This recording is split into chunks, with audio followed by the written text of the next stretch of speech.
Good evening, dear friend.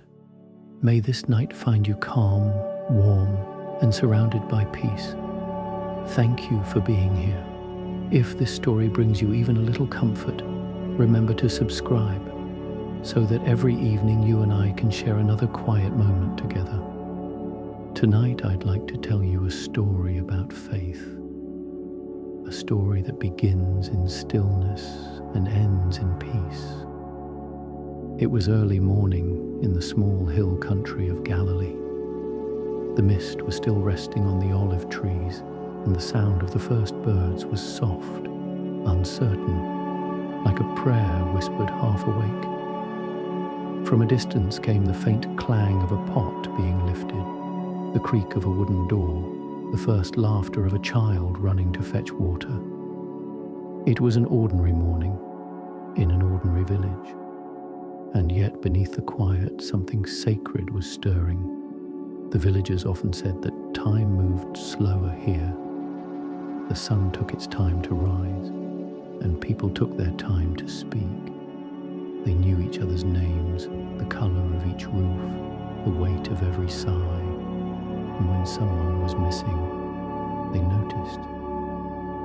That morning, a group of women were walking down the path toward the well.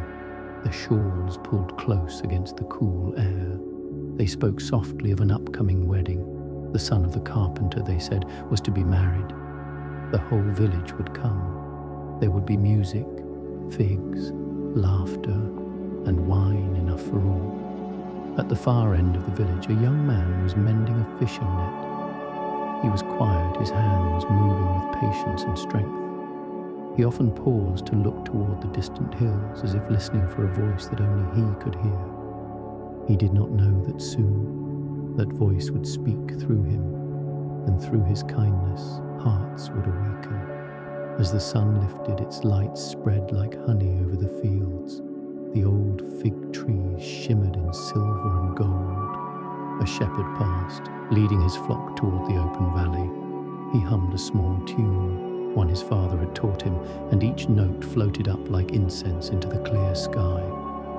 Everything, the wind, the stones, even the silence, seemed to wait. It was as though creation itself was holding its breath, sensing that the first miracle was near.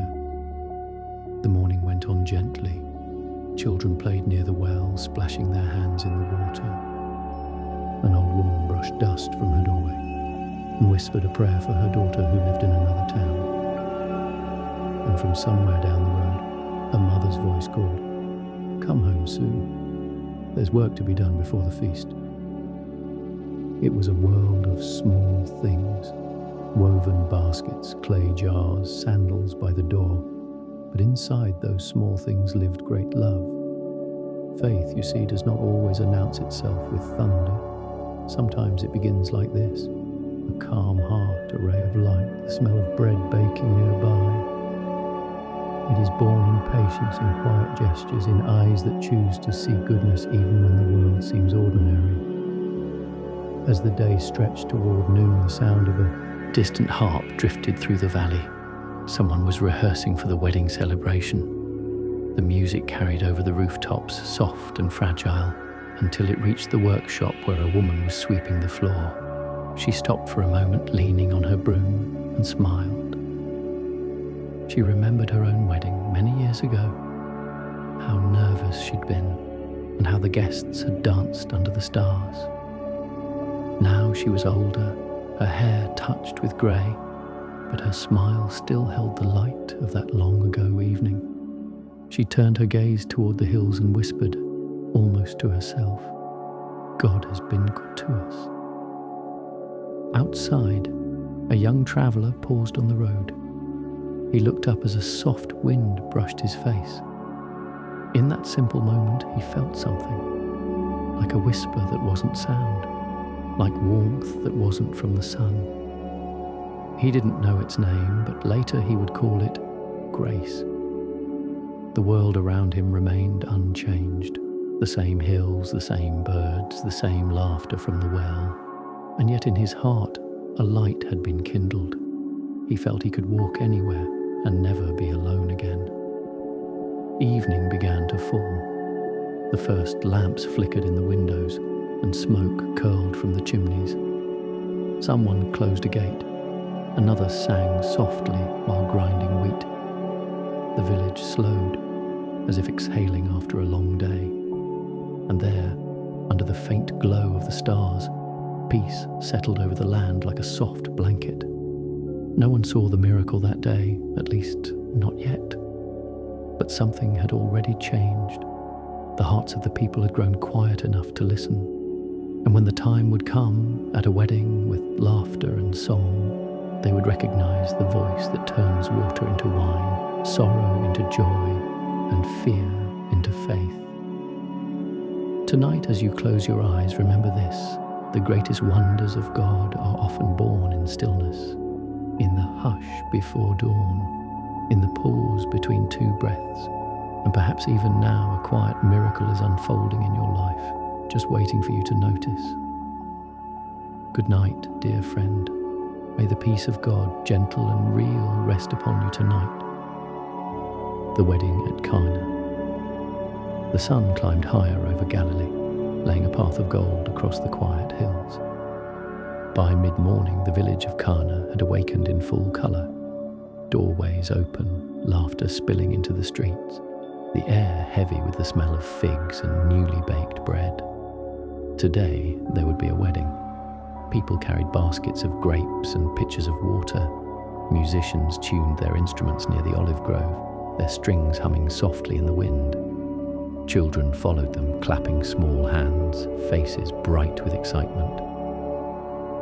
At the centre of the house, a long wooden table waited under a canopy of linen. The bride's mother arranged clay cups along the edge, humming an old melody. The groom's friend strung garlands of leaves above the doorway, and in a small corner, Mary, the mother of Jesus, folded her hands quietly and smiled. She had seen many weddings in her life, but something in her heart told her that this one would not be quite the same. The guests began to arrive, walking slowly along the dusty road. Among them were Jesus and his disciples, their sandals white with dust from the journey. They greeted the family with warm embraces, and soon the house was filled with conversation and light. The laughter was gentle, not loud, the kind that comes from shared memories and simple joy. Someone poured wine into the cups. Another passed loaves of bread still warm from the oven. Music drifted through the open window, mingling with the scent of roasted lamb and rosemary. All around, people celebrated the promise of new life, the beginning of a home. But as the afternoon stretched on, Mary noticed whispers moving through the servants. Their smiles had grown thin. One of them leaned close to her ear, worry trembling in his voice.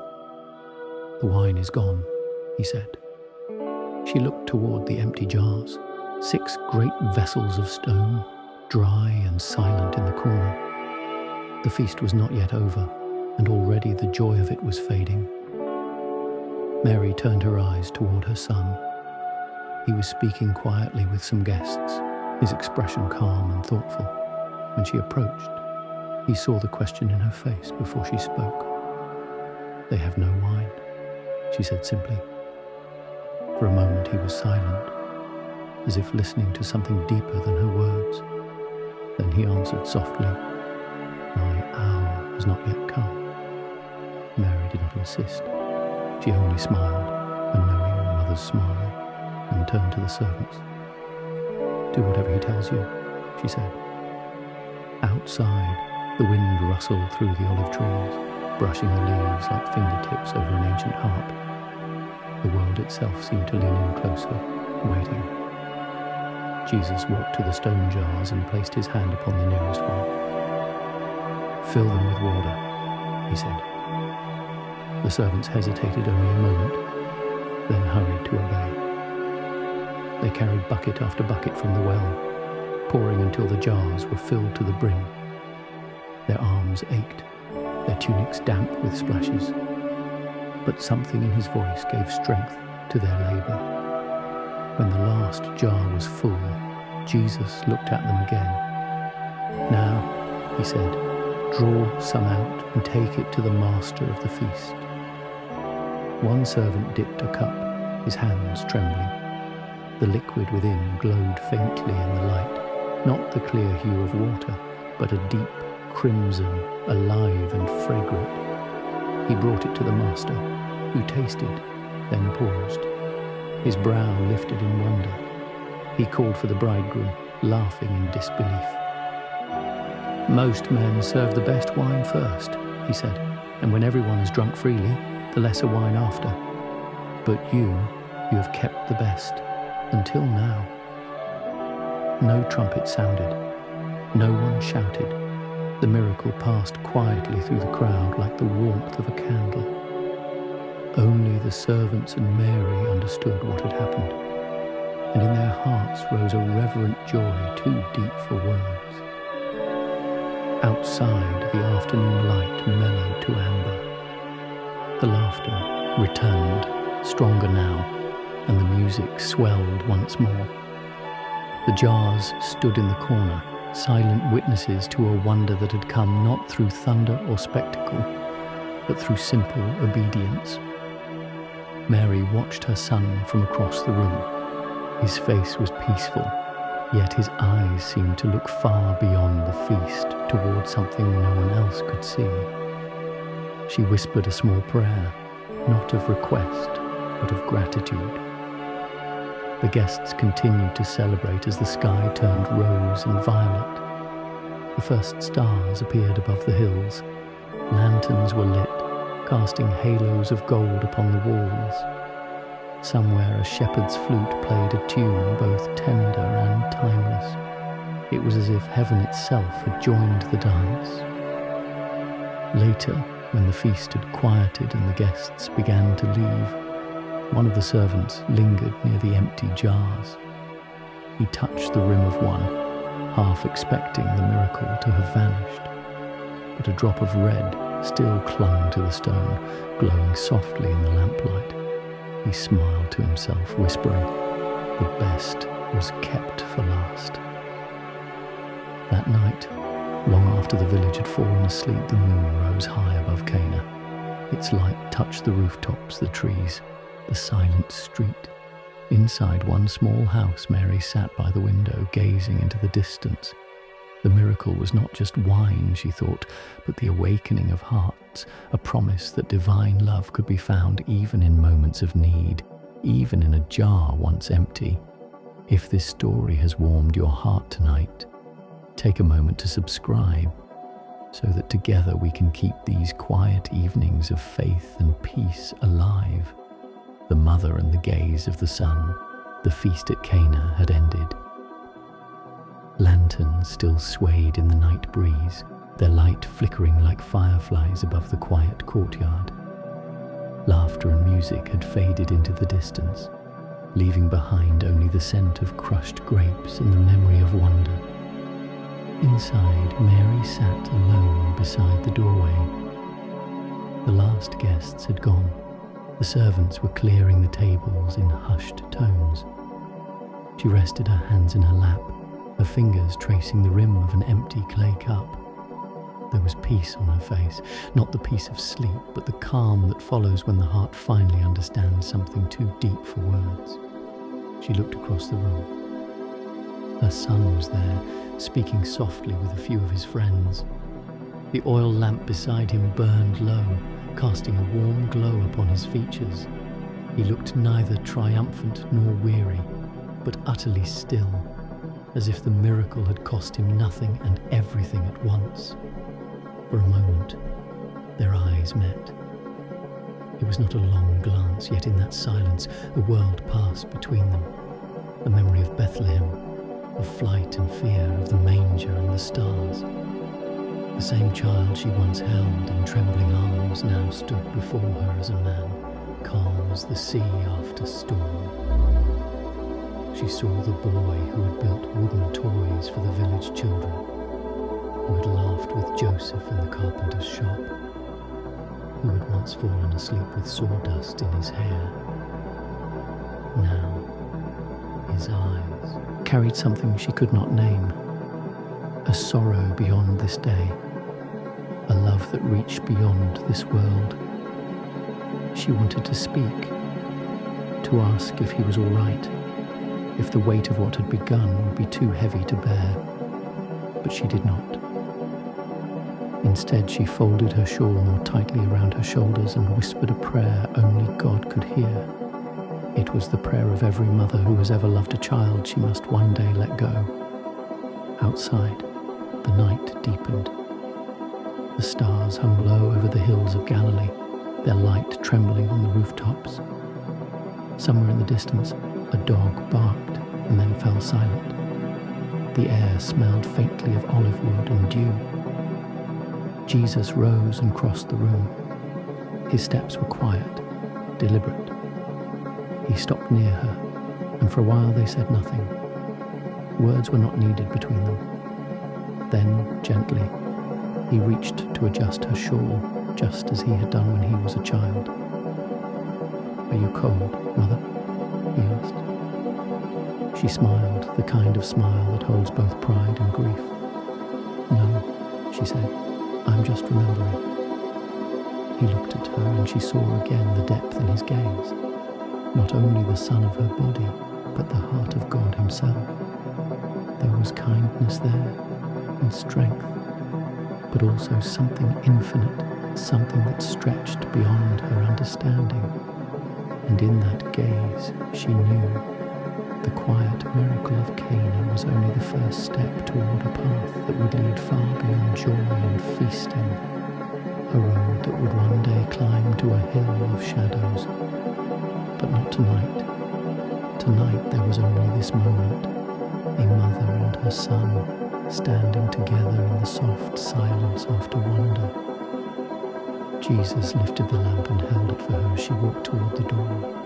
The flame wavered, then steadied, throwing light across the threshold. She paused, looking back one last time. The room was almost empty now, except for the 6 stone jars in the corner. The fragrance of wine still lingered in the air, faint but sweet like a promise. When she stepped outside, the night wrapped around her like a prayer. The moon hung low, silvering the stones of the path. She could hear footsteps behind her, her son walking a little distance away, speaking quietly with his companions. His voice carried softly through the cool air, full of gentleness and purpose. She thought of the years that had brought them here, the visit of the angel, the journey to Bethlehem, the long nights in Egypt, the return to Nazareth, the days of waiting and watching him grow. How many times had she wondered when it would begin, when the words of the angel would take flesh and move through the world. And now, it had begun. Not with thunder, not with crowns, but with simple kindness. Water turned to wine, need turned to joy. Mary stopped for a moment and looked up at the stars. "Your will be done," she whispered. The soft wind rose from the fields and carried her words away like a hymn. Behind her, Jesus laughed gently at something one of the disciples said. The sound was rich, warm, the sound of a man fully alive.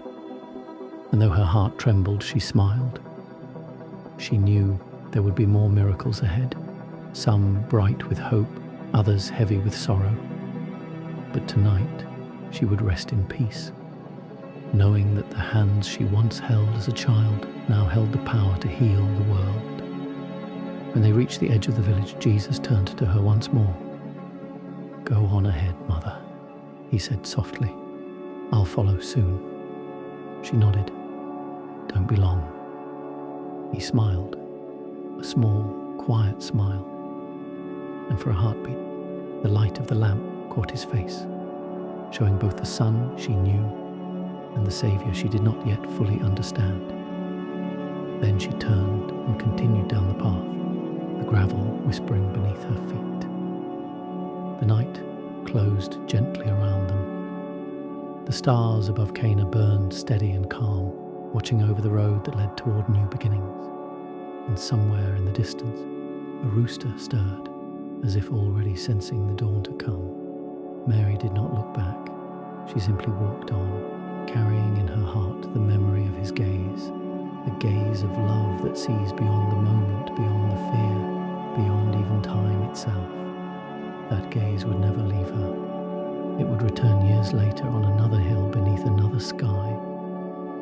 But tonight it was a promise, tender and unspoken. Love is stronger than sorrow. If this story has touched your heart, take a moment to subscribe so that these quiet nights of faith and comfort may continue to meet you again and again. The laughter. After the feast, morning returned to Cana with a soft light that brushed the rooftops and rested gently upon the vineyard hills. The feast was over, yet the scent of celebration still hung in the air, a mix of crushed grapes, flowers, and the faint smoke from last night's lamps. Inside the courtyard, the tables stood half cleared.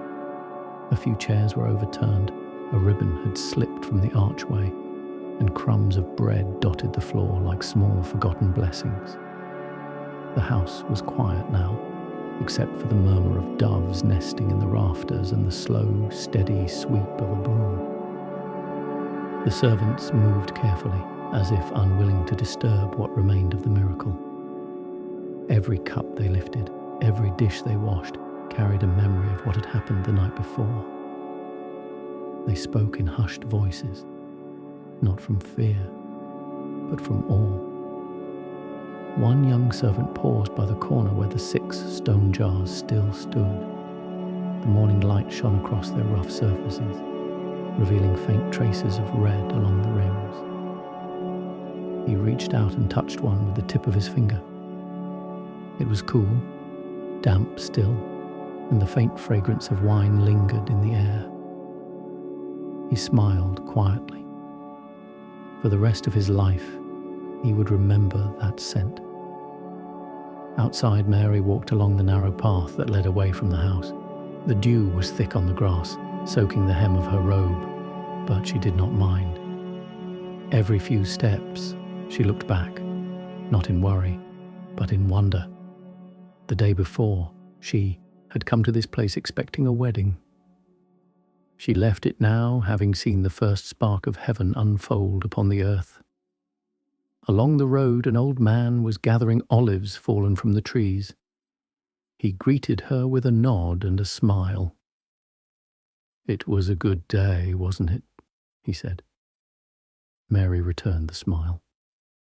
"Yes," she answered softly. "A good day indeed." He did not know how deeply her words reached, nor that behind her calm eyes lay the memory of a moment when water itself had bowed to her son's will. As she continued on her way, she heard laughter ahead. The same laughter that had filled the house the night before, but now gentler, lighter, touched by gratitude. The newlyweds were standing outside their home, surrounded by friends. They were recounting the night's events, still amazed at how everything had turned out. The bride's veil fluttered in the breeze like a white wing, and the groom's face shone with the joy of a man who had tasted grace without even realizing it. Mary watched them for a moment from a distance. She could have told them what had truly happened, how the best wine had come from empty jars and simple obedience. But she said nothing. Some truths, she knew, bloom better in silence. She turned to leave, but a sound caught her ear, a soft melody, a harp being tuned in the courtyard once more. The musician, tired from the long night, sat on a stone wall, plucking gentle notes into the quiet morning.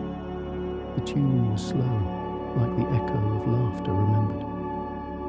Mary listened for a while, her face serene. In that melody, she heard the rhythm of life as God intended it. Joy rising and falling, sorrow resting for a moment, peace flowing like breath through the ordinary. By midday, the village had returned to its daily rhythm.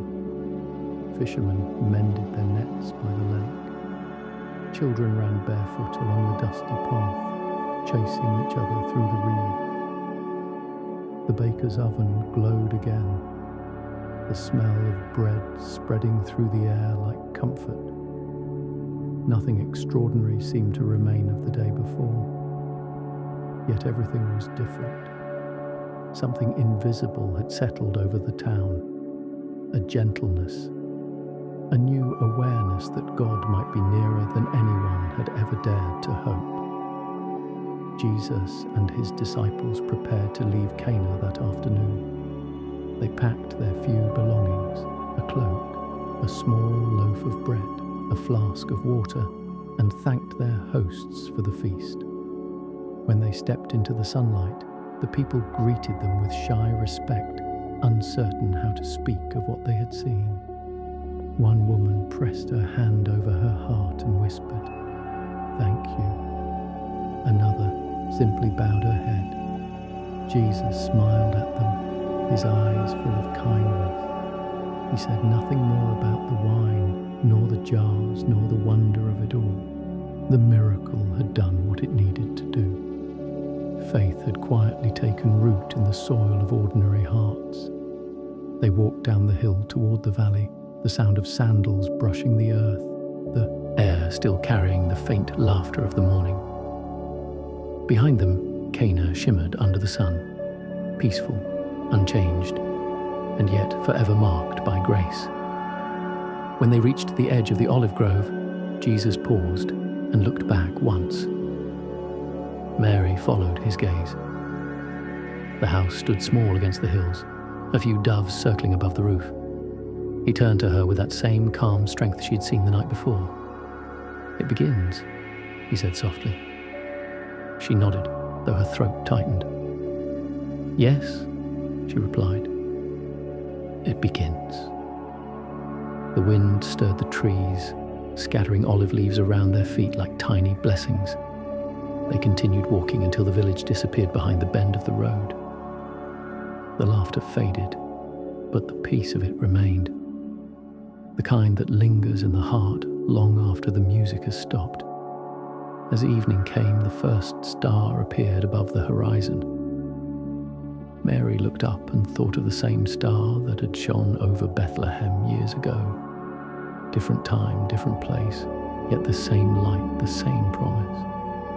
And somewhere deep inside she felt God's whisper, "The joy you have seen is only the beginning.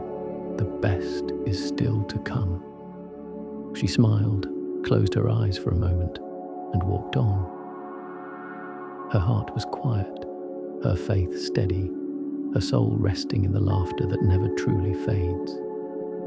If this gentle story has brought you peace tonight, remember to subscribe so that we may keep sharing these quiet evenings of hope and grace together. The last lamp of the wedding night. By the time the last lamp flickered in the courtyard, the village of Cana had fallen asleep. The feast, the laughter, the songs, all of it had dissolved into stillness. Only one small light remained, trembling in the cool air beside the doorway of the house where the wedding had taken place. It burned low but steady, as though unwilling to leave what had been holy ground. Mary stood there a moment longer before leaving for the night. She looked out toward the quiet streets, the moon silvering the stones, the olive trees whispering in the breeze. Inside, a few servants still tidied the remnants of celebration, the overturned cups, the garlands drooping from the beams. Their movements were unhurried, almost reverent, as though each gesture carried the memory of a miracle. In the corner, the 6 great stone jars remained where they had been placed. They were empty now, silent and heavy, yet they seemed to breathe with quiet life. Mary stepped closer. She touched one of them, her fingertips tracing its rough edge. The scent of wine still lingered faintly, rich, sweet, impossible to forget. A voice came from behind her, gentle, low. "Do you think they'll remember?" one of the servants asked. She turned and smiled. "Those who were near will remember," she said, "and those who did not see will still taste the joy of what was done." The servant nodded, unsure what to say, and returned to his work. Mary stayed there while letting her hand rest upon the cool stone. It reminded her of the years of silence before this day, years of waiting, of trusting without understanding. Now, at last, the waiting had ended. The work of her Son had begun. Outside, a dog barked in the distance. Then all was quiet again. The air smelled of damp earth and crushed herbs. A moth brushed against the lamp's flame and was gone. And Mary, still standing by the jars, whispered a prayer, not for herself, but for all who would come to believe through moments like this, small, unrecorded, yet alive with grace. She thought of how easily such a miracle could be missed. If one had been too busy or too tired or too skeptical to look closely, the wonder might have passed unseen. But God often hides his glory in simplicity, not in the noise of thunder, but in the stillness of obedience, not in the grand display of power, but in the quiet turning of water into wine. Mary lifted her eyes to the flickering lamp. Its flame wavered, reflected in her gaze, fragile yet bright like hope itself. She knew the road ahead would be long, filled with both joy and sorrow. There would be days when her heart would ache beyond measure, but tonight she would rest in the certainty that the light of God had entered the world and that no darkness could overcome it. She turned toward the doorway. Jesus was standing there, half in shadow, half in light. He had been speaking with his disciples outside, but now he lingered, watching her quietly. Their eyes met again as they had so often before. Neither spoke. There was no need. He stepped forward, reaching out to adjust the wick of the lamp. The flame grew a little brighter, steady once more. Then he looked at her, and there was that same quiet strength in his eye, the kind that needs no explanation. "Rest well, Mother," he said softly. She nodded. "And you?" He smiled, then stepped into the night. The sound of his footsteps faded down the road toward the valley. For a long time she stood there listening until even the echo disappeared. When she finally turned to go, the lamp beside the door trembled in the wind. For a moment she thought it might go out, but then it steadied, burning with a calm, golden glow. She watched it flicker and whispered to herself, "Even the smallest light keeps the night away." Then she closed the door, leaving the courtyard bathed in silver moonlight. The last lamp of the wedding night shone quietly until dawn, keeping vigil over the house where joy had touched the earth.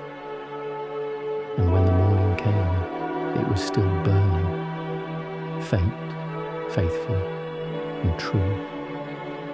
Somewhere beyond the hills, Jesus and his friends were already walking toward another village, where other hearts waited unknowingly for their own miracles. The path ahead would be long, filled with both crowds and solitude, laughter and tears. But the first sign had been given, the first seed of belief planted. And though the world slept, heaven was already awake. The lamp flickered once more and then held steady. Its light reached across the courtyard floor, touching the edges of the 6 stone jars. And for an instant it seemed that even they glowed from within. Perhaps it was only reflection. Or perhaps it was the lingering breath of a miracle. Either way, the night was no longer dark. If this story has brought a little warmth to your evening, take a moment to subscribe, so we can keep sharing these quiet nights of peace and faith together. The first wind on the lake. The road from Cana wound down through olive groves and fields of barley until it met the wide blue of the Sea of Galilee. The sun was still low, the air cool and clear, the water breathing softly against the shore. Fishermen moved slowly along the beach, unrolling their nets. the sound of rope and oar mingling with the distant cry of gulls. Jesus walked beside the lake in silence. The morning wind stirred his cloak, carrying with it the scent of salt and wood smoke. Behind him came a few of his disciples, still half in wonder from what they had seen in Cana. They spoke little, afraid perhaps to break the quiet that seemed to follow him wherever he went. Peter was among them, broad-shouldered, sun-creased, his hands rough from years at sea. He had heard of Jesus before, but now he walked behind him with a cautious hope he could not explain. There was something in this man's calm that steadied the heart, something in his silence that felt like home. As they neared the water's edge, Jesus paused. The lake shimmered beneath the morning light, each ripple flashing like a promise. He watched a small boat drifting near the shallows, two men casting their net in rhythm, their movements slow and patient. "Come," he said quietly, "let us sit a while." They found a place beneath a cluster of tamarisk trees. The branches bent low, whispering in the breeze. For a long time no one spoke. Only the steady pulse of the waves filled the air, rise and fall, like the breathing of creation itself. One of the disciples broke the silence. "Master," he asked, "what will we do now?" Jesus looked at him. The question seemed to hang in the wind like a leaf unsure where to fall. "What we have always done," he answered. "We listen, we walk, and when the Father opens a door, we go through it." The disciple nodded, though he did not fully understand. Somewhere out on the water, a fisherman laughed, a bright human sound that carried easily across the lake. Jesus smiled at it. "Listen," he said softly, "even their laughter belongs to God." The others looked at him, puzzled and yet comforted. It was always like this with him, words simple enough for a child, yet full of meanings that reached beyond what they could grasp. After a while, he rose and stepped into the water. The ripples spread from his feet in widening circles. He stooped, cupped his hands, and let the cool water flow through his fingers. "Every river," he said, "finds its way to the sea, and every heart, if it listens long enough, will find its way home." The disciples watched in silence. They did not know yet how many storms these waters would one day see, or how often his voice would command the wind itself. For now, there was only stillness and a peace that seemed older than the world. When he came back to the shore, he sat beside them again. A child from a nearby village wandered close, holding a small wooden toy boat. He looked shyly at Jesus, then placed the toy on the sand near his feet. Jesus smiled and knelt to help him set it afloat. Together they watched it drift on the tiny waves until the wind turned and brought it back. The child laughed and ran off barefoot in the sunlight. Jesus watched him go, his expression tender, almost wistful. Peter stepped forward then, clearing his throat. "Rabbi," he said, "we are fishermen. We work with our hands, not words, but if you tell us to follow you, we will." Jesus looked up at him. The light caught his face, calm and radiant. "Then follow," he said simply, "and I will teach you how to cast your nets upon the hearts of men." Peter hesitated, feeling the wind rise from the lake, brushing through his hair. Something was stirred in him, a pull, a quiet certainty he could not name. He turned, looked once at his boat, then back at the man before him, and in that instant the world seemed to hold its breath. The gulls cried, the waves sighed against the shore, and Peter nodded. "Yes," he said, "I'll follow." One by one, the others did the same. It was not a grand moment, not filled with music or thunder, only the sound of sandals upon sand, the rhythm of footsteps beginning a journey that would change the earth forever. As the day grew warmer, they walked along the edge of the lake. The water flashed beside them, bright and restless, like the hope beginning to move in their hearts. And though none of them could see the path ahead, they walked with peace. For wherever he went, the wind itself seemed to grow gentle. At dusk, they reached a small village where smoke rose from the cooking fires. The air smelled of bread and salt and life itself. They sat beneath a tree as the sun sank behind the hills, painting the lake in gold. Jesus watched the light fade and said quietly, "The wind comes and goes, but no one knows where it begins. So it is with the Spirit that leads us." The disciples listened, their hearts still and open. For the first time they understood that following him would not be a path of certainty, but of faith. And somehow, that was enough. When the last of the light slipped below the horizon, they built a small fire and shared their meal in silence. The waves murmured close by, and above them, the stars began to bloom one by one. The first wind of the lake passed softly through the camp, carrying peace in its breath. It would be the first of many nights by the water, the first of many mornings when faith and dawn would rise together.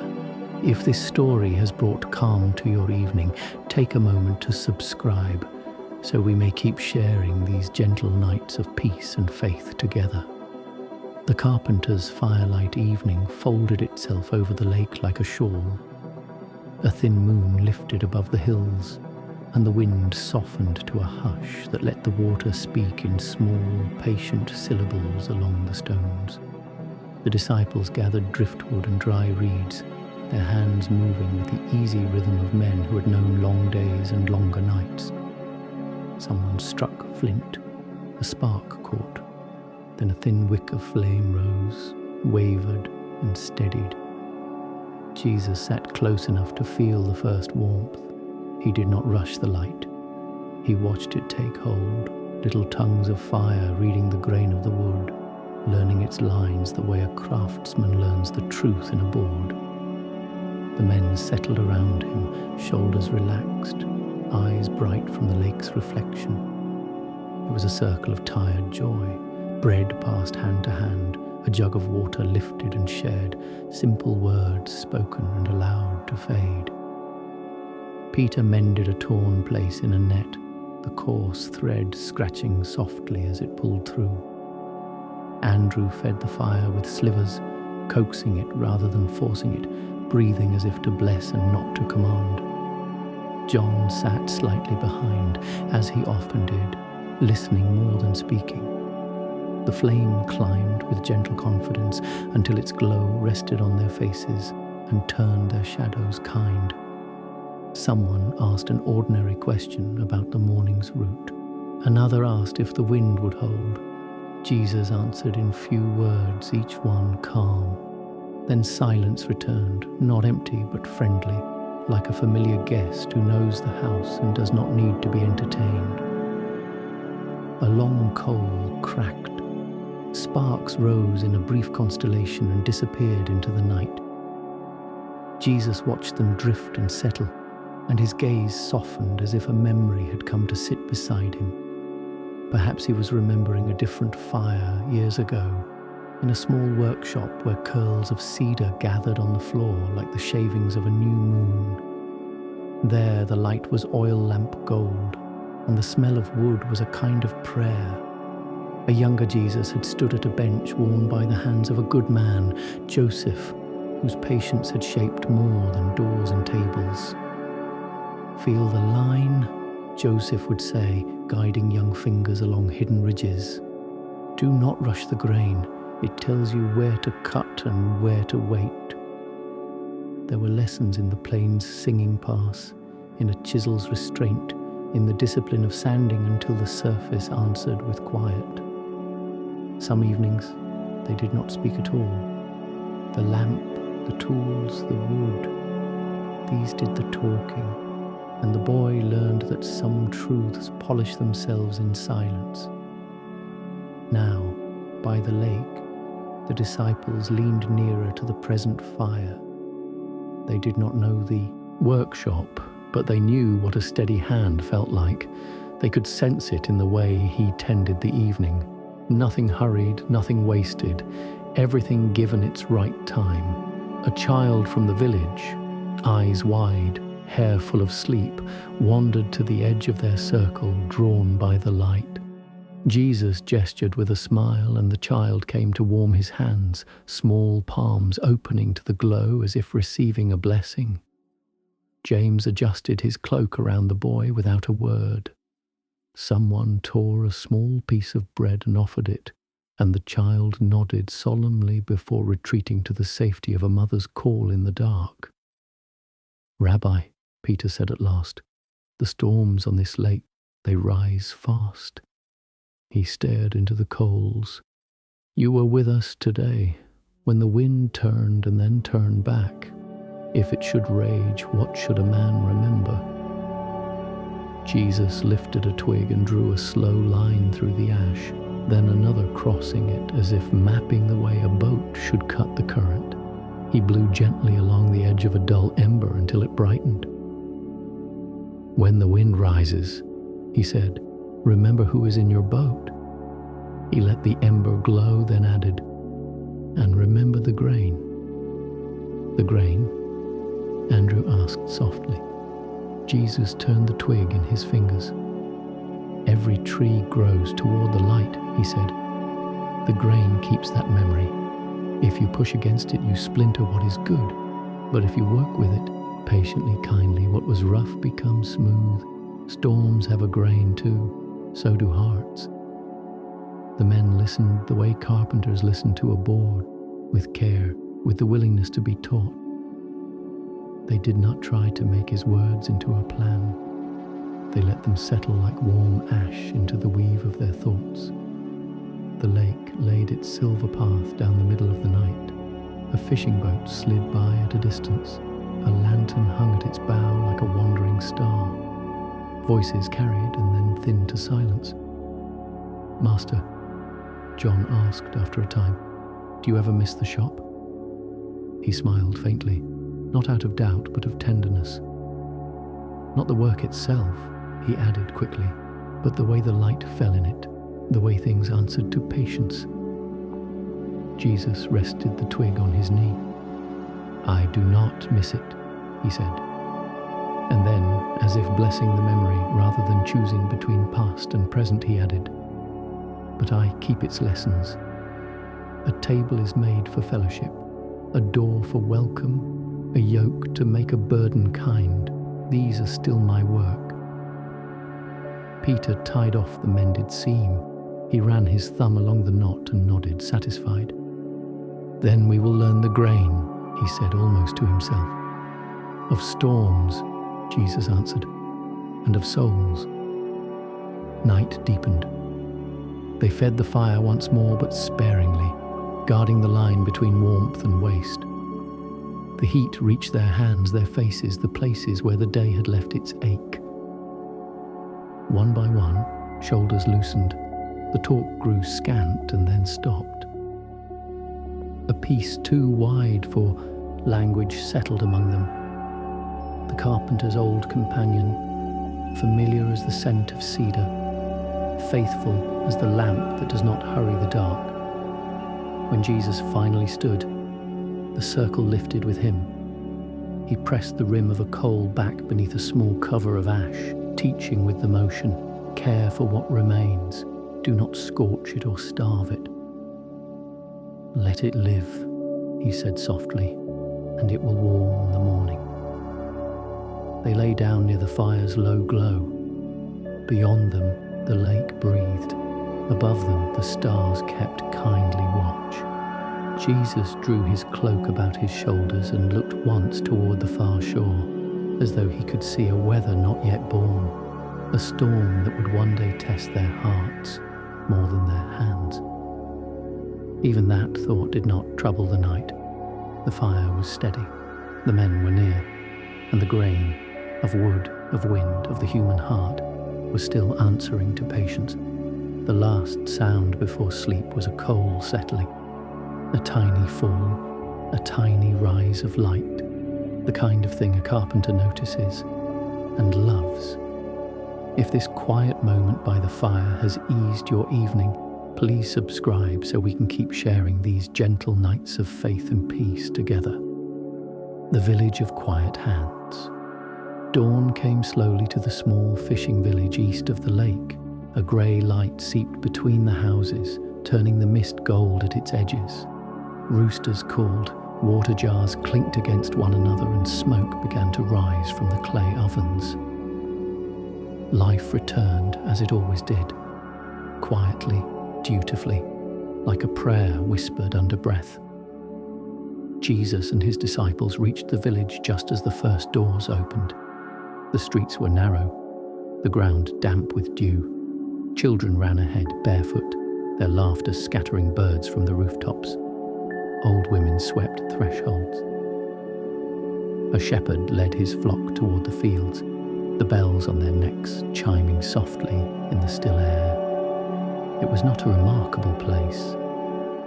The people were simple, their days shaped by the rhythm of work and rest, harvest and waiting.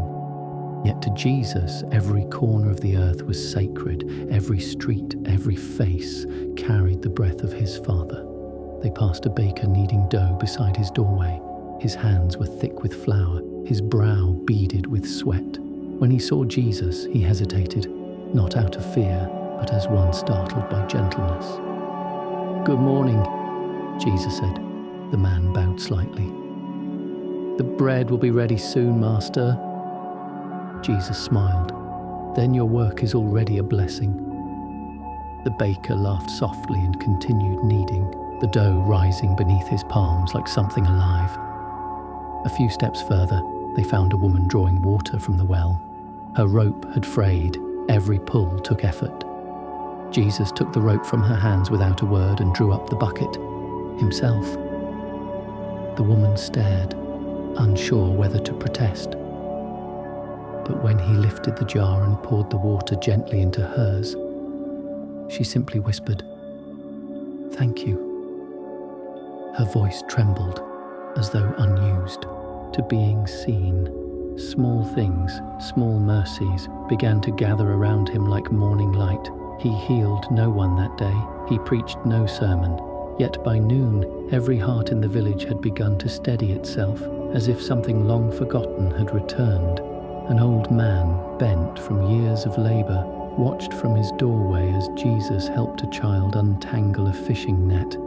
He leaned on his staff and murmured, "I remember hands like that once. My father's, maybe." He closed his eyes for a moment, letting the memory rest. At midday, the group stopped beneath a fig tree outside the village square. A few villagers approached, bringing bread and dates, shy but eager to share. Jesus accepted their offering as though it were a royal feast. He broke the bread into pieces, handed them out, and thanked each giver by name. The way he spoke, slow, deliberate, as if every name carried weight, made the people straighten with quiet pride. A child sat beside him, legs swinging, face bright with curiosity. "Teacher," she asked, "why are your hands different from ours?" Jesus looked down at them, the carpenter's hands, strong but scarred, shaped by years of honest work. "They are not different," he said. "They are the same, only tired from love." The child nodded as if she understood more than anyone else, then pressed her small hand into his palm. For a moment, the world felt completely still. In the afternoon, they visited the workshop of a potter whose wheel had cracked. Jesus examined it and smiled. "May I?" The potter stepped aside and Jesus knelt, adjusting the stone until the wheel turned true again.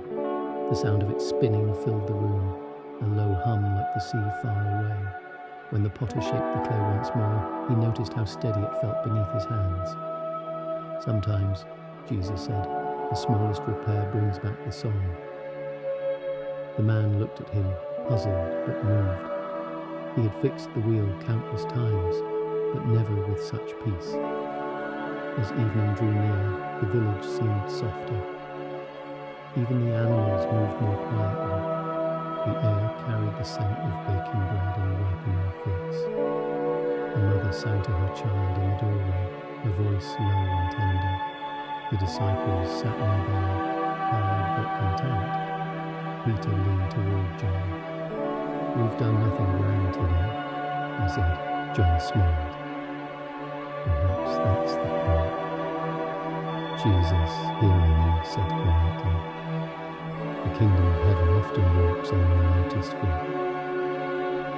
When they left the village at dusk, the people followed them partway down the road.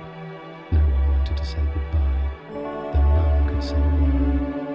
They only knew that the day felt lighter somehow, as if burdens had thinned without being named. At the edge of the path, Jesus turned once more. The sun was setting behind the rooftops, turning the clay walls to gold. A single bell rang from the hillside, slow, steady, pure. He listened to its echo and said, "Peace is a sound." "Plant it with your hands, it will bloom in your neighbour's heart." Then he walked on, his steps unhurried, his shadow long upon the road. Behind him, the village slowly returned to its rhythm, fires being lit, doors closing softly, yet nothing felt quite the same. Something invisible had taken root. Kindness, once ordinary, had become holy, and somewhere deep within the people knew. When he passed through a place, even silence began to heal. If this story has brought a little peace to your heart tonight, take a moment to subscribe so we can keep sharing these gentle evenings of faith and warmth together. The storm behind the hills. All afternoon, the light had been peculiar, as if the sun had drawn a thin veil across its face, letting warmth remain while dimming its brightness. The air smelled of dust and green things. Swallows flew lower than usual, and the olive leaves turned their pale undersides to the sky. From the far ridge, a hush gathered that was not silence exactly, but something like a thought too large for words. They were a few miles from the lake when the wind shifted. It came first as a sigh along the barley, then grew steady, moving in long, even strokes. Jesus glanced toward the west and slowed his step. The disciples followed his gaze, clouds piling over the hills, blue-grey, becoming heavy at the edges. "We should find shelter," Peter said. No one argued. They left the road for a shepherd's path that ran like a quiet line between two low walls of stone. Goats had travelled it often. Their hooves had written a patient history in dust. The path curved toward a small fold cut into the hillside. 3 sides of rock, one open to the world. A good place to wait. The shepherd who kept it during spring had left a stack of dry thorn branches by the entrance. Andrew set them in place to make a gate, not to bar anyone in, but to persuade the weather to pass by. John gathered scattered twigs, and James found a hollow in the stone where rainwater had once pooled and now lay dry. They worked without instruction, each doing the next small thing that presented itself, like men who had lived with weather long enough to respect its moods. Jesus stood at the lip of the fold and watched the hills darken. The smell changed. First iron, then the green scent that comes just before rain. He lifted his hand and felt the first cool drops, light as sparrow feet. "Come in," he said, and they did, not out of fear, but the way travellers enter a friend's home. The rain arrived as a whisper and then as a steady hand. It combed the barley in one direction, and the field became a living thing that breathed and bowed. Thunder spoke at a distance, not a shout, but a deep note, as if the earth itself were clearing its throat. Lightning loosened a single thread of light, showed the shapes of the hills, and then tucked itself away again. They sat close in the fold and shared what they had, a crust of yesterday's bread softened in a bit of water, a handful of figs, the heel of a cheese wrapped in cloth. Peter poured a little oil into the palm of his hand and rubbed it into the cracked place on the leather of a sandal. The smell was warm and clean. Andrew set his cloak around a village boy who had followed them from the road and then grown shy to go back. "Stay until it eases," he said, and the boy nodded, eyes wide at the thunder's gentle rumble. Jesus placed his cloak over the thorn gate where the wind slipped through. The cloth billowed and then rested, billowed and rested like a lung. "Storms breathe," he said softly, almost to himself. John looked up. "What do they say, Master?" "That the world is not empty," he answered. "Even its trouble has a pulse." The rain grew thicker, each drop now with weight and purpose. It drummed on stone and softened the path to a darker ribbon. A swallow flashed into the fold, turned once in a startled circle, and fled again into the wet air. The boy leaned against Andrew's shoulder and whispered, "Will it break the boats?" Jesus shook his head. "Not this one," he said, and put a hand on the thorn gate to steady it. "Some storms visit to test the roofs and teach the fields to drink." No one pressed him for more. They listened, the way carpenters listen to wood, fishermen to water, and found in the steady rhythm of the rain that their own breathing fell into agreement with it. The world was not against them, it was alive around them. Even the thunder nearer now was less a threat than a reminder that great things can speak without anger. Peter watched the rain trace paths on the stone, each rivulet choosing a line and keeping it. "The grain," he murmured, remembering the night by the fire. Jesus heard him and smiled. "Even storms have it," he said. "Work with the run of them. Don't fight what you cannot steer." They waited. Patience is a kind of prayer not made of words. It fills the hands with small tasks, tightening a knot, straightening a thorn, pressing a wet curl of hair from a child's forehead. Time in the fold gathered itself like a shawl, warm despite the weather beyond. After a while, the thunder stepped farther away, one hill at a time. The rain thinned from a veil to a beaded curtain, then to a floating mist. The last drops fell separately, as if forgetting themselves. A hush followed, not empty, but cleansed. They stepped out. The earth exhaled the fragrance everyone knows and no tongue names, the breath after rain, the green made brighter by being touched. Olive leaves shone as if each had kept a star for itself. From the fold's mouth, the path ribboned downward, newly dark, newly firm. Even their footprints looked grateful, as if happy to belong to something again. "Listen," Jesus said. From beyond the next rise came the sound of water exploring its way, tiny runs finding old channels, stones, remembering the shapes of streams. Somewhere off to the left, a ewe called and a lamb answered, and the simple exchange made sense of the whole afternoon. They walked without hurry. Puddles held small pictures of the sky and returned them when the wind passed by. The boy found a stick and used it to write his name in the wet sand, and then, mischievous, to draw a boat with a flag too large to be practical. Peter laughed and showed him how to make a smaller, steadier sail. "Boats," he said, "like hearts, need enough canvas to catch a wind, but not so much they lose their keel." The boy nodded as if he would remember the wisdom long after the drawing washed away. A final rumble sounded, rested, and was gone.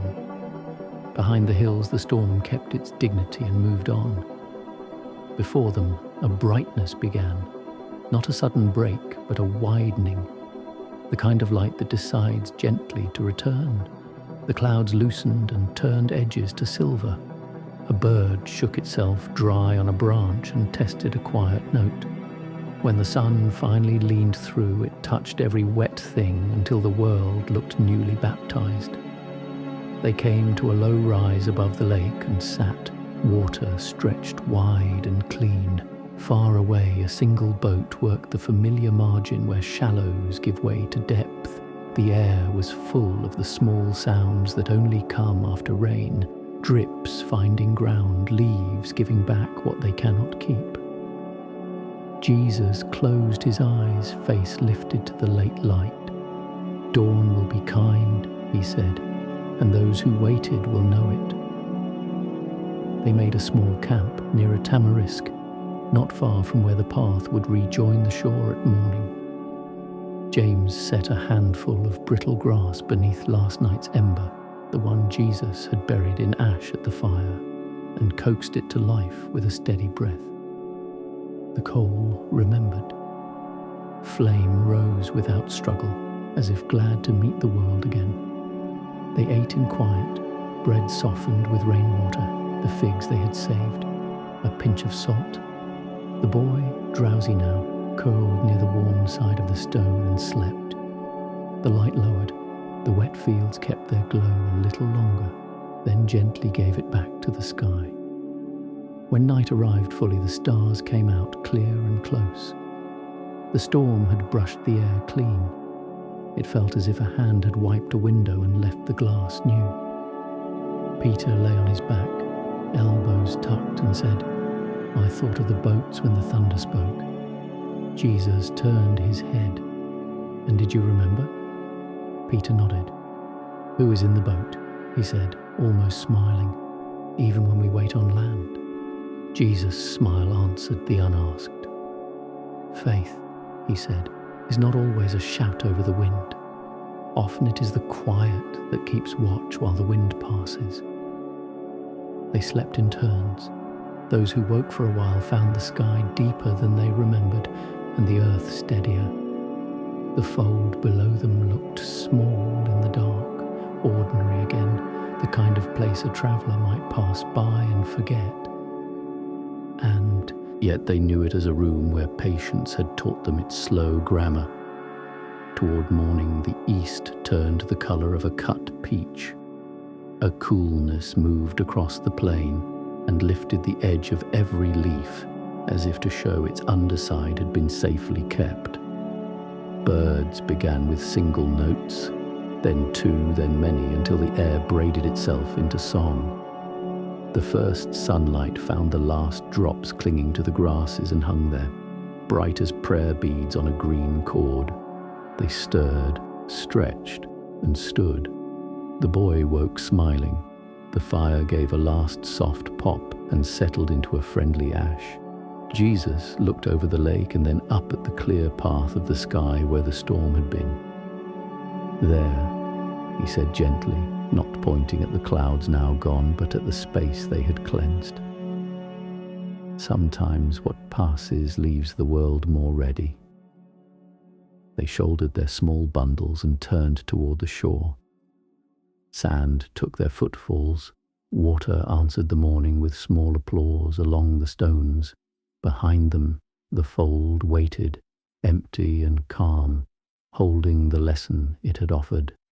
Before them, the day opened like a door, and for a little while they walked without words, each man carrying a piece of the weather inside him, the breath of patience, the grain of storms, and the quiet knowledge that dawn is a kind of promise kept.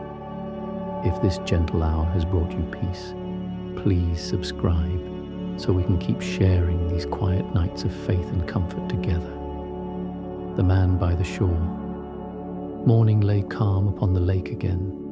Mist clung low, a thin veil drifting between water and sky, and the air smelled of salt and sunlight just beginning to warm. Small waves tapped the stones, unhurried.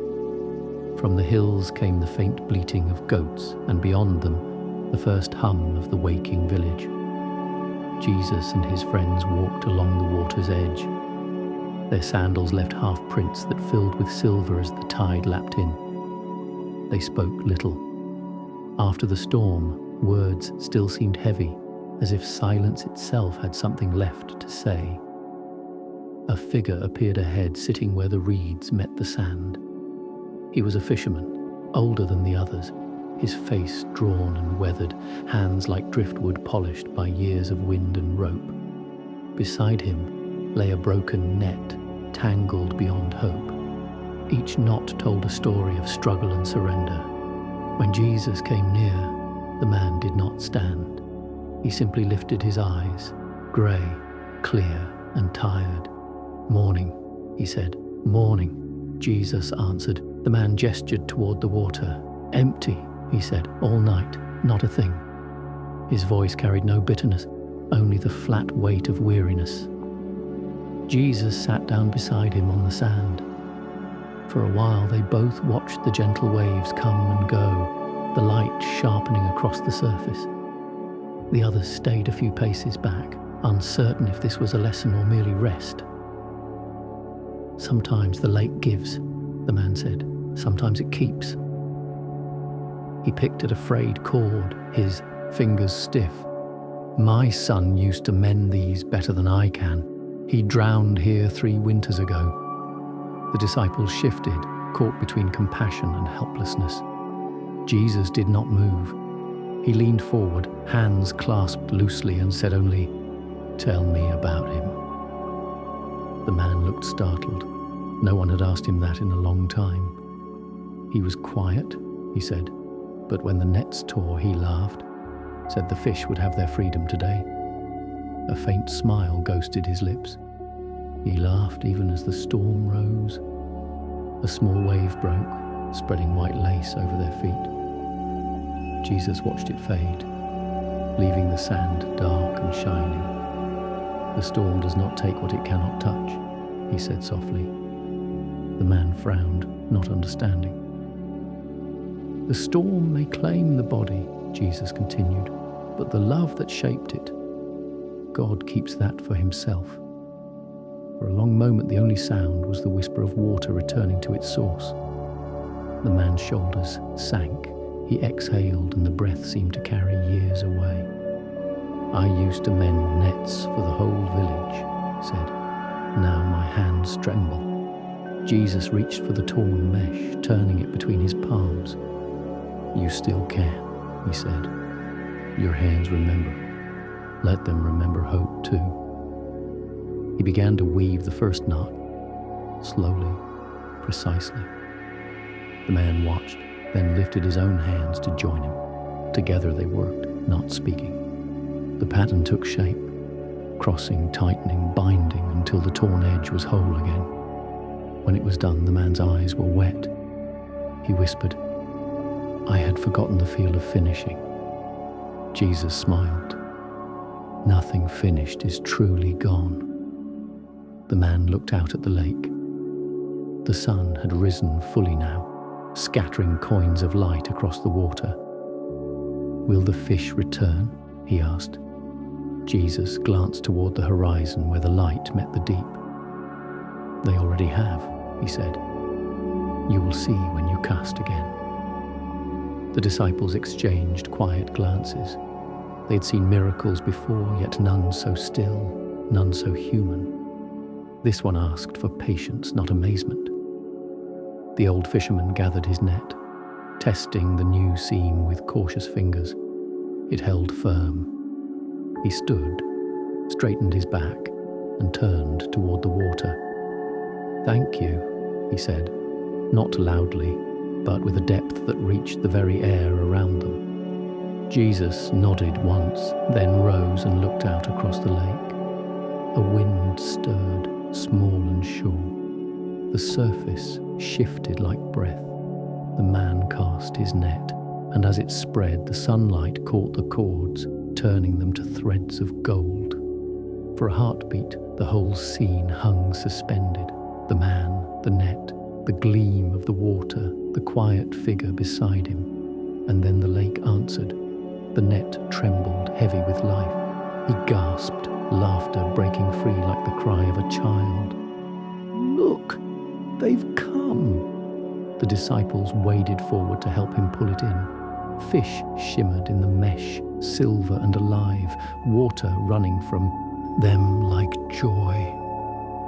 When the catch was hauled ashore, the man knelt beside it, hands shaking, not from effort but from wonder.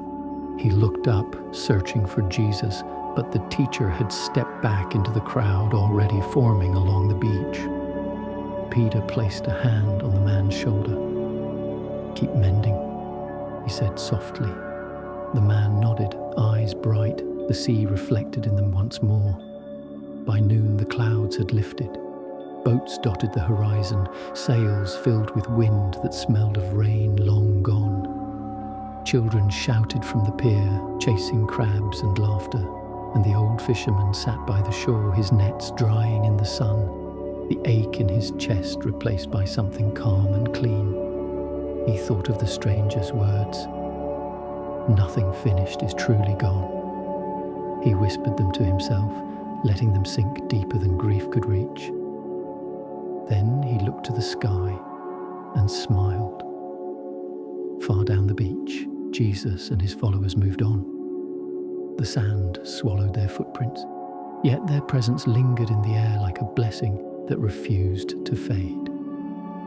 That evening, when the lake turned to bronze and the first star appeared, the man lit a small lamp by his doorway. Its light spilled softly across the nets, glinting in each new knot. He did not call it a miracle. He simply called it enough. If this story has brought a quiet warmth to your heart, take a moment to subscribe so we can keep sharing these gentle evenings of peace and faith together. The House of Many Lamps. By dusk, they had walked far along the lake road. The air had changed, warmer now, sweet with the scent of ripening figs. In the west, the sun leaned low, setting the world aflame in bronze and amber. The disciples were tired, but the quiet beauty of evening steadied them. They spoke little, letting the rhythm of footsteps and the hum of crickets fill the space between. Ahead lay a small settlement nestled in the hollow of two hills. It was the kind of place easily missed. A handful of stone homes, a well, a fig orchard, and a single narrow street winding through. The first lights were beginning to appear in the windows, little dots of gold against the deepening blue. "Let's rest here tonight," Jesus said. The men nodded with relief. They entered the village just as the first stars broke through the veil of dusk. A woman drawing water at the well saw them approach. She studied their faces for a moment, then smiled.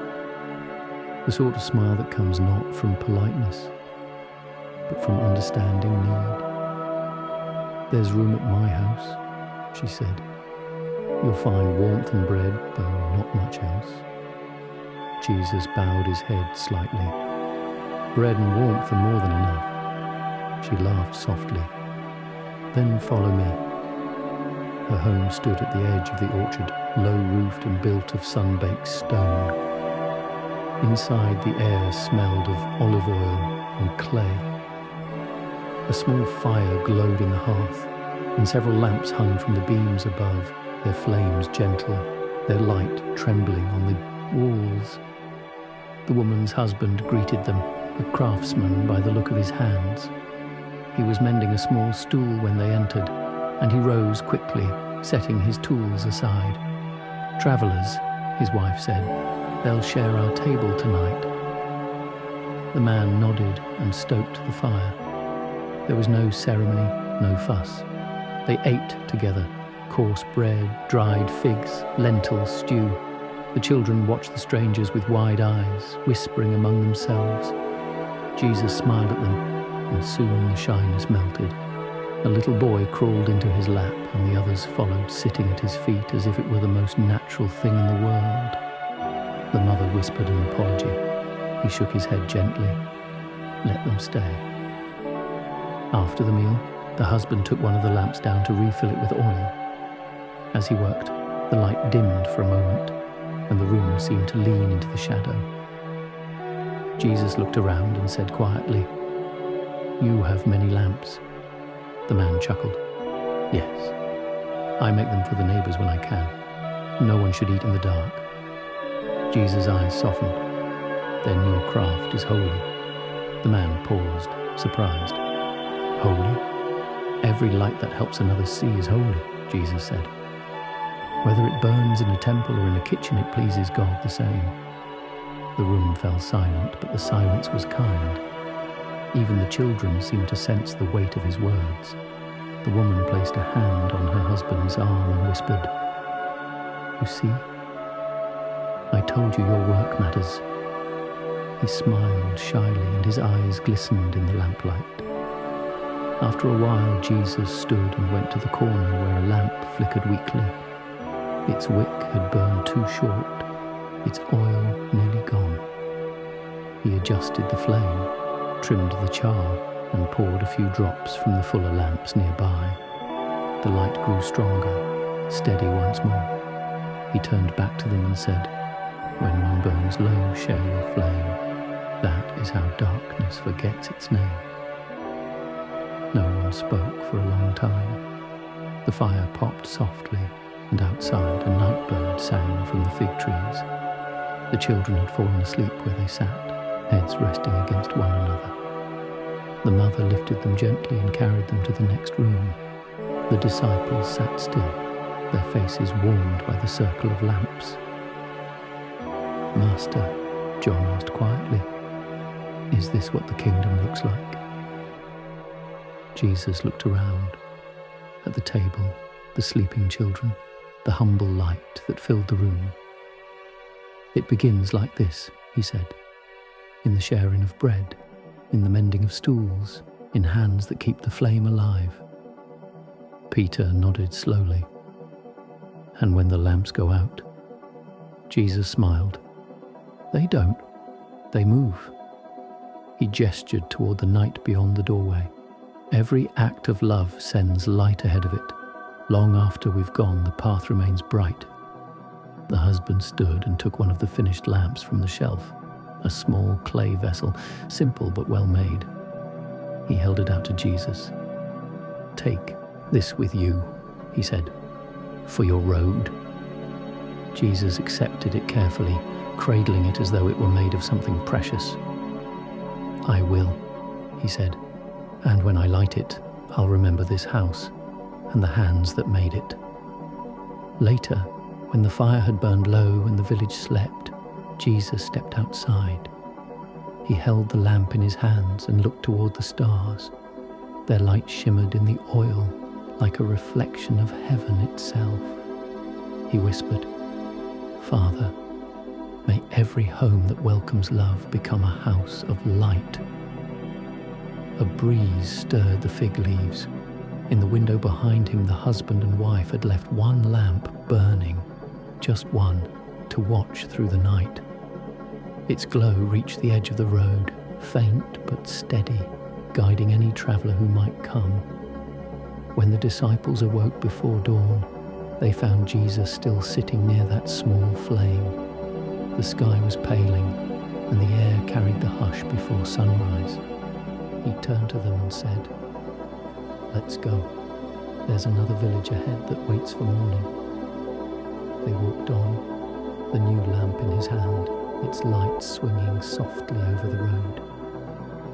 And for the rest of that journey, every time they entered a dark house, he would light it first, not to drive away the night, but to remind them that light is meant to be shared. If this story has brought you warmth tonight, take a moment to subscribe so we can keep sharing these gentle evenings of faith and peace together. The stranger with the broken cup.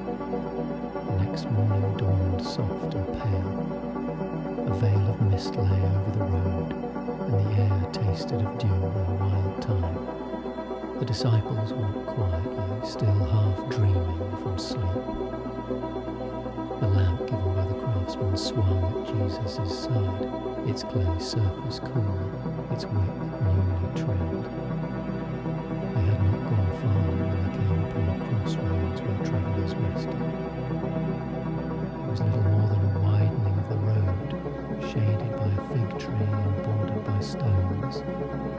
opposite, a man wrapped in a coarse cloak, his face turned downward, his hands clasped around a small clay cup.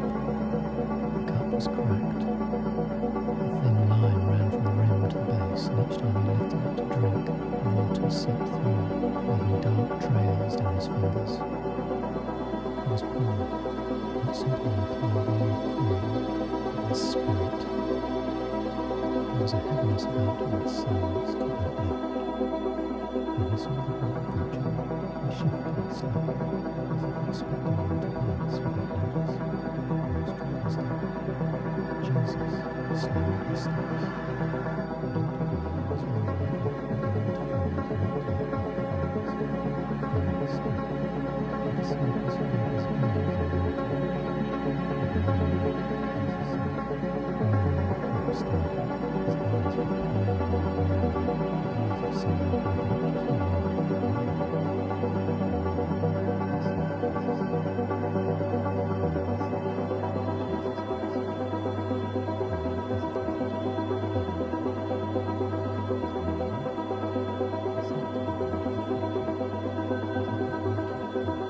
Branch above and landed in the cracked cup, then slipped through the fissure. The man sighed. It doesn't hold much anymore. Jesus reached out and turned the cup gently in his hands. Where did you get it? He asked. My wife made it, the man said. Years ago, before the sickness took her. His voice softened. It was her favorite clay, smooth, red, easy to shape. She said the earth itself remembered kindness. He paused, swallowing hard. When she died, I kept this one piece. But the road has been long, and the cracks keep widening. He tried to smile, but it faltered. I suppose everything breaks, sooner or later. Jesus held the cup a moment longer, the crack glowing faintly in the light. Not everything, he said. Some things only open so that light can pass through. The man frowned, not understanding. Jesus turned the cup slowly, letting the sunlight touch the thin crack. Through that line, the light glimmered, a narrow thread of gold. The man followed the glow with his eyes. Something in him softened. Not joy yet, but the beginning of it. Still, he said quietly, it leaks. Jesus nodded. Then let it leak, grace. He dipped his hand into the small water jar the disciples carried and poured a little into the broken cup. The water trembled, then held, not because the crack was gone, but because his hand remained beneath it, steadying the flow. Sometimes, he said, the only way to give is to let what we have run through our brokenness. The man watched as the light caught the water spilling gently from the crack. He had no words, only a strange warmth rising behind his ribs, something he hadn't felt in years, not since his wife's laughter had filled their small house. Jesus handed the cup back to him. Drink, he said. The man obeyed. The water was cool, clear, alive somehow, as if it had remembered the taste of the spring it came from. He lowered the cup slowly. Tears glimmered in his eyes, and he said in a hoarse whisper, I have nothing to give you in return. Jesus smiled. You have already given me something, your honesty. He gestured toward the road. Come walk a little way with us. There's shade ahead, and we have bread to share. The man hesitated, looking at his worn sandals, his frayed cloak. I don't walk well anymore, he said. Then we'll walk slowly, Jesus replied. So they did. The disciples fell into step behind them, carrying the little lamp and the baskets. The man leaned on his staff, and for the first time in a long while, the weight of it felt lighter. When they reached a stream that crossed the road, Jesus stopped. He knelt beside the water and rinsed his hands, then took the cup again. He filled it to the brim, letting the water flow freely through the crack. Each drop caught the sunlight as it fell, scattering small rainbows on the stones. See, Jesus said. "It still serves." The man laughed quietly, the sound like an old door opening. He crouched beside Jesus and watched the water pour through. "I suppose that's true," he said. "Maybe even I can still serve." Jesus placed the cup back into his hands. "You already are," he said. They sat there a while, listening to the stream's soft murmur, the reeds moving like breath. A dragonfly hovered near the surface, its wings catching the light in small flashes. Time seemed to fold in upon itself, not stopping but slowing enough for the heart to notice. When the man finally stood, he looked stronger, not in body but in spirit. He pressed the cracked cup to his chest as though it were whole again. "Thank you," he said. Jesus only nodded. "Keep it.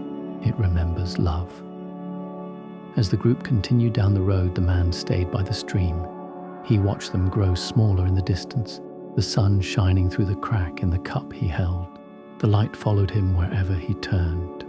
That evening, when travelers passed, they found him sitting there, offering water to anyone who stopped, cupping his hands, pouring from the same broken vessel that had once seemed useless.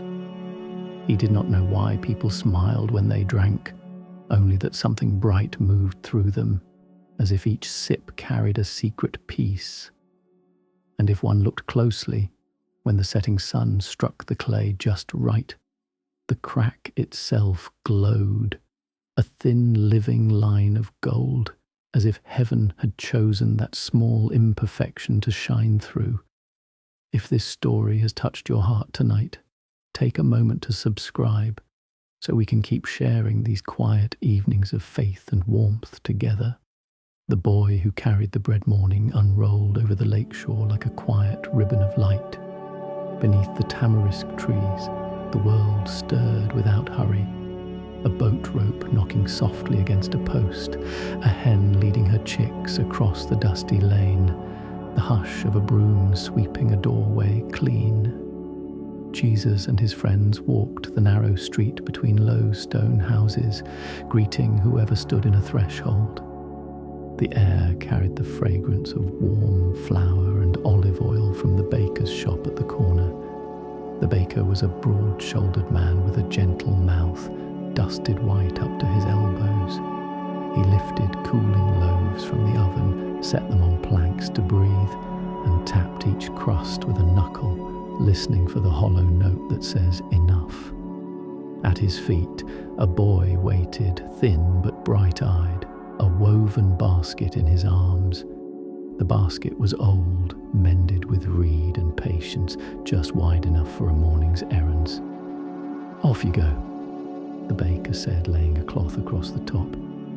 3 loaves to the widow by the well, 2 to the shepherd's wife on the slope, and 1. He paused, glancing toward Jesus in the road. "1 for our visiting teacher if he will take it." The boy looked from his father to the strangers, then down at the basket, measuring the weight of duty against the size of his feet. Jesus smiled. "We'll walk with you," he said. They set out, Jesus, the boy, and 2 of the disciples, along a path that rose gently toward the well. The boy held the basket with both hands, elbows cinched to his ribs like a sailor guarding a lamp in wind. Every few steps he peeked beneath the cloth, reassured by the warm, yeasty breath that rose from the bread. At the well, a widow sat on the low ring of stone, smoothing the edge of her shawl. Her jar leaned against her calf, empty. The boy approached, shy, and balanced the basket on his knee. He lifted 1 loaf with both hands as if presenting a small son, and laid it in her lap. The woman pressed her fingers into the crust, then to her heart. "May you be fed as you have fed," she whispered. The boy's ears turned pink. He ducked his head, surprised that giving could feel like being given to. They continued toward the slope where the shepherd's wife tended a small garden of onions and thyme. A child leaned sleepily against her side. A second tugged at her sleeve. The boy handed over 2 loaves. She broke a corner and pushed it gently into the toddler's palm. "Still warm," she said, smiling at the steam. The child chewed with grave attention, as if tasting was a task. Jesus watched the small mouth work, the crumb stick to a lip, the mother's thumb catch it before it fell. He said nothing, but his eyes were bright with the kind of joy that does not need a name. Back on the lane, the last 2 leaves remained under the cloth. The boy counted without counting, 1 promised, 1 spare, and looked up at Jesus. "Father says to keep a loaf for a traveller," he explained as if confessing a secret. "Sometimes I meet one by the old cypress." "Do you always meet someone?" one disciple asked. The boy shrugged. "Not always, but it feels wrong to arrive with only a basket." Jesus nodded as if he'd heard a parable. They reached the cypress, its roots curling from the earth like the fingers of an old hand. No traveller waited there today, only a blackbird on a branch, turning its head to listen. The boy set his basket down and traced the rim with a thumb, undecided. "That last loaf grows hot when I keep it too long," he said. "It asks to be broken. Bread knows its purpose," Jesus answered gently. They sat in the shade and shared a little water. The boy placed the remaining loaf between them, but did not uncover it. Beyond the trees, a line of people moved along the road, men with tools across their shoulders, women with jars, children with nothing but time. Some glanced toward the cypress and lifted a hand in greeting. Some walked on with the single-mindedness of hunger. A girl, no more than 7, stumbled as she passed.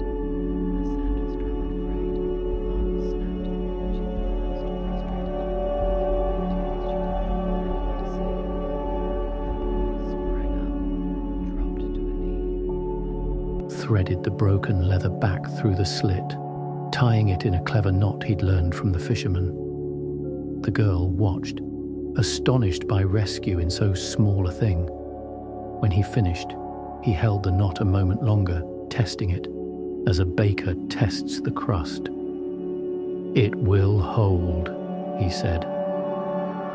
She answered by standing very tall and walking very carefully, then turned and smiled with her whole face. The boy sat again, suddenly aware of the loaf beside him. He lifted the cloth, touched the curve of crust, then hesitated. "Teacher," he said, "sometimes I wonder if what I carry will ever be enough." Jesus folded his hands and looked at the road, where the line of travelers had thinned. "What you carry," he said, "is already more than the empty place expected." He tilted his head toward the basket, and in the right hands, small things learn how to multiply their kindness. The boy thought about the widow's blessing, the toddler's solemn chewing, the girl's careful walk, the way the blackbird listened as if to a story. He pushed the loaf softly toward Jesus. "Would you—" He stopped, unable to find the word that asked and gave at once. Jesus understood. He placed his palm on the bread, not claiming it, but blessing the space it would soon fill. Footsteps sounded on the path, uneven, dragging. An old man emerged from the sun, lean as a reed, his breath measured in small, disciplined sips. He nodded to the strangers, then leaned his back against the cypress and closed his eyes. The boy looked to Jesus. Jesus looked to the boy. The cloth lifted a final time, and the slice the boy tore was generous for such a small loaf. He offered it without speech. The old man chewed, slow and grateful, each bite a kind of remembering. When he finished, he placed his hand briefly over the boy's head, just a touch, like shade, and went on. The basket was light now. Its emptiness was not loss, but readiness.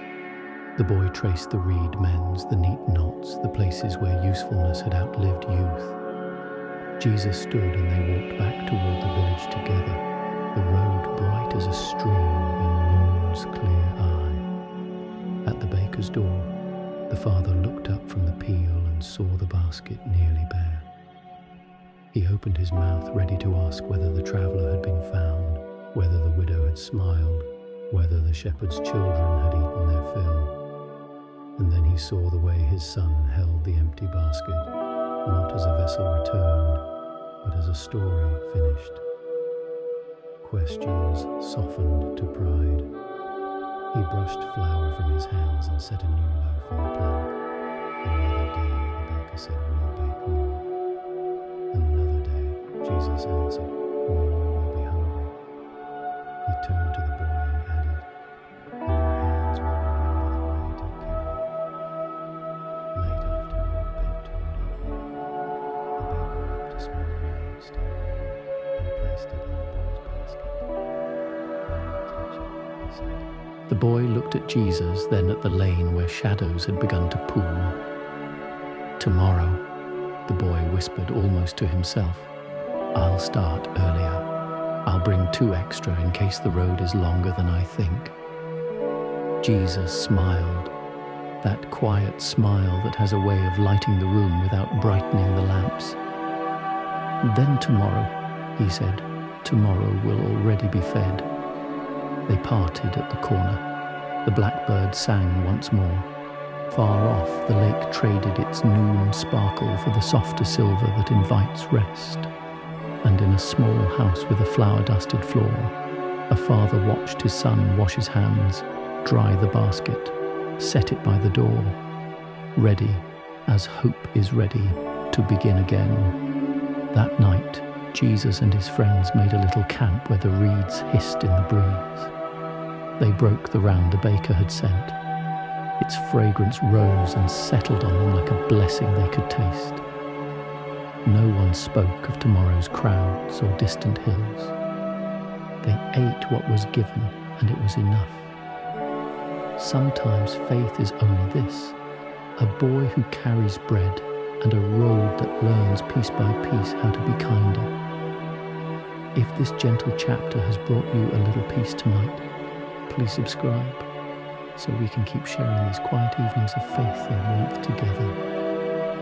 The woman by the well. The road turned dusty again as they left the baker's village behind. The lake shimmered in the distance, a blue mirror trembling beneath the noon heat. Jesus and his disciples walked in silence for a while, their shadows long and wavering. The hum of insects filled the air, and every so often the soft ring of a bell reached them from a herd far off on the hillside. By mid-afternoon they came to a field of olive trees where a narrow path led down to a well. The stones around it were smooth from the touch of many hands, and the sound of dripping water echoed softly in the shade below. A woman stood there, alone. She had come with a jar on her shoulder, but she had not yet drawn water.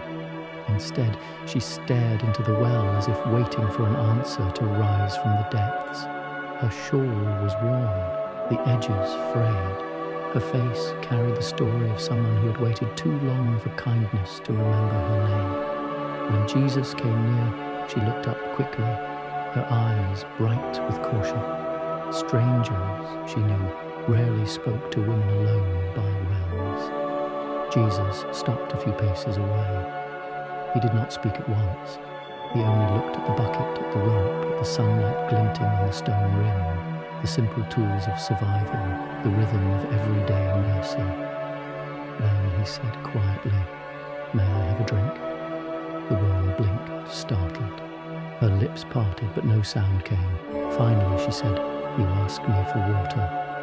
There was disbelief in her tone, and something else too, a flicker of wonder. Jesus nodded. "You have a jar and I'm thirsty." She studied him carefully. His clothes were travel-worn, dust clinging to the hem. Yet his voice was calm, not pleading, not proud, simply human. "You're a traveller," she said. "Yes," he answered. "And you?" Her fingers tightened on the rope. A woman with too many yesterdays, she murmured. The disciples had gone ahead to find food, leaving them alone in the still air. For a moment the only sound was the bucket creaking as it descended into the dark. Then came the splash, a small, clear voice rising from the deep. The woman drew it up and poured the water into a clay cup. She held it out, but did not meet his eyes. Her hands trembled slightly, perhaps from the weight, perhaps from something she did not yet understand. Jesus took the cup. The water was cool, tasting faintly of stone and thyme. He drank slowly, as though blessing each swallow. When he finished, he handed it back and said softly, "You have been carrying more than this jar." Her breath caught. "What do you mean?" He looked at her, not through her. "The water you draw cannot still the thirst that lives in your heart." The woman laughed quietly, but the sound was fragile, uncertain. "Everyone is thirsty," she said. "It's the way of the world." "Perhaps," he replied. "But some thirsts are meant to be quenched, and others are meant to remind us where to look."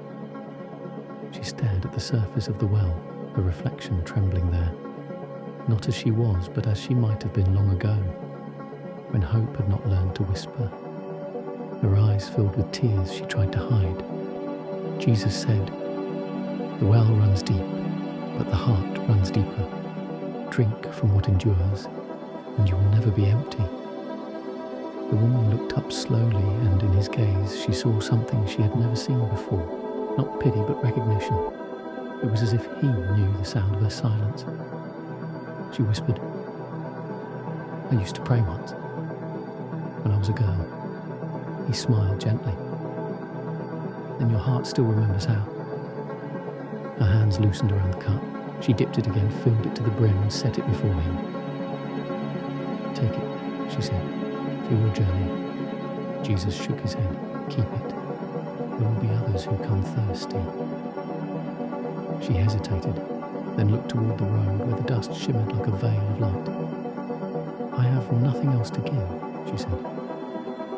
"You've given more than enough," he answered. "You've shared the well." She looked at the cup, then at him. "And you? Who are you really?" he said. "The one who drinks beside you and does not leave." Her eyes widened. For a heartbeat, the world held still. The wind paused in the branches. The shadows leaned close. Then she set down her jar, the one she had carried for years, and turned toward the village with a new light in her step. When the disciples returned, they found Jesus sitting by the well, the rope swaying gently, sunlight dancing on the stone. "Master, will you eat?" they asked. He looked up and smiled. "I have already been fed." They did not understand, but they felt the peace that lingered in the air, a stillness that seemed to breathe with love.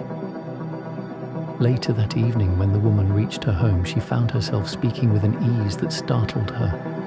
Her voice carried hope again, fragile, but alive. And though she could not explain why, she filled her pitcher to the brim and placed it by the door, as if waiting for someone else who might come thirsty before nightfall.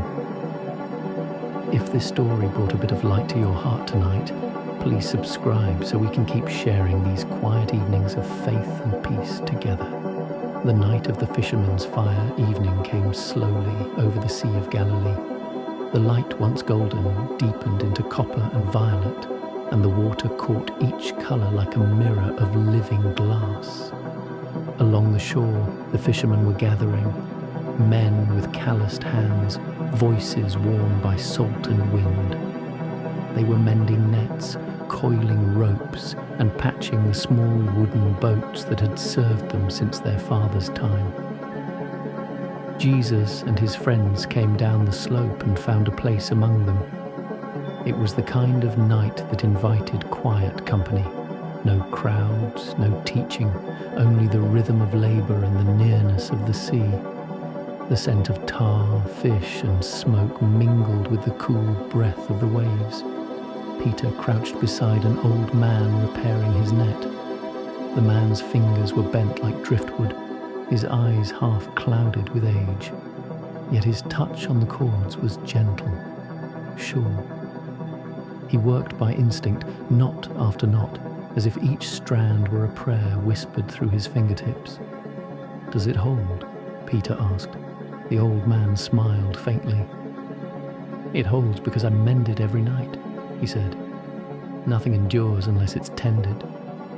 Jesus, sitting nearby, heard him and nodded. "Even faith," he said softly. The man looked up, his gaze steady despite the milky film in his eyes. "Faith?" he echoed. "Yes," Jesus replied. "Faith is a net too. It must be mended before the morning comes." The old man chuckled. "Then we are all fishermen." Jesus smiled. "Yes, only some of us don't yet know what we're catching." The men laughed quietly, and the sound mixed with the hiss of the tide. Soon the first stars began to appear, shy and flickering. The disciples helped push a few boats out, their hulls scraping softly against the pebbles. Lanterns were lit, small trembling flames that floated on the water, swaying gently with the motion of the waves. Each light seemed to breathe. It was a sight both ordinary and sacred.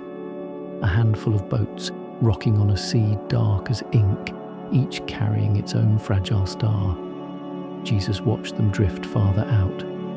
His face reflected the glow, a calm expression, but his eyes shone as though they saw beyond the surface, beyond the fish, the nets, the night itself. John came and sat beside him. "Master," he said, "they work so hard and yet catch so little some nights."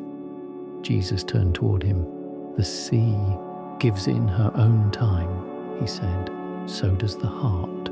John frowned slightly. "And when the heart yields nothing, then," Jesus whispered, "keep casting, not to fill your net, but to remember the sound of the water." The breeze thickened with the scent of salt and smoke. Someone had built a small fire farther up the beach, a circle of light where men warmed their hands and told stories. Jesus rose and walked toward it. The flames licked the cool air, sending sparks upward like brief prayers. A boy was tending the fire, adding driftwood one piece at a time. He had no boat, no net, only the patient task of keeping the flame alive while the others fished. When Jesus sat beside him, the boy glanced up, uncertain. "You watch over the fire," Jesus said. "Yes, sir," the boy replied. "If it dies, they'll have no light to guide them back. Then you are their keeper," Jesus said kindly. "The sea has its watchers, and so does faith." The boy poked the coals, and sparks danced. "It's strange," he said after a moment. "I never catch fish, I only wait." Jesus looked toward the dark horizon, where the lanterns bobbed like fireflies. Sometimes waiting is the holiest work of all. The boy fell quiet, thinking. The fire popped, releasing a faint fragrance of resin. Far out on the water came the call of fishermen, voices echoing low and rhythmic. Between their shouts and the answering waves, it was as if the sea itself were singing back. Peter's boat returned first, its lantern flickering low. They had caught only a few small fish. He sighed, rubbing his forehead. "All night," he murmured, "and still the nets are nearly empty." Jesus stood and met him by the fire. "Come," he said gently. "Sit a while." Peter dropped down onto the sand, staring at the flames. The boy offered him a small piece of bread from a wrapped cloth. Peter accepted it without a word. Jesus tore another piece and handed it to the boy. "Thank you," he said. The boy blinked, surprised. "For what?" "For feeding us while we waited," Jesus answered. "You've done what many forget. You kept the light." They ate quietly. The night pressed close, cool and full of whispers. the tide rolling, the wood crackling, the slow, deep breath of the world resting. After a long silence, Jesus spoke again. "Peter," he said softly, "throw your net once more." Peter looked at him, weary. "Now, the tide is wrong." "Once more," Jesus said. Peter hesitated, then rose. He walked to the edge of the water, pushed the small boat a few feet out and cast the net into the darkness. A moment later, the rope jerked taut. He pulled, and the net came alive beneath his hands, heavy and trembling with life. The others rushed to help, their laughter breaking the stillness like bells in the fog. When the fish were hauled ashore, the sand gleamed silver with their movement. Peter fell to his knees, breathless. "It's too much," he whispered. Jesus stepped beside him. "It's just enough," he said. The boy clapped his hands, his eyes wide with wonder. Jesus placed a hand on the child's shoulder. "Remember tonight," he said, "when faith feels empty, keep your fire burning. The boats will find their way back." The sea quieted again. The stars above shone more clearly now, and the air carried that peculiar peace that comes only after work well done. The fishermen sat together, sharing bread and stories until the embers dimmed. They did not speak of miracles. They spoke of the warmth of the fire, the feel of the rope, the joy of returning to shore together. And Jesus listened, smiling, as if the sound of their voices was itself the answer to prayer. Before dawn, when the last flame turned to ash, he looked toward the horizon and whispered, "The sea still glows where faith has touched it." If this quiet story brought a little peace to your evening, please subscribe so we can keep sharing these gentle nights of faith and warmth together. The Carpenter's Table. Morning entered the town the way a careful hand opens a door, quietly without hurry. Shadows loosened along the walls, and the scent of cut wood drifted from a little workshop tucked behind a fig tree. Someone had left the door ajar. From inside came the soft grammar of tools, a plane whispering a long grain, a chisel breathing against a knot, a mallet speaking once, then resting. Jesus paused at the threshold. Dust hung in the light like fine snow, each flake turning slowly as it fell. On a bench lay boards of olive and cedar, their edges chalked with pencil lines. On a shelf, neat rows of pegs and dowels. On the floor, curls of shavings like small moons gathered at his feet. The craftsman looked up, a spare man with gentle wrists and sword-dusted hair. He touched the rim of his cap in greeting. "You're early, Rabbi. The table's nearly ready, but she wobbles still." Jesus smiled. "May I look?" The man stepped aside. "I'd be honored." The table stood without dignity or pride. 4 legs, a plank top, and the promise of bread. One leg rocked, the smallest tremor like a sigh. Jesus knelt, pressed his palm to the corner and listened the way a carpenter listens, not with ears only, but with patience. "Olive on cedar," he said softly, "different tempers." The man nodded. "I had what I had." "Plenty," Jesus answered. "Let's help them agree." He chose a thin shaving of cedar, folded it on itself, then slid it beneath the unsteady foot. The table settled, but not quite. He lifted the leg again, shaved a breadth from an edge, set it down, waited. "So," he murmured, "every meal will sit at peace." The craftsman watched, arms crossed lightly, not to command, but to keep his wonder still. "Rabbi," he said, "your hands know my shop as if you'd worked here for years." "I have known shops like this," Jesus replied. His eyes were warm, remembering. "Workrooms where patience teaches twice, once to the wood and once to the heart." He ran the plane once along a stubborn board. Its curl rose in a ribbon and fell on his wrist, warm as a newly baked crust. He brushed it aside with a laugh so quiet it felt like a blessing.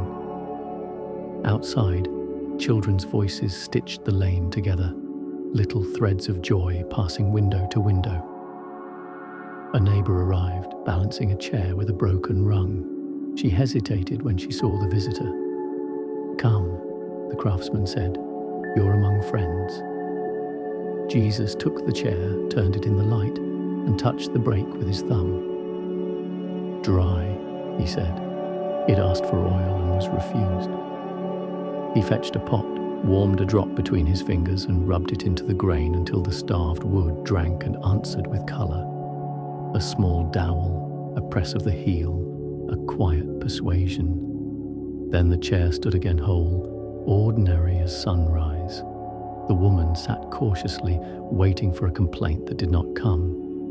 "It forgot to creak," she laughed, covering her mouth. "Chairs learn silence when they're welcome," Jesus said.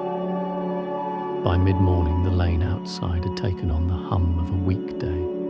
Sandals scuffing stone, a mule's mild patience, the faint choir of pots cooling on a sill. The table, meanwhile, had grown calm beneath their hands. They rounded the harshness from the edges, softened each corner into kindness. "Hands will lean here," Jesus said, "when news is heavy. Let the wood not fault them." The craftsman glanced up. "We make many tables," he said, "and sometimes forget what they carry."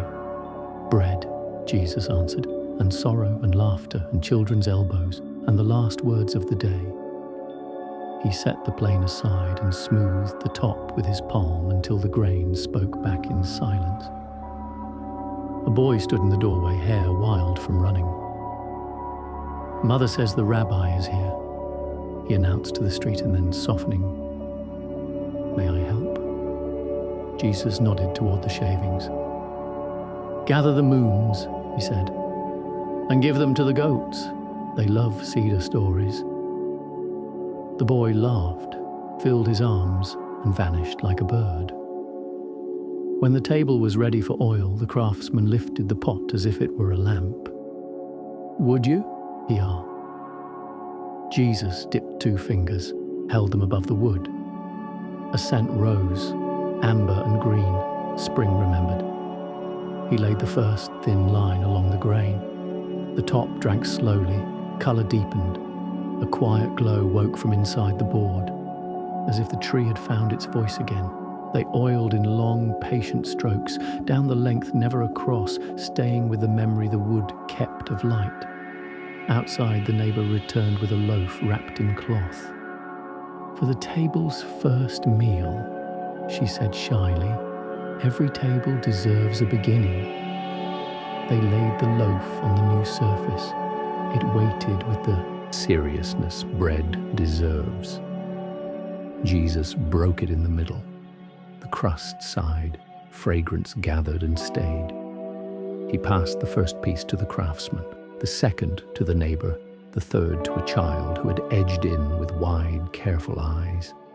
No speech, no ceremony, only the honest work of hunger and the relief that follows it. After they had eaten, Jesus turned the lamp of oil in his hands and set it near the table's edge. "One day," he said, "this table will know stories." "Which ones?" the craftsman asked. "The common kind," Jesus answered, "the best kind." He ran a fingertip along the softened corner. "Someone will come home tired and lay his head here. Someone will mark a height on this leg and call the child taller. Someone will whisper good news, someone will weep, and when their hands have finished speaking, the wood will remember and keep their tenderness for them." The craftsman leaned against the bench, eyes damp. "I make things," he said quietly, "and sell them. I forget what becomes of them. They become a place to belong," Jesus said. "You have given people somewhere to be gentle." A knock sounded, 2 quick, 1 shy. The widow from the well stepped in with a clay cup. "You fixed chairs," she said to the craftsman, then turned to Jesus. "And you asked me for water." She set the cup on the table. "For the next thirsty traveller," she said.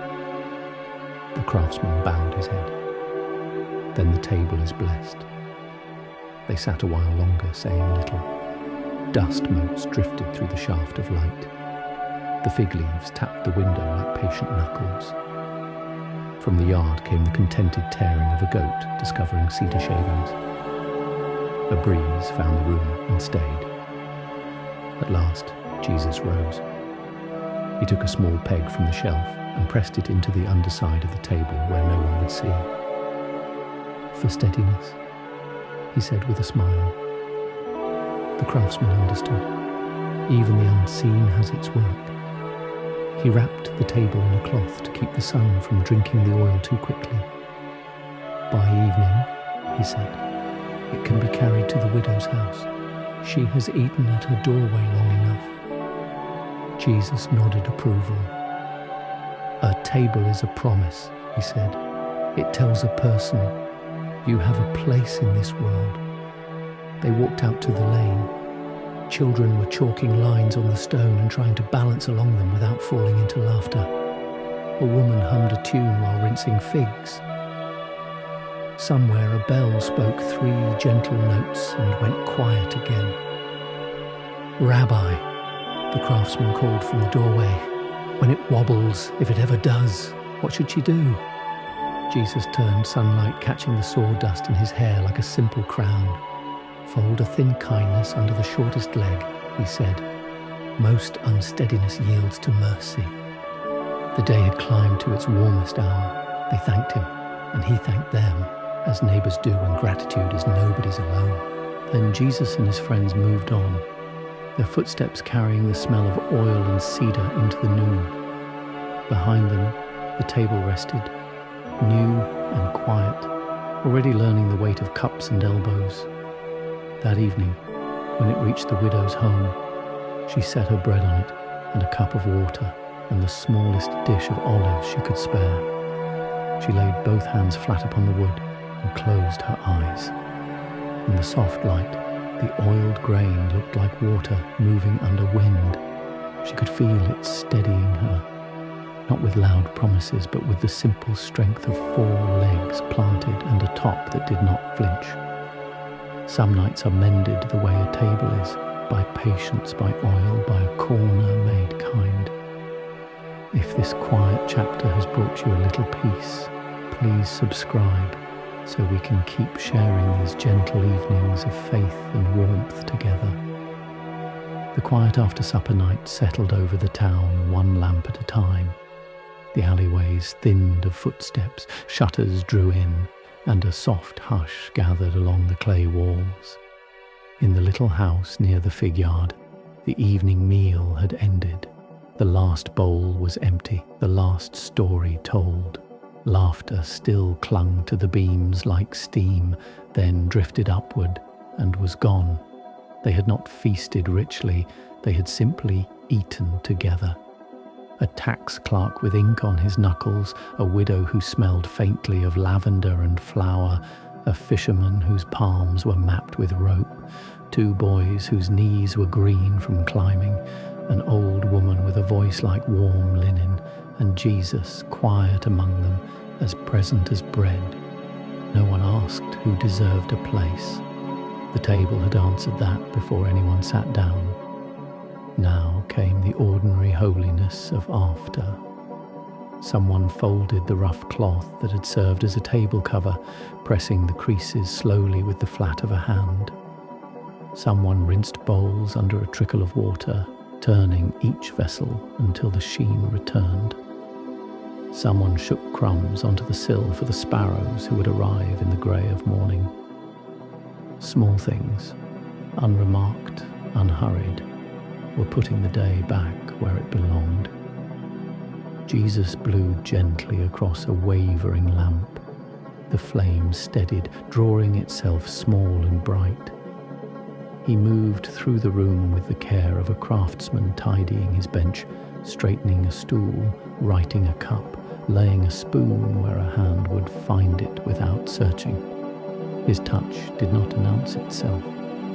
It simply left peace behind, as of a tide smoothing sand that feet had troubled. The fisherman rose to go and then sat again. as if the chair had asked him to stay a moment longer. He looked at his cracked thumbnail, then at the empty plate before him, then at the faces around the room. "Thank you," he said, but he meant more than supper. The tax clerk nodded, folding his ledger shut as if it too needed rest.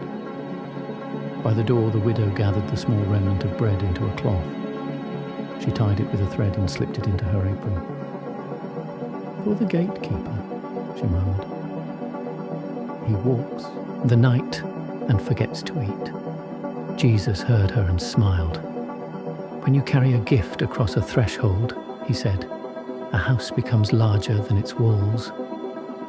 A cool breeze traced the floor. Outside, a dog padded past, nails ticking softly, then returned to lie against the warm stone. From the fig yard came a faint, contented rustle, leaves brushing one another like familiar friends. Somewhere far off, a late cart creaked. Somewhere nearer, water sighed in a jar set back on its shelf. One of the boys, grown solemn with drowsiness, leaned his head on his mother's shoulder. His breath slowed. The day's noise fell out of him in a quiet tumble. The other boy stacked the wooden plates into a tower, aligning the edges with grave concentration. He looked up at Jesus as if waiting for a verdict. "That tower will hold," Jesus said. The boys smiled and carefully let it stand. When all was put away, they sat again with nothing between them but the calm. Speech was not required. The room had already said what words might have insisted on. They listened together the way one listens to a hearth, or to a sleeping child, or to the small, faithful heart inside one's own ribs. This too was fellowship, sharing a silence that did not ask to be filled. The tax clerk cleared his throat. "I have erred," he said, "not to confess to a ledger, but to the company of mercy." No one hurried to fix him. The old woman only reached across the table and touched the back of his hand with 2 fingers, as if smoothing a wrinkle from cloth. "Eat better tomorrow," she said, meaning more than food. He nodded, and the weight that rose from his chest seemed almost audible. Jesus stood and drew the bolt on the door halfway, then left it. "Let it rest open," he said. "Kindness sometimes arrives late." They left a lamp near the threshold, just one, trimmed low, a small moon for any wandering foot. The house, relieved of duties, breathed. The widow moved to the doorway with her parcel of bread. "I'll go by the gate," she whispered. "I'll walk with you," Jesus said. They stepped into the lane, cool under the stars. The dog followed, then thought better of it, and returned to his spot with a satisfied circle and sigh. On the corner, the night watchman leaned against his staff, tapping the stone only often enough to remind the hour it was loved. He started at their approach, then straightened. "News?" he asked out of habit. "Bread," the widow answered, placing the bundle in his palm. He blinked, disarmed by plenty. "Then that is news," he said, and tucked it beneath his cloak like a secret that could warm a man. They walked back by a slower way. Windows glowed like quiet promises. A mother somewhere sang a last line. The note found the space between 2 houses and rested there. When they re-entered the little room, the others had drawn closer, shoulders not touching but near enough that a shared warmth gathered among them like a shawl. Jesus took the last free stool. He did not teach, and yet nothing in the room went untaught. The fisherman studied the settled lamp and learned steadiness. The tax clerk studied the folded cloth and learned restraint. The boys studied their mother's hands at rest and learned what strength looks like when it stops working. "Will you bless the night?" the old woman asked at last. Jesus lifted his eyes. The lamp followed in a small reflected sun. "Father," he said, and the word seemed to open a window.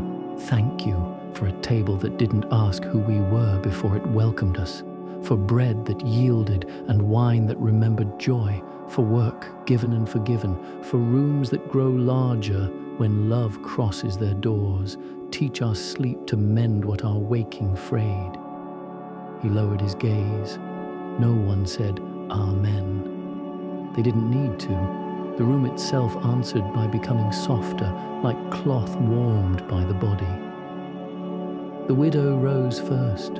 Her steps were slow but light, as if night were taking some of her weight. The fisherman followed, pausing to touch the table once with the reverence men keep for tools that outlived them. The tax clerk lingered, then tucked the ledger farther back on the shelf.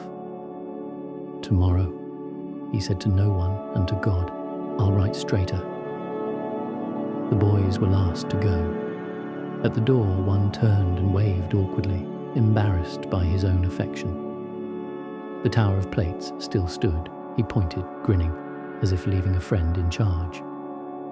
When the room emptied, Jesus drew the bolt home and set the lamp lower. The flame diminished to a pearl, then steadied, present, humble, sure. He stood for a little while with his hand on the back of a chair, listening to the world finish its day. His expression held neither triumph nor sorrow, only a fullness the room could rest in. Outside, the fig leaves brushed the wall with a hush like prayer beads. A moth circled the lamp and decided against it. The dog, having revised his notions about the best place to sleep, arranged himself directly across the threshold like a mild guardian. At last, Jesus lay down along the bench, cloak folded beneath his head. He turned once and the bench did not complain. Breath found its rhythm, the lamp kept its watch. Above the roof, the stars stood quietly in their places, content to be seen without saying anything new. Some nights end loudly. This one ended like a good seam, drawn together, not tucked in, the thread smoothed flat. By morning, no one would speak of miracles, though something tender had happened all the same. The kind of blessing that leaves no mark but makes every burden fit the shoulder better. And if a traveller passed that house toward dawn, he might have wondered why the door looked friendly, why the stone felt warm, why the small lamp's glass was smudged as if touched by grateful hands. He would not know the names of those who had eaten there, only that the quiet after supper had fed them as surely as bread. If this gentle chapter has brought you a little peace tonight, please subscribe so we can keep sharing these quiet evenings of faith and warmth together. The road at dawn. The first light did not rise. It unfolded slowly, like a page turned by wind. A faint silver touched the lintel, then crept across the floor to where Jesus had slept. The lamp had burned itself to a small pool of wax, still warm. Outside, the fig leaves whispered their first conversation with the morning. A rooster called once, waited for an answer, and received it from far down the valley. Jesus sat up. For a moment, he simply listened, to breath, to the hush of earth remembering its promise to turn toward light. He stretched his hands in front of him, palms open, as if measuring the day's gentleness before it began. In another room, the children stirred. The dog lifted his head and thumped his tail once, satisfied that the world was keeping its order. He stepped out into the lane. Mist lay over the stones, softening their edges. Every sound, the creak of a cart, the drip from a roof tile, the murmur of someone sweeping, carried clearly as though the air itself was still deciding what notes to hold. He walked without hurry, letting the rhythm of his feet match the heart of the morning. Behind him, the door he had slept behind now stood half open, breathing warmth into the cool air. A baker, already at work, glanced up from his oven. "Early, Rabbi," he said. "The bread is early, too." Jesus replied. They both smiled, the way men smile when they know dawn has granted them a head start on grace. The baker passed him a small loaf still steaming. "Carry it with you," he said. "I will," Jesus answered, "until someone hungrier appears." The road led east, between low hills veiled in lavender haze. Drops of dew clung to the reeds, turning each blade into a trembling candle. He touched one and watched the bead roll down, joining another until both disappeared into the soil. "So even water finds its kin," he murmured. The disciples began to appear one by one, rubbing sleep from their eyes, pulling cloaks close against the cool. Peter joined him first, a quiet readiness replacing last night's weariness. "Where to, Master?" "Forward," Jesus said simply. "There's always someone waiting by the next well." They walked together in the pale light, speaking little, each breath a small prayer for the strength to begin again. Halfway down the hill they met a farmer leading an ox. The man bowed slightly. "Fields are heavy this year," he said. "Then you will eat well," Jesus answered. The man nodded, but his eyes told a harder story. "If the rain keeps its word." Jesus paused, placed a hand on the beast's neck and then on the farmer's shoulder. "The clouds remember their task," he said. "Sometimes mercy gathers quietly before it falls." The farmer smiled, uncertain why his chest felt lighter, and went on humming to his ox. They reached a bend where the road overlooked the lake. The surface caught the sun's first edge, scattering coins of light across the water. Fishermen were already far out, their nets flashing silver as they cast. The smoke from last night's fire still clung faintly to the rocks. It smelled of salt and patience. John stopped to watch. "They'll fill their nets today," he said, "because they mended them last night," Jesus replied. A breeze lifted, carrying the mingled scents of barley, wood smoke, and distant thyme. It moved through the group, rearranging cloaks, cooling foreheads, smoothing what the night had left undone. They passed an olive grove, the branches alive with birds testing their songs. Each call seemed to braid itself with the next until the air shimmered with shared joy. At a fork in the road, they found the widow from the well waiting with a jar. She held it up shyly. "Water for the morning," she said. Jesus took a sip, then handed it to Peter, who drank and returned it. When she left, she looked lighter than when she'd come, as if a burden had set itself down behind her without needing to be asked. "She still draws water," Peter said. "Yes," Jesus answered. "Some wells never run dry once they've learned love's voice." The road narrowed through a field where poppies had opened early. Their red faces caught the low sun, trembling with every small breeze. Children were chasing each other along the fence, their laughter scattering the dew like pearls. Jesus paused, watching them. "Look how joy runs ahead of reason," he said softly. The disciples smiled. Their hearts tugged backward to their own childhoods. The sound of mothers calling from doorways, the taste of bread and freedom. By mid-morning they stopped near a small rise where an old fig tree grew alone.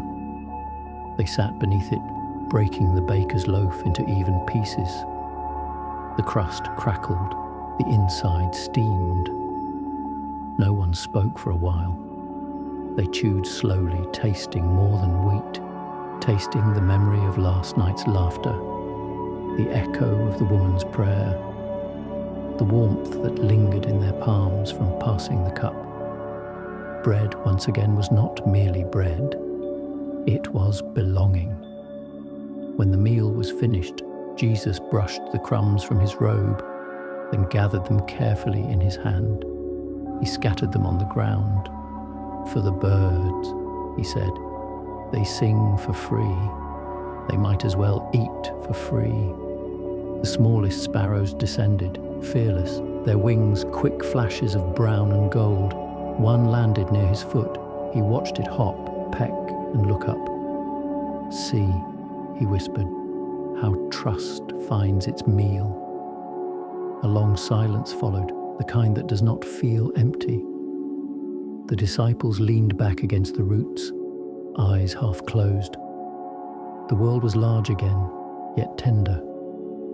A breeze brushed through the fig leaves and the shadows danced over their faces like gentle hands. "Master," John said finally, "will we always walk these roads?" Jesus looked at him, eyes clear and kind. "Not these," he said, "but others like them. The road is every place where love waits to be noticed." He rose then, stretching, brushing dust from his palms. "Come, we'll reach the next town before noon. Someone there will have an empty seat at their table." They followed, unhurried. The lake shimmered behind them, the fields bowed before the wind, and the path curved ahead, familiar and new all at once. They did not know where the next bend would lead, only that the one before them walked as if every stone had a story, every face a reason, every dawn a promise kept. By the time the sun cleared the ridge, the road had filled with brightness. It spread over them, warming shoulders, drying dew, painting every shadow thin and merciful.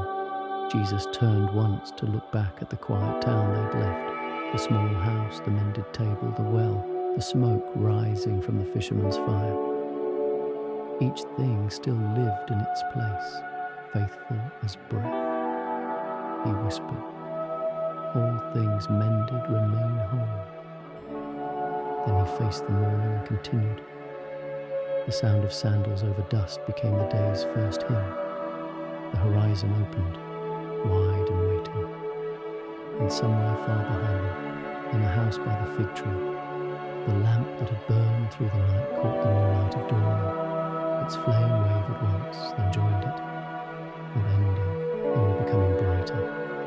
If this final story has brought peace to your heart tonight, please subscribe so we can keep sharing these quiet evenings of faith, hope, and gentle light together. The village of the wind bells. The road wound upward through a valley of soft hills. By midday the sun had climbed high, yet the air stayed tender with wind.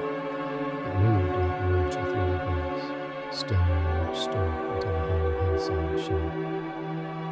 Every so often, a small bell chimed from somewhere unseen, not from temples or towers, but from doorways and trees. Their notes carried far, moving together into a sound too gentle to be music, too weird to be silence. The disciples walked about and wondered. "What place is this?" Peter asked. "A place that listens," Jesus said. He smiled faintly, as if recognizing something he'd left on the bed.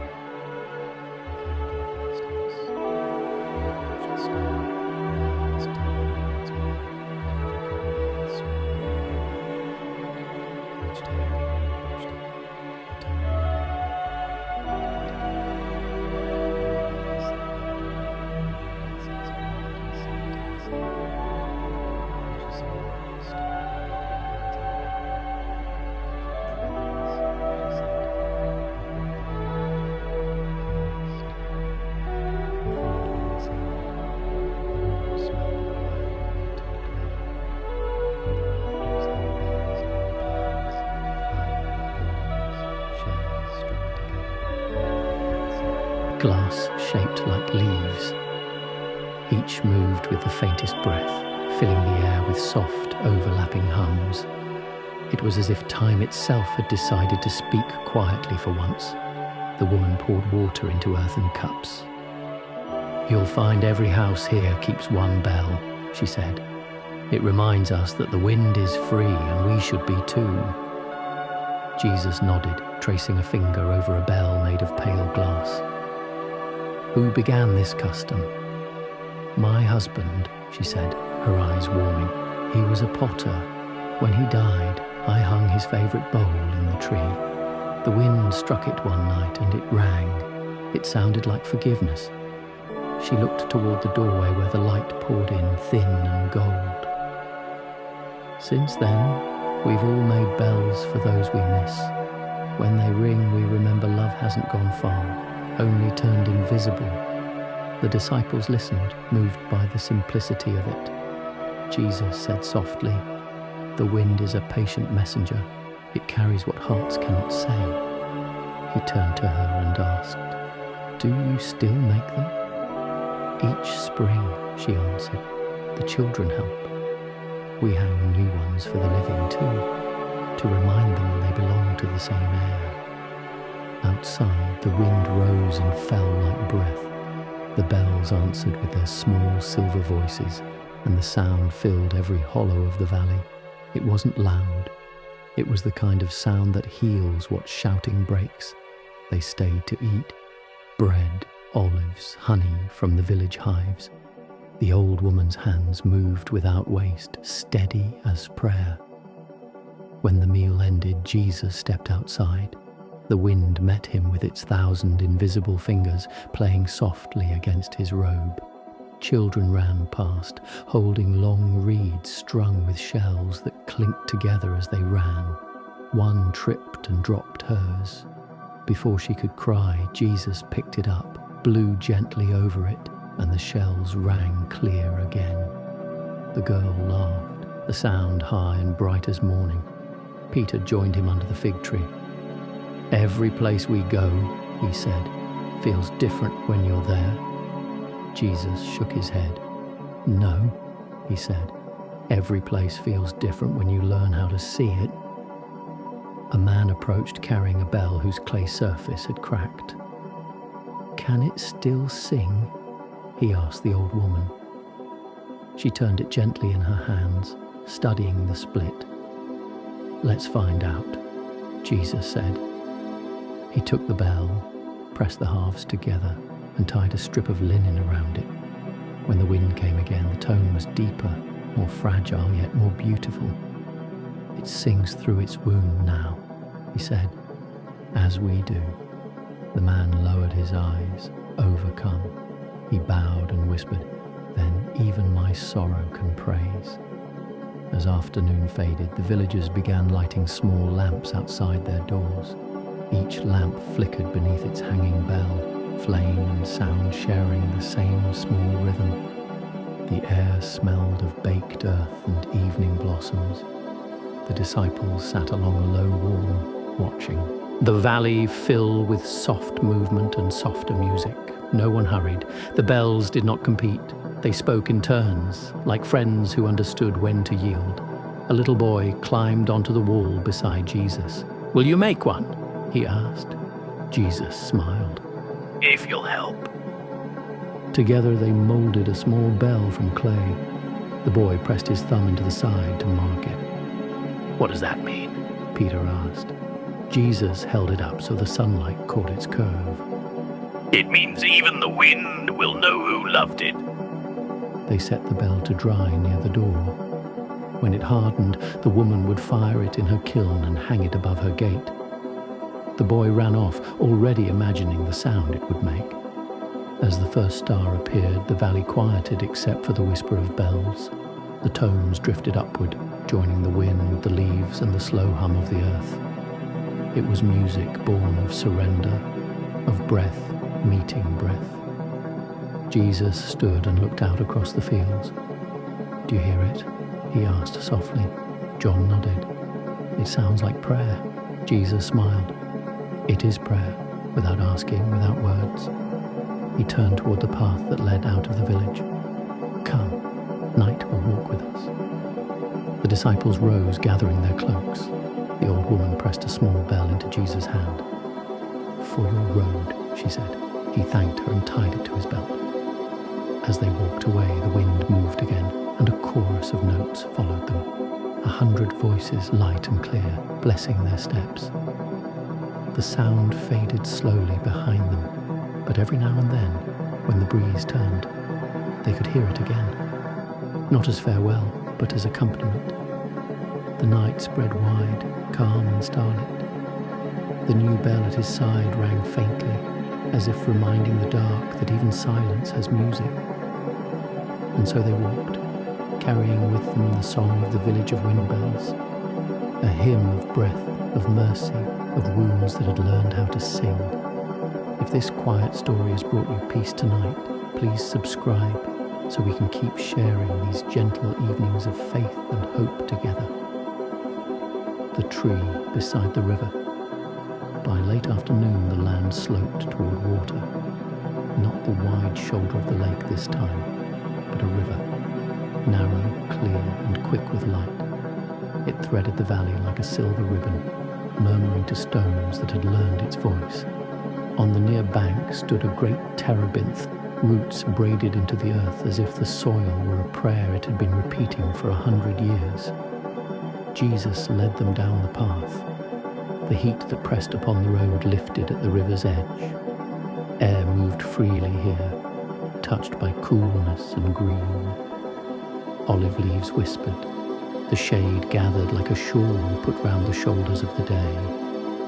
Women knelt to wash linen on smooth rocks, their rhythms unhurried, lift, press, rinse, talking in the soft way that lets water keep the conversation.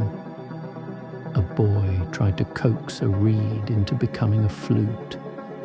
Each breath found almost music, then laughter. They stopped beneath the tree. Its bark was thick with old stories. A low branch bent toward the river, as if to drink.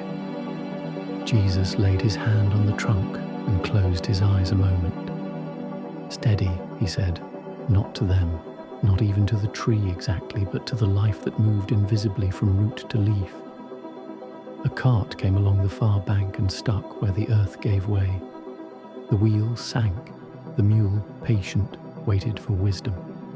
Peter waded halfway, placed flat stones into the mud by feel, a path for the wheel to find. The driver clucked, tried again. The cart rose with a watery sigh. He lifted his hat in thanks, and the river went on speaking as if nothing special had happened. A miller from the village sat nearby, mending a canvas sack. Flour dust made moons on his forearms. His fingers were white as bread. He nodded toward the terebinth. "She holds the bank in place. When the water swells in spring, these roots keep us from waking to find our fields downstream." Jesus glanced at the exposed roots, cords dark and wet, disappearing into depths no eye could follow. "Good trees listen to the river," he said. "They learn where water hides even in lean weather." The miller looked toward the sky, thin clouds drawn like silk. "Drought took 3 summers from us once," he said. "That tree did not yellow." "Some lives," Jesus answered, "drink from where eyes cannot see." The miller bowed his head, as if to thank the ground for remembering him. Children gathered with small tasks to offer.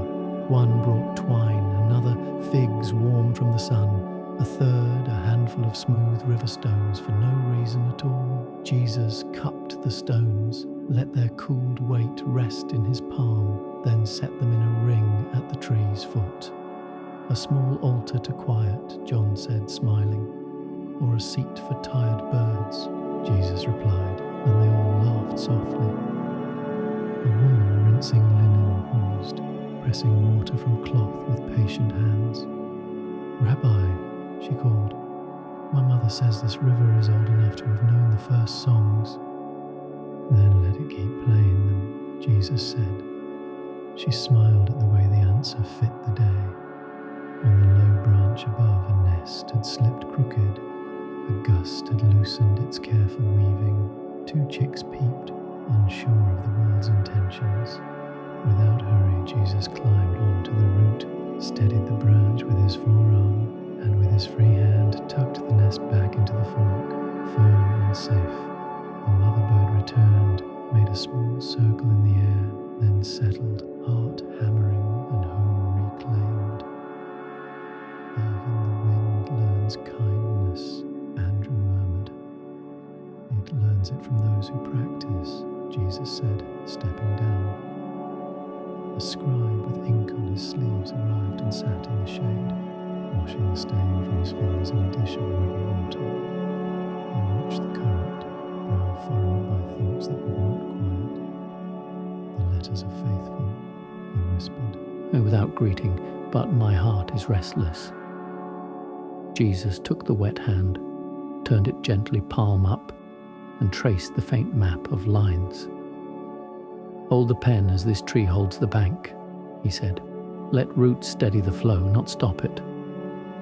The scribe breathed out, one of those long breaths that return a man to himself, and smiled like a student who has finally heard the simple part of the lesson. Late light slanted through leaves and made a quilt of green on the water. A pair of boys began laying flat stones in the shallows, 3 across, then 4, stepping places for smaller feet. Jesus knelt beside them and shifted 1 stone a finger's width. There, he said, listen to the water, and it will tell you where it wants to rest. They tried. The stream accepted the slight correction. The stones settled without wobble. A little girl crossed first, arms out, solemn with the importance of trust. When she reached the far side, she bowed, half play, half ceremony, and the river approved with a brighter run. They ate simply, torn bread, olives, a few dried apricots softened in river water. The terebinth made a roof for their laughter.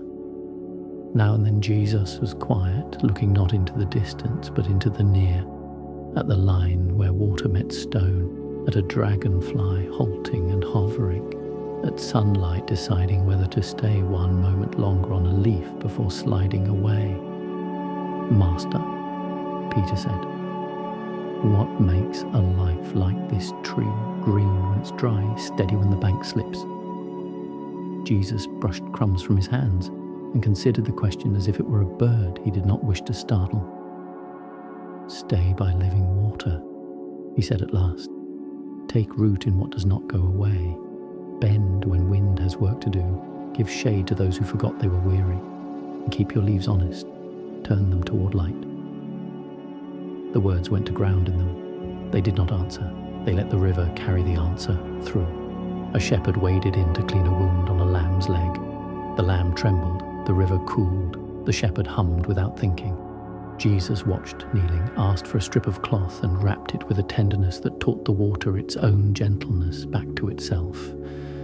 Toward evening the women lifted their linen, weightless now, and laid it across bushes to drink air. The colour of the day leaned from gold to amber.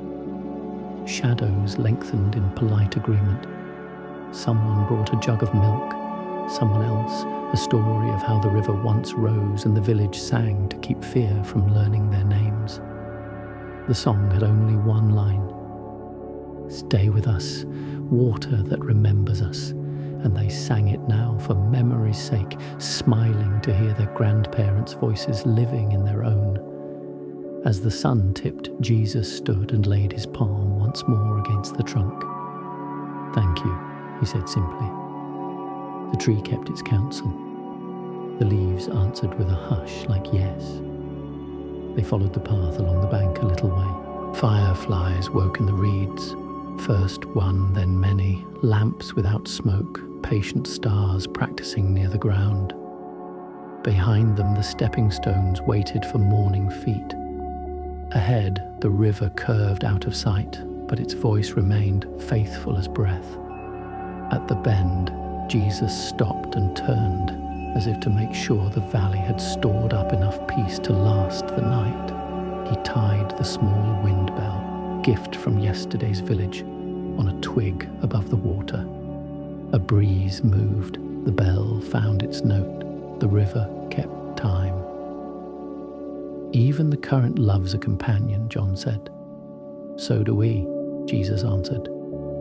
They walked on until the tree fell from view.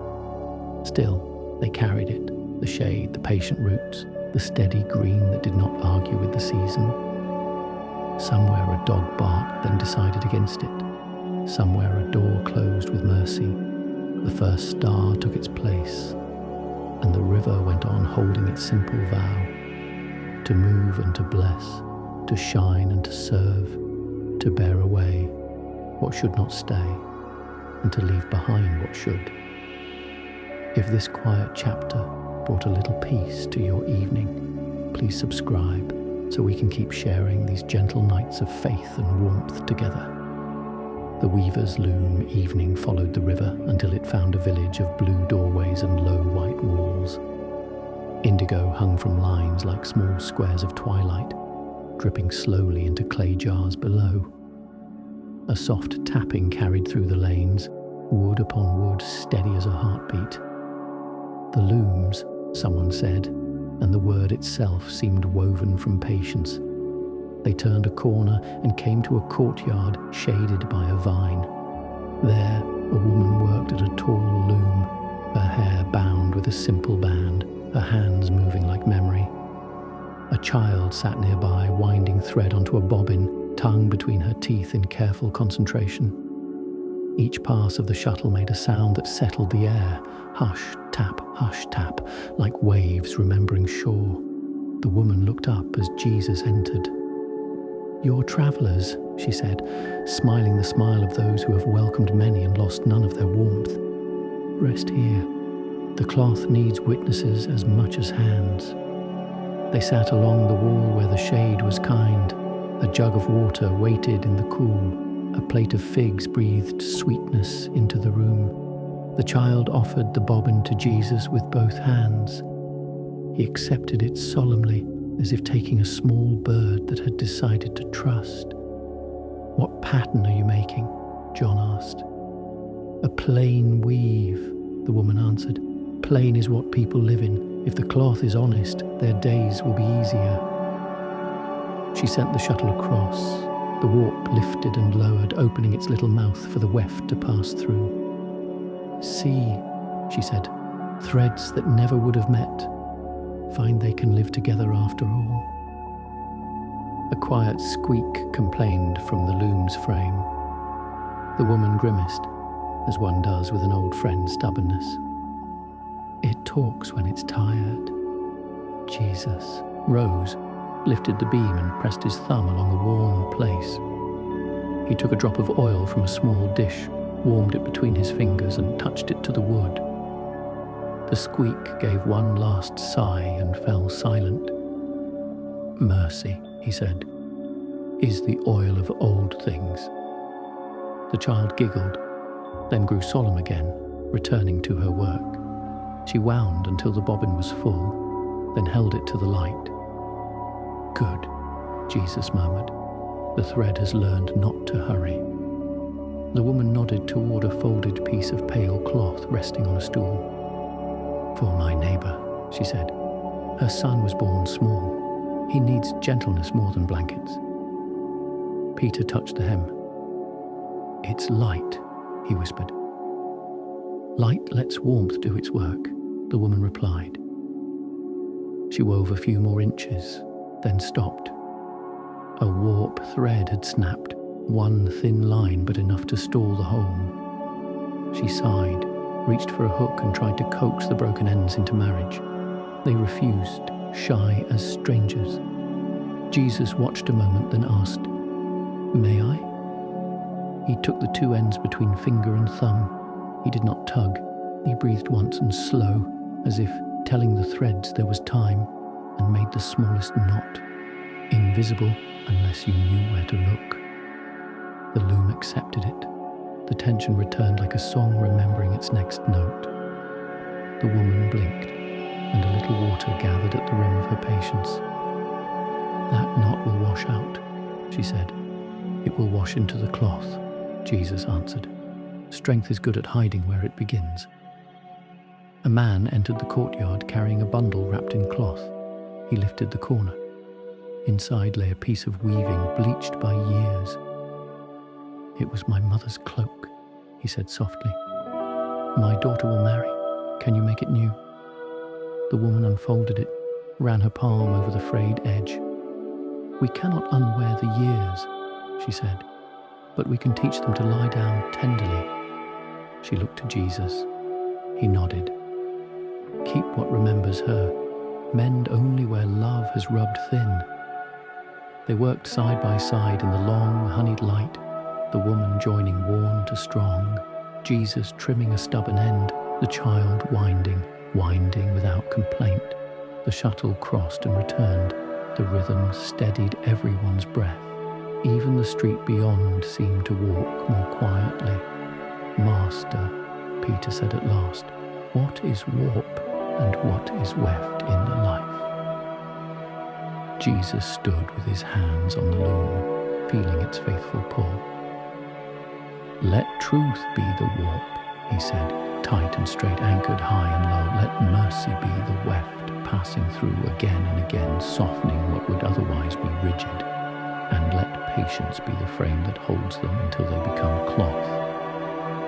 The words did not fall like stones, they settled like threads. No one replied. They listened as the loom said the same thing in wood. A breeze moved the vine. Sunlight sifted through leaves and spread a green lace over the floor. A boy from the lane stepped in, asking for a strip to bind a basket's handle. The woman tore a narrow ribbon from an old piece and wrapped his palm with it first, where a reed had raised a blister. Handle the work. Do not let it handle you, she told him. He smiled as if she had repaired more than skin and ran back to his task. Near sundown, the new cloth reached its measure. The woman loosened the tension and lifted the weaving free. It fell over her arms with a sigh of something finished but not tired. She trimmed the fringe, stroked the surface once, then held it up. It caught the last light and gave it back in gentleness. For the small boy, she said. Jesus touched the cloth, then the woman's wrist. You have taught kindness how to stay, he said. She looked down, flushing at praise meant for her hands. They ate in the courtyard, the hum of evening rising like a low hymn, spoons tapping bowls, a neighbour laughing just once, a dove deciding which roof to claim. The child fell asleep on the folded warp beam, her dark lashes making two quiet commas on her cheeks. Someone placed a shawl over her without waking her. A lantern was lit and hung by the doorway, not to push the dark away, but to greet it as one would a friend. When it was time to go, the woman pressed a narrow strip of blue into Jesus' hand. For your belt, she said, to remember that even strong things can be soft.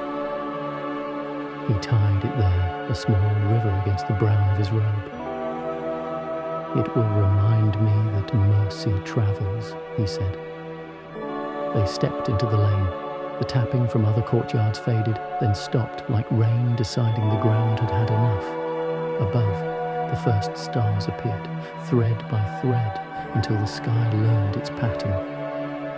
The disciples walked without talking, boots whispering on dust, each man holding in his chest the quiet shuttle of the evening.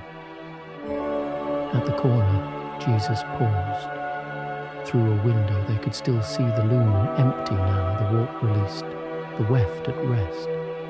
Yet the room felt full, as if the day had been woven into its beams.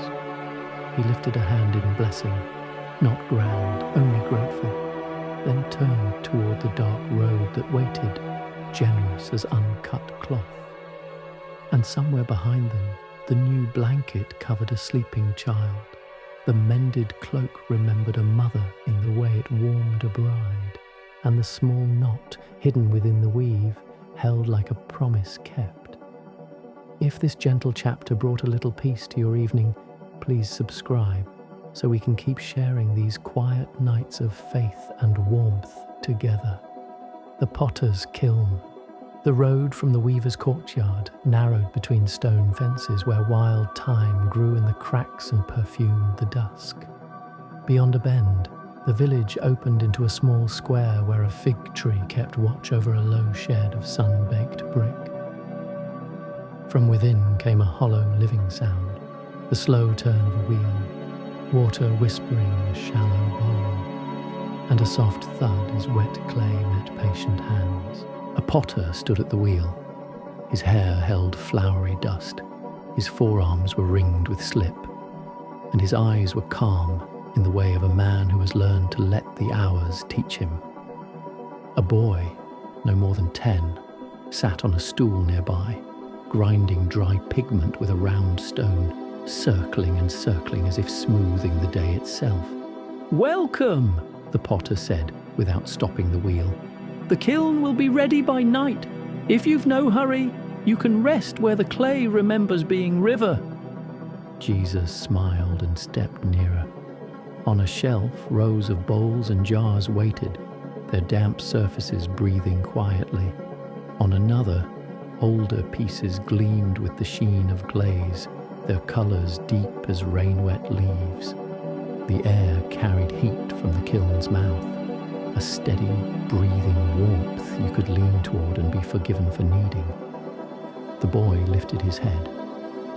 "Master," he whispered to the potter, "the blue is almost ready." The man nodded. "Then the sky will have company at our table." Jesus washed his hands in a basin, dried them on his robe's edge, and set his foot against the wheel's treadle. "May I?" The potter looked up, wary only for a heartbeat, then, seeing the way Jesus' fingers hovered above the spinning clay, stepped back with a small bow. "Make the river a cup," he said gently. The wheel turned. Jesus pressed his thumbs together, slow and sure, opening a centre where none had been. The clay rose obediently, not by force but by invitation, wall from floor, lip from wall, while water blessed each motion and kept quiet counsel in the grooves of his hands. The disciples watched the vessel take breath, surprised again by the tenderness hiding in strength. The potter leaned in. "It's a listening art," he murmured. "The clay knows when you are trying to hurry it into being. It sets its shoulders then, and you must begin again." Jesus' smile answered. "Souls do the same," he said, and the boy stilled his grinding for just a moment, as if a wind had passed through him. On the far side of the shed, a woman approached carrying a cracked jar. Its handle had broken clean away. A jagged seam ran from shoulder to base. "My mother's," she said, holding it as a person holds a memory. "It leaks now. Can anything be done?" The potter weighed the jar in his hands, turning it to catch the last of the day's light. "We can fire a new one," he offered, gently practical. The woman swallowed. "I know, but her hands taught this one its shape. My bread tastes truer when I pour from it." She gazed at the seam, ashamed of wanting what was not sensible. Jesus dried his hands and took the jar. He traced the crack with a wet fingertip. The line darkened like a path after rain. "Let us teach it to carry light," he said. He asked the boy for a small brush and the fine powder he had ground. From a jar the potter kept for stubborn nights, he drew out a thin wash of clay mixed with ash and oil. Humble things that knew the language of fire. With the point of the brush, he laid the mixture along the wound, not concealing it but honouring it, a thin, gleaming vein where lack had lived. "Heat will write this line into strength," he said. "It will not hold water as it once did, but it will bear another blessing." They set the jar on a shelf to dry. The boy, all eyes, whispered, "A lamp." Jesus nodded. "A lamp that remembers why oil is precious." Twilight deepened. The potter stacked the kiln, older pieces in the heart where heat ran steady, newer ones nearer the mouth. He slid the mended jar to a gentle corner. "Let the fire keep company with what is brave," he murmured, closing the small door with a brick padded in damp cloth. They waited. Waiting is a craft too, the potter's craft, the farmer's, the mother's. The kiln pulsed quietly, a red animal breathing behind clay ribs. The square settled to its night shape, a dog choosing one cool stone and then another, a woman filling 2 lamps and setting one by a sick child, sandals whispering once and gone. Above the fig the first stars tried their brightness and found the sky hospitable. "Tell me," Peter asked, seated on the step, "how much heat does a life need to be made strong?" The potter fed the kiln a split branch of olive, listened for the soft change in flame. "Enough to melt what was stubborn," he said. "Not enough to scald what was tender," Jesus added, "and always with a door near at hand, so mercy can breathe." The boy brought dates on a small plate, shy with pride. Andrew thanked him and tore one in half, offering the sweeter portion back to the giver. "Here," he said, "let the orchard remember your kindness." A neighbour arrived with 2 small cups of goat's milk and a story about last spring's flood. "The river took our garden wall," she said, "but left us a bed of silt that grows onions like kindness, quiet and necessary." Laughter skimmed the edge of the night and then settled like a cloth on the table of their waiting. In the kiln, the fire matured. Its colour moved from orange to a generous white that lit the potter's face like dawn before dawn. He crouched and peered through the spy hole, the small window where a craftsman reads brightness as a scribe reads lines. "Now," he said, "now the glaze learns its true name." The boy stood on tiptoe, trying to see what only years can teach. Jesus lifted him to better view. "Look," he whispered, "how heat and time and patience agree to become beauty." The boy's breath fogged the brick for an instant. He nodded, suddenly solemn, as if entrusted with a secret he must keep by using well. At last, the potter drew the fire back. The flames subsided like a great animal lying down. Brick by brick, the night resumed its cool authority. They would not open the door until morning. Haste spoils what love has nearly finished. So they stayed, talk becoming fewer words, words becoming the companionship of nearby breath. Jesus traced a circle in the ash with a straw, then another within it, like ripples folding toward a center. "Master," John said quietly, "how do we stay whole when the day asks too much?" Jesus watched the red fade to ember. "Keep a small space not for doing," he said, "a quiet inside the quiet, where love remembers you before you move again." They slept a little, heads against forearms, shawls pulled up, a gentle disorder of limbs that trusted the ground. Before dawn, the potter rose and touched the kiln's flank with the back of his hand. "The lion is cool," he smiled. He lifted the door. A breath of warm earth washed their faces, clean and sweet. One by one, the pieces appeared from the soft interior glow. Bowls with edges that caught the light and kept it. Jars whose bellies held a quiet confidence. Cups that seemed to ask for blessing and to give it back. At the corner, the mended jar waited. Its seam had fired to a soft, dark line, neither hidden nor loud. The potter lifted it and placed a wick inside, then poured a thin band of oil. When Jesus touched it with flame, the crack answered first, the very place of weakness learning to shine. The woman watched, hand to mouth. "It is her jar," she whispered, "and now my lamp." They set the new cup Jesus had thrown beside the basin. It looked unremarkable, the way true things often do. The boy filled it with water and carried it carefully to the step. He looked at his face in the small circle the surface offered him, startled, then pleased to be received so gently. Morning entered, as if it had been standing outside the whole while, kindly waiting its turn. Birds reheated their songs on low flame and then sang them fully. Far off, a cock found his note. The square rinsed itself in light. "Master," the potter said, "what name for the cup?" Jesus ran a thumb along the lip and wiped a tiny ridge away. "Welcome," he said. The potter laughed softly. "Then all who drink will know what they already long to hear." They parted with gratitude that did not need many syllables. The woman carried her lamp home against her breast. The boy followed a few steps with the tall look of children whose hands have been trusted. The potter stood in the doorway, slip drying to pale maps on his forearms, and lifted one hand, palm open, the old blessing of craftsmen who know that much of life's goodness is fired in secret.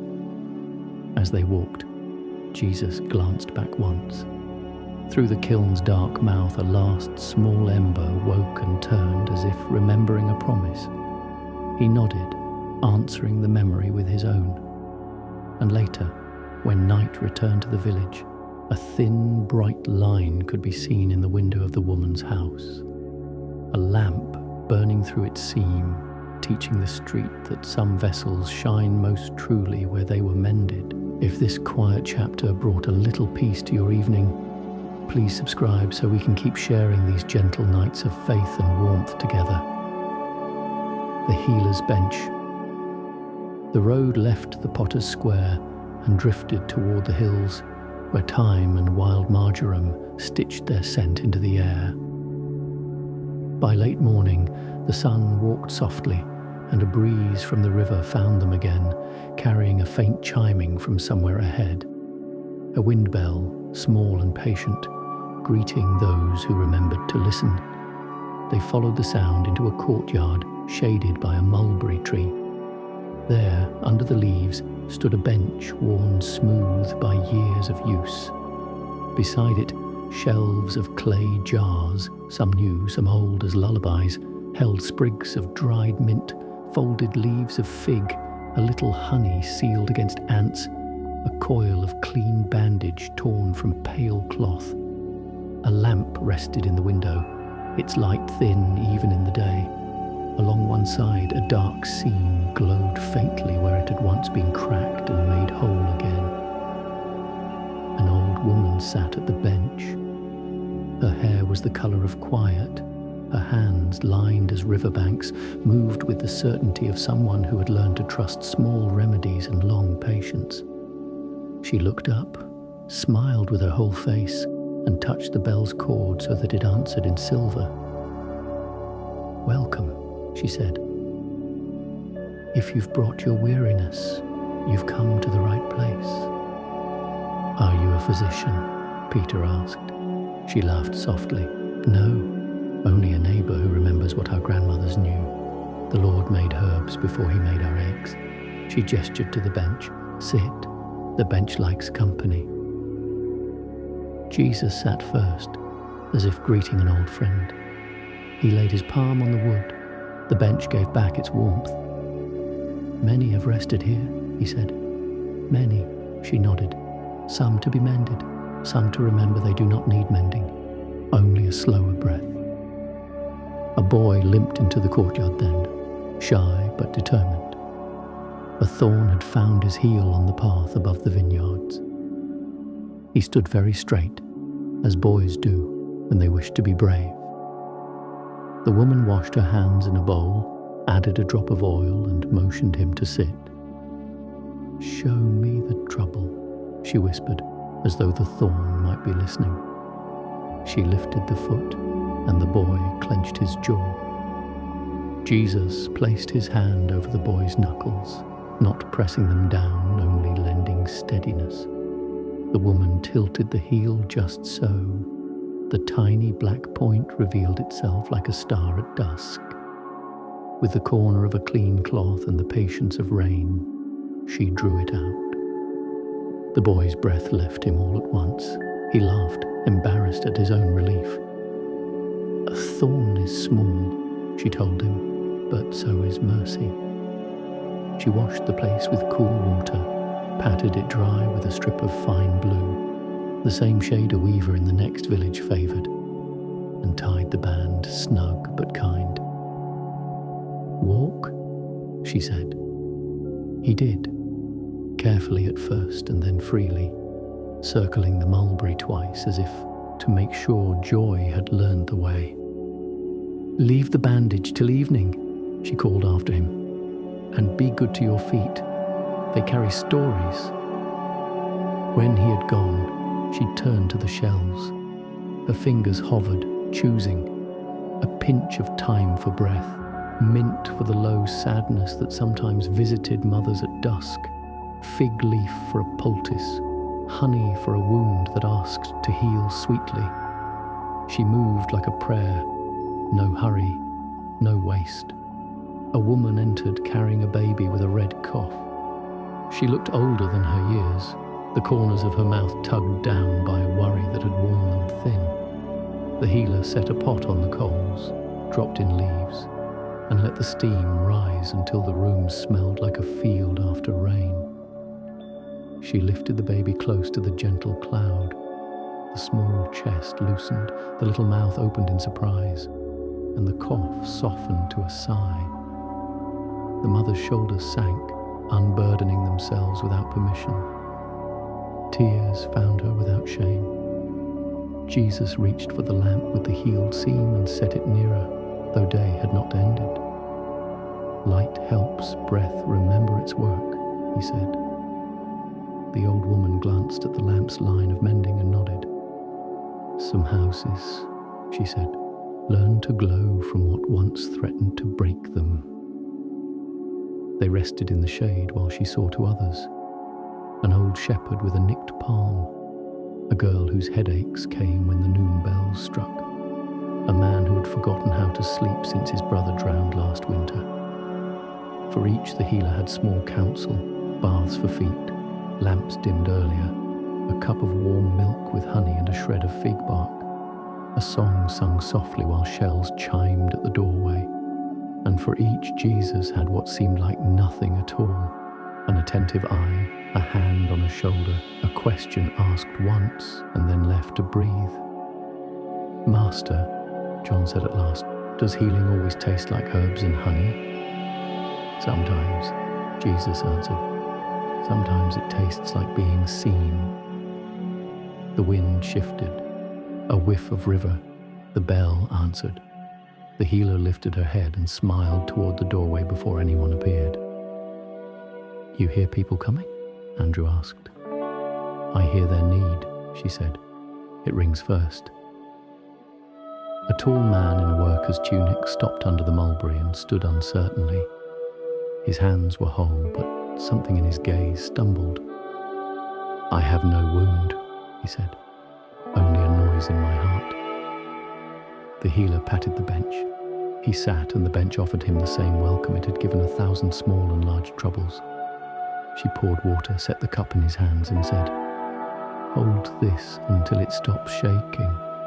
It took a while. No one hurried the silence. When at last the water steadied, she touched 2 fingers to his wrist, as if blessing the place where life announces itself. "Tell the Lord the truth tonight," she said. "Then listen until he answers with sleep." He rose as if something in him had learned its own. Wait again. "Thank you," he whispered to the bench, to the bell, to the leaves, to the God who hides himself in ordinary mercy, and last of all to the woman whose work is to remind a village how kindness is done. When the courtyard emptied for a time, the healer poured tea for her guests. She offered Jesus the first cup. "You know this bench," she said, studying the way he rested his hands where thousands had placed theirs. "I know what it means to make a place for pain to become less lonely," he replied. Her eyes watered with recognition. "Then you know my prayer," she said. He nodded. "That the Lord would sit first each morning so every other sorrow finds it easier to take its place." She laughed softly. "Yes, exactly that." A swallow threaded the courtyard, sowing the air with quick wings. The mulberry shifted its dappled shade, adjusting like a mother tucking a blanket. From the lane came the scrape of a cart and the quiet talk of neighbours who had learned not to shout at the day. "Teach us," Peter said gently, "how to heal as you do." The woman considered, as one measures a remedy. "Begin before you are needed," she said. "Keep clean cloth ready. Keep a little sweetness near. Learn the names of the herbs and the names of your neighbour's griefs. Trim the lamp while the sun is still high, and when they come, listen longer than seems useful." She smiled at Jesus. He will add what only he can add. Late afternoon leaned toward evening. The healer prepared small packets for them to carry, a length of blue for binding, a twist of thyme for breath, a spoon of honey sealed with wax, and a handful of flat river stones that hold heat for aching hands. "For the road," she said. Jesus tied the gifts into a cloth and tucked it at his belt beside the strip from the weaver and the bell from the valley. "Mercies travel well together," he said. Before leaving, he ran his hand along the bench once more. "Thank you," he whispered to the wood, to the wind bell, to the lamp that remembered its wound and refused the dark. Then he blessed the doorway, not with many words, but with the kind of silence that teaches rooms how to stay gentle, even when the world arrives tired and loud. They stepped into the lane. Behind them, the bell spoke once, as if promising to keep watch. Ahead, the light softened. The dust rose in little friendly ghosts around their ankles, and the first star rehearsed its place. On another day, someone would call this a small place and small work. But the disciples walked on as men who had learned the arithmetic of the kingdom, that a thorn and a cloth and a patient bench can sum to a miracle, and that love prefers to show its strength in rooms where a wind bell rings and a neighbour's hands smell of herbs. If this gentle chapter brought a little peace to your evening, please subscribe so we can keep sharing these quiet nights of faith and warmth together. The Shepherd's Night. The hills were still warm from the day, but the air had cooled to gentleness. A thin crescent moon leaned above the ridge, pale and patient, as if it had been waiting all afternoon for the right moment to speak. Grass whispered underfoot. From somewhere below came the soft chorus of sheep, low, rhythmic, the sound of calm work continuing while the rest of the world slept. They came upon a fold of land where a fire winked between stones. A shepherd sat nearby, mending a torn sling. His dog lay close, ears twitching to dreams. When he noticed the travellers, he rose and bowed awkwardly, eyes squinting through the light. "Sit if you wish," he said. "The night is kinder when it's shared." They sat. The fire welcomed them without questions. Its glow showed the lines on the man's hands, the handwriting of years spent guiding what could not be hurried. He offered them water from a goatskin, a loaf half wrapped in cloth, and a gesture that meant both take and thank you. "You watch alone?" Peter asked. The shepherd smiled. "The sheep aren't fond of company. They like their shepherds solitary, but the Lord gives me stars enough for talk." He gestured upward. The sky was a scatter of brightness, thousands of small flames arranged in the quiet grammar of creation. Jesus looked up with him. "They are faithful lights," he said. The man nodded. "They never shout, but they never lie. When I lose my bearings, I listen to them." He chuckled softly. "Once I mistook a planet for the North Star and led my flock into a ravine. Took all night to climb them out again. I learned then that not every bright thing leads you home." The disciples laughed gently. Jesus' eyes, reflecting the fire, held no reproach, only the kind of understanding that warms more deeply than laughter. "Tell me," the shepherd said after a pause, "what brings travellers out at this hour?" Jesus leaned forward, elbows on knees, palms open to the flame. "Faith," he said, "and those who might need its warmth." The man studied him for a long moment, then nodded as one who recognizes a friend without knowing his name. "Then you're welcome." I have room beside my fire for both." The sheep shifted on the slope, bells giving off faint, irregular music. The dog stretched, sighed, and went back to sleep. The smell of wool, of ash, of grass newly turned underfoot wove itself into a single fragrance, something close to peace. The shepherd turned the sling in his hands. "See this?" he said. "It's torn where stone met edge. My son used it before he left for the city. He said there were better wages than these hills. That was 3 harvests ago." His voice thinned, but not with bitterness. "The sheep listen better than men," he added with a shrug. Jesus took the sling, examined the frayed strip, and said softly, "Then let it listen once more." He drew from his belt the narrow blue band the weaver had given him and tied it across the tear, knotting it with care. "There," he said, "mended enough to remember." The shepherd ran a thumb along the seam. "It won't hold long," he murmured. "It doesn't need to," Jesus answered. "It only needs to hold hope until your son returns." The man said nothing, but his eyes gleamed like the fire when it catches breath again after nearly fading. They spoke little after that. The night had its own sermon, written in crickets and in wind. When the sheep stirred, the shepherd listened with his whole body, neck bent, hand raised, the ancient language of guardianship. He whistled once, low. The flock calmed. "Each one has its note," he explained.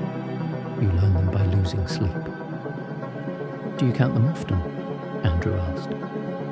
"Every dusk, every dawn," the man said. "The wolves count too. That's why I count first." He smiled, though his eyes searched the shadows beyond the firelight. "Sometimes I find one missing," he said quietly. "Then I go looking. The hills are wide, and the dark not always kind." Jesus looked toward the distance where the land folded into black. "And when you find it," the shepherd's mouth softened, "I lift it onto my shoulders, though it kicks and calls me fool. Then it sleeps. I never mind the scratches. The weight is good weight." Jesus nodded. "The Father knows that feeling." They ate what the man offered: goat cheese wrapped in fig leaves, hard bread softened in warm milk. The fire made their shadows lean long into the grass. Overhead, the Milky Way spilled like flour from an unseen hand. "Master," John said, "you've spoken of shepherds before." Jesus answered, "Because I've met many like him." He nodded toward the man. "And I've known others who guard without flocks, who mend torn things without reward, who stay awake so others may rest." The shepherd looked embarrassed, ducking his head. "It's not virtue," he said, "it's habit."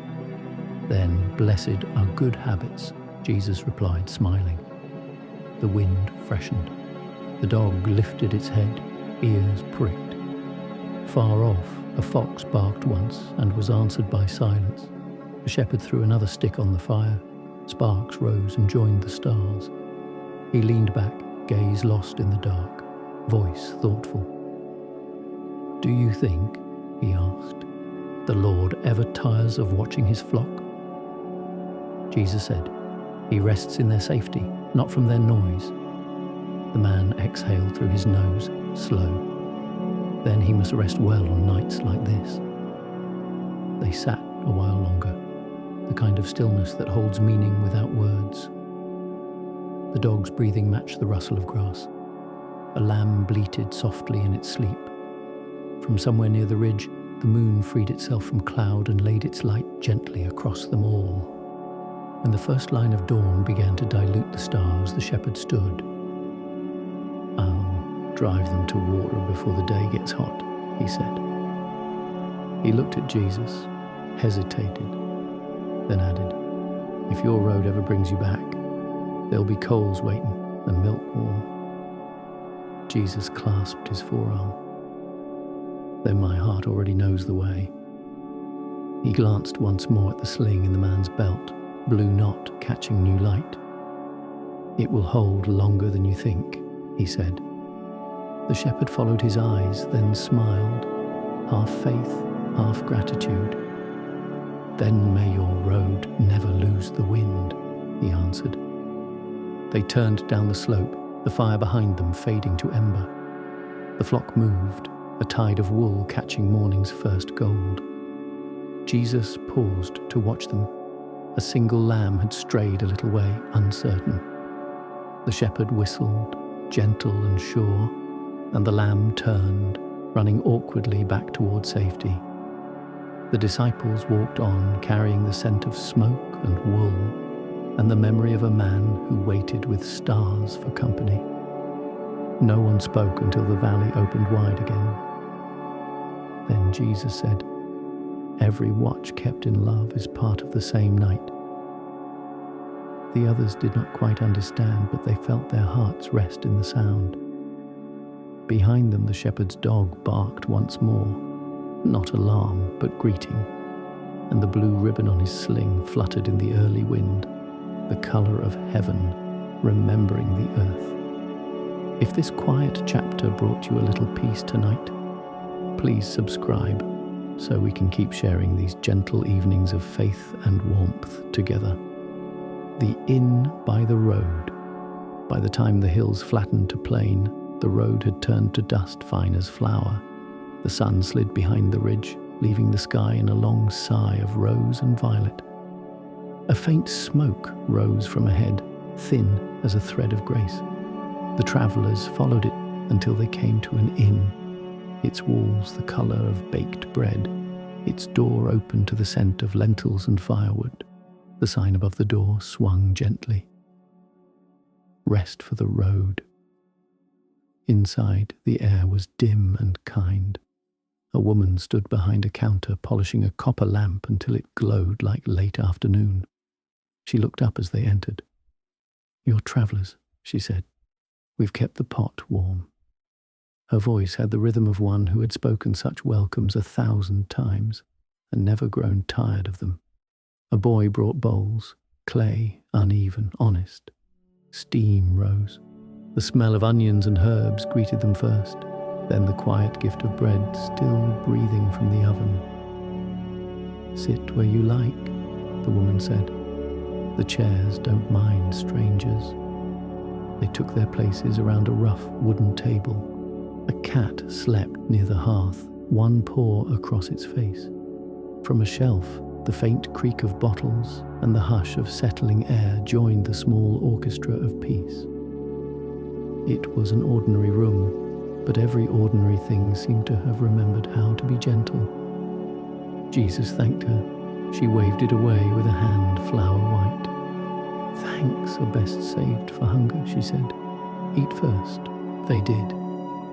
The broth carried the memory of patient stirring, the bread of hands that knew what mercy felt like in dough. Between bites, the sound of the fire filled the spaces where conversation might have gone. They were tired, but not in a way that begged for sleep. Only in the way of travellers who have spent their strength on good company. A man entered from the yard, wiping his hands on a rag. His beard was silvered with dust, his eyes bright with the mild surprise of finding guests worth more than coins. "My wife has told you our name?" he asked. She smiled from the counter. "He never remembers we need one." Jesus stood to greet him. "Your inn has peace," he said. The man nodded. "Peace stays if you give it a corner to sleep in." He gestured toward a small shelf above the fire. There stood a jar with a crack filled by a dark seam, its glow faint but steadfast. "A traveller mended that," he said. "Long ago, he said light should not leak out too fast." He smiled as though at a memory he could not quite place. "We've kept it burning since." As night deepened, more people arrived. Merchants from the East Road, a shepherd from the hills, a widow carrying 2 doves in a cage. The woman served them all without ledger or hurry. Coins were left where they might be found later. She neither counted nor corrected. "Let morning decide what is owed," she said, and morning always did. At one corner table, a boy recited verses for his father, stumbling but determined. At another, two men played a game with stones and a carved board, each move as patient as rain. The air grew heavy with warmth and listening. Stories began to pass from table to table the way bread had, one hand to another, broken and shared. Jesus sat quietly through it all. He seemed to draw the room closer just by breathing in it. The innkeeper's wife noticed and said, half to herself, "Sometimes the road brings the kind of guests who leave a blessing where they've sat." Her husband answered softly, "Sometimes the blessing eats lentils like everyone else." When the meal was finished, the woman poured wine in small cups and placed one before each guest. "Not for thirst," she said, "for remembering." She lifted hers first. "To the road," she said. Jesus lifted his in answer. "And to the homes that meet it." They drank. The warmth spread, not bold but steady, like an ember realizing it can glow again. Outside, wind moved the shutters. Someone in the yard sang to a restless mule. Inside, a few chairs scraped. A few heads nodded toward sleep. The widow with the doves tucked her cage under her cloak. The shepherd unrolled his cloak beside the wall and whispered a prayer over it. One by one, the guests yielded to rest. The innkeeper showed Jesus and his friends to a small room at the back. There were 3 narrow beds, a window facing east, and a shelf holding a single candle already lit. He set a jug of water beside the door. "It's plain," he said, "but it's honest." Jesus touched the frame of the window and smiled. "Plain is what truth sleeps in," he said. When the innkeeper had gone, they stood a while in the candle's light. Dust motes drifted. The sound of distant laughter softened into the hush that follows comfort. John leaned against the wall. "Master, the road feels shorter on nights like this." Jesus replied, "That's because the heart is full and fullness makes distances small." Peter sat on the floor near the window. Through the crack of shutters, the stars were visible, trembling like lights seen through tears. He whispered, "Do you think the people here know who you are?" Jesus looked toward the door, where the hum of sleeping voices was already rising. "They know what I am doing," he said. "That's enough." Silence folded around them, tender as linen. They washed their hands, shared the last piece of bread, and laid their cloaks as pillows. For a long while no one spoke. Outside, a cartwheel turned lazily, then stopped. Somewhere a nightjar called. Somewhere else an answering note replied. The world breathed evenly again. Just before sleep, Jesus whispered a prayer, not for safety, but for gratitude. "Father, bless the doors that stay open past reason. Bless the hands that stir for strangers. Bless the beds that forget the names of those who rest in them. And bless the nights when ordinary peace is miracle enough." The candle burned lower, its flame learning stillness.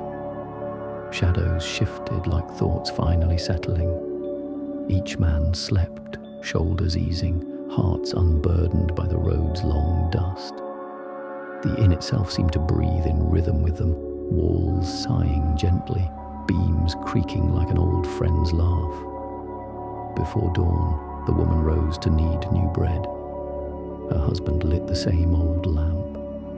As its cracked seam glowed, a thin gold line crossed the jar, the same color as morning's first promise. He smiled, not knowing why, and said softly, "It's holding well tonight." Outside, the travelers stirred, gathering their cloaks. They stepped quietly into the cool dark, careful not to wake the sleeping peace they were leaving behind. At the door, the woman pressed a small loaf into Jesus' hands. "For your road," she said. He nodded. "And for yours." As they walked away, the bell above the sign gave one soft chime. farewell or blessing, perhaps both. The sky lifted its grey curtain, letting the first light through. Behind them, rest for the road stood small and steadfast, a promise in brick and warmth that love had passed the night there and would again. If this gentle chapter brought you peace tonight, please subscribe so we can keep sharing these quiet evenings of faith and warmth together. The chalkboard in the market morning came with the quiet confidence of bread rising. The road from the inn sloped into a small market, square where awnings, still folded, slept like wings. Roosters had finished their boasting. Now the softer sounds began, brooms persuading dust into tidy corners, a ladle testing a pot, a merchant coughing politely to tell the day he was ready. In the middle of the square stood a post with a slate hung from it. Yesterday's prices and notes lingered in pale chalk. Figs, oil, thread, 2 stools held for a neighbour. Paid at sundown, written by a hand that believed in people. A bell, a simple strip of bronze, nothing fancy, hung above the slate. It moved when the wind remembered, offering a single, honest note. Jesus and his friends entered the square without hurry. He paused by the slate, reading the smudges as if they were prayers half spoken and left for the morning to finish. Peter touched the rope of the bell. It answered once, modest and clear. A woman unlatched the shutters of a small stall. Inside, jars of olives sat shoulder to shoulder. Bundles of thyme wrapped in blue thread breathed out their good temper. She noticed the men by the slate and lifted a hand. "Welcome. We're not yet ready," she said with a smile, "but neither is the day. We do our best together." She placed a shallow bowl on the counter and poured oil, watching the light gather on the surface. An old man shuffled in from the far side, carrying a folded carpet on his back the way a turtle carries home, slow, persuaded rather than driven. He set it by the stall with a soft grunt and leaned both palms on the wood. "Your slate still keeps trust," he told the woman. "Trust keeps me," she replied. Jesus touched the lower corner of the board where a faint list of names had been written and half erased by fingers searching for news. "Debts?" he asked gently. The woman nodded. "They're not coins, they're promises. I write them where the day can see." She reached for her chalk. Her hand hesitated over a name. "He hasn't come in many days," she said, not unkindly, more like one who names the weather. "He owes for oil. He owes for winter almonds. Mostly he owes for courage he hasn't found." The old man snorted softly. "He owes the same to me." He lifted the carpet corner. "For a patch I sewed when the rain told the truth." Then softer he added, "His wife is sick." Jesus looked at the board, then at their faces. He said nothing of law or measure. He only lifted the sponge, worn to the shape of mercy, and waited. "Would you like help?" he asked the woman, "to make the morning lighter?"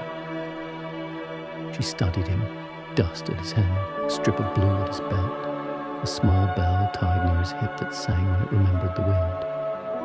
Her eyes softened. "Yes," she said, "light would be good." She handed him the sponge. He did not scrub. He pressed and lifted, patient as rain on stones, until the line of the man's name softened to a cloud and then to sky. The old man watched with his mouth set in a stubborn line as old as his knees. Then his jaw loosened. "Do mine too," he said. The patch was practice. Forgiveness will be the finished seam. Children ran past, laughing in the early light. They stopped when they saw the chalkboard being wiped. "Is it market day?" one asked. "It's a day for starting again," the woman said. She brought a little cup of water and poured a thread of it over the slate. Jesus smoothed it with the side of his hand until yesterday's marks became a single gentle grey. He rinsed his palm in the cup, and the water took on the faint colour of remembered burdens. A tax clerk, young, shoulders too square with duty, entered the square carrying a tablet. He saw the chalkboard and the wet sponge and frowned, unsure whether to be worried or relieved. "This slate," he began, and then stopped. The woman looked at him, then at the empty board. "We're paying with mercy this morning," she said. He glanced at Jesus. The look he received was not a dare, not even a request, only a quiet invitation to be kinder than the rules required. The clerk exhaled, something inside him deciding to rest. He wrote one line on his tablet, "Mark it, no disputes." Then he put the tablet away and asked the woman if she needed help lifting the basket of almonds. She accepted. As awnings lifted and colour returned, copper pans, clay bowls, bundles of wool died like dusk. People drifted in with their ordinary needs. A baker's boy carried a tray of rolls, still whispering steam. A grandmother weighed peppercorns in her palm, as if counting small planets. A shepherd traded yarn for salt.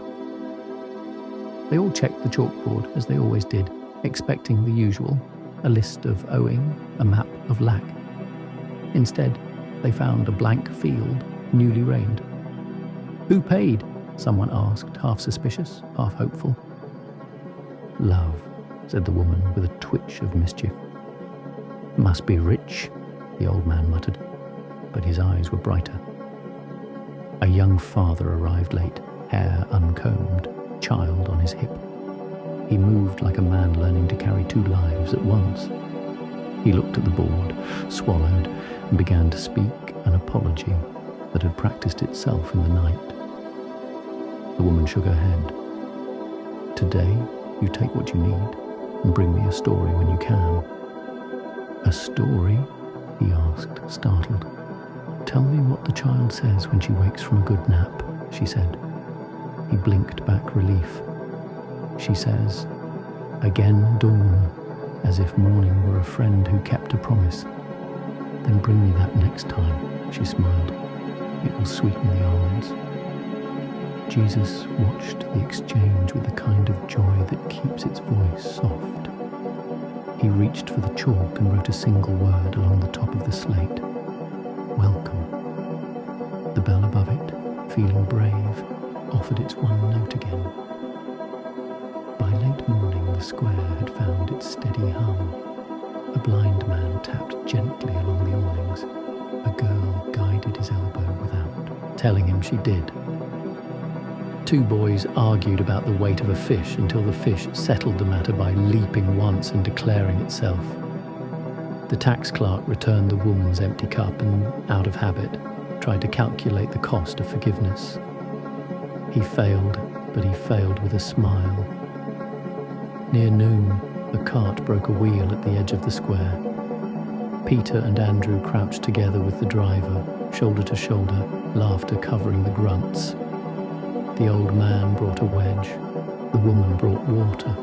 Jesus slipped the blue strip from his belt, tied it round the axle where a knot of rope needed a friend, and the cart sighed back into usefulness.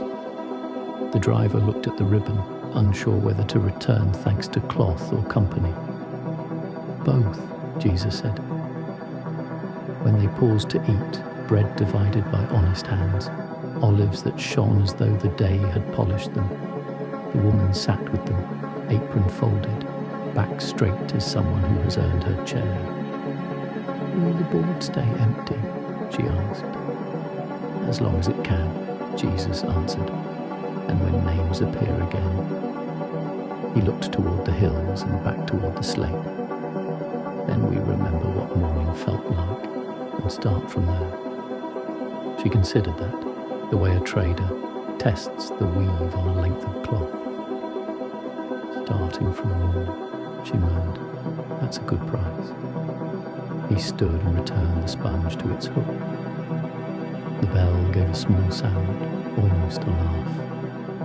The market continued as if nothing had changed, because nothing had, and everything had. Before they left, the young father returned with the child, now awake and blinking. She reached for the bell rope and tugged lightly. Its note travelled the square. "Again dawn," she declared, and every stall seemed to brighten by a finger's width. The woman took a fresh piece of chalk and beside the word welcome drew a simple line beneath it, a quiet underlining of what the day had chosen. She pressed the chalk into Jesus' hand, as innkeepers press bread and potters press cups. "For your road," she said. He tucked it beside the strip of blue, the bell, the packet of herbs, as if assembling a small, travelling altar to ordinary mercies. They stepped into the sunlight. Behind them, the square kept its rhythm, scales weighing, ovens breathing, neighbours remembering how to be neighbours. Ahead, the road unrolled like thread waiting for a shuttle. Peter looked back once more at the slate, clean as sky. "Master," he said softly, "will there be another board like that where we're going?" "There always is," Jesus said. "Sometimes it hangs in a market. Sometimes it hangs in a heart." They walked on, and if the wind followed them with a single note from a small bronze bell, and if the memory of a damp sponge and a blank slate made the road feel lighter, no one felt the need to say so out loud. The silence had already learned their gratitude. If this gentle chapter brought you a little peace, tonight please subscribe so we can keep sharing these quiet evenings of faith and warmth together. The narrow gate at dusk.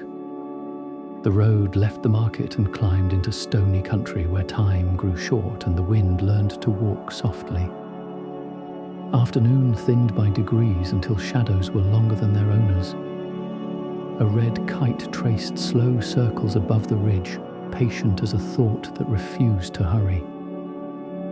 They came near sundown to a pass where two shoulders of rock leaned toward each other like old friends who had not decided whether to embrace. Between them stood a wooden gate, nothing grand, just two upright posts and a crosspiece polished by seasons of hands. Someone had carved a small vine along the lintel. Someone else had mended a crack with a peg no one would praise, but everyone would trust. A single stone bench waited there. A jar of water stood on it, covered with a clean scrap of linen. No sign told who had left it. The gate did not ask for payment.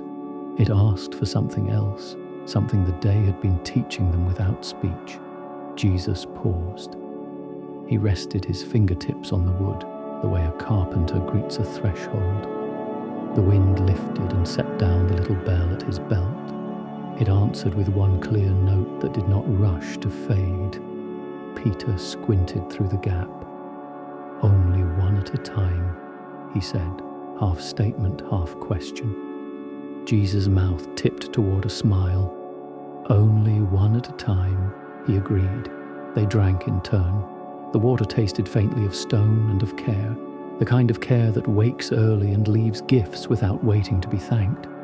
When the jar was replaced, Jesus sat on the bench and folded both hands palm up upon his knees, the posture of a man willing to wait until light chose its last place.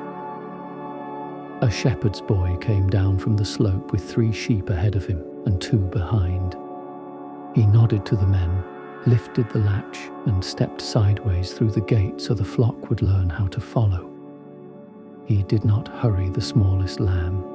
He did not speak a single word to scold.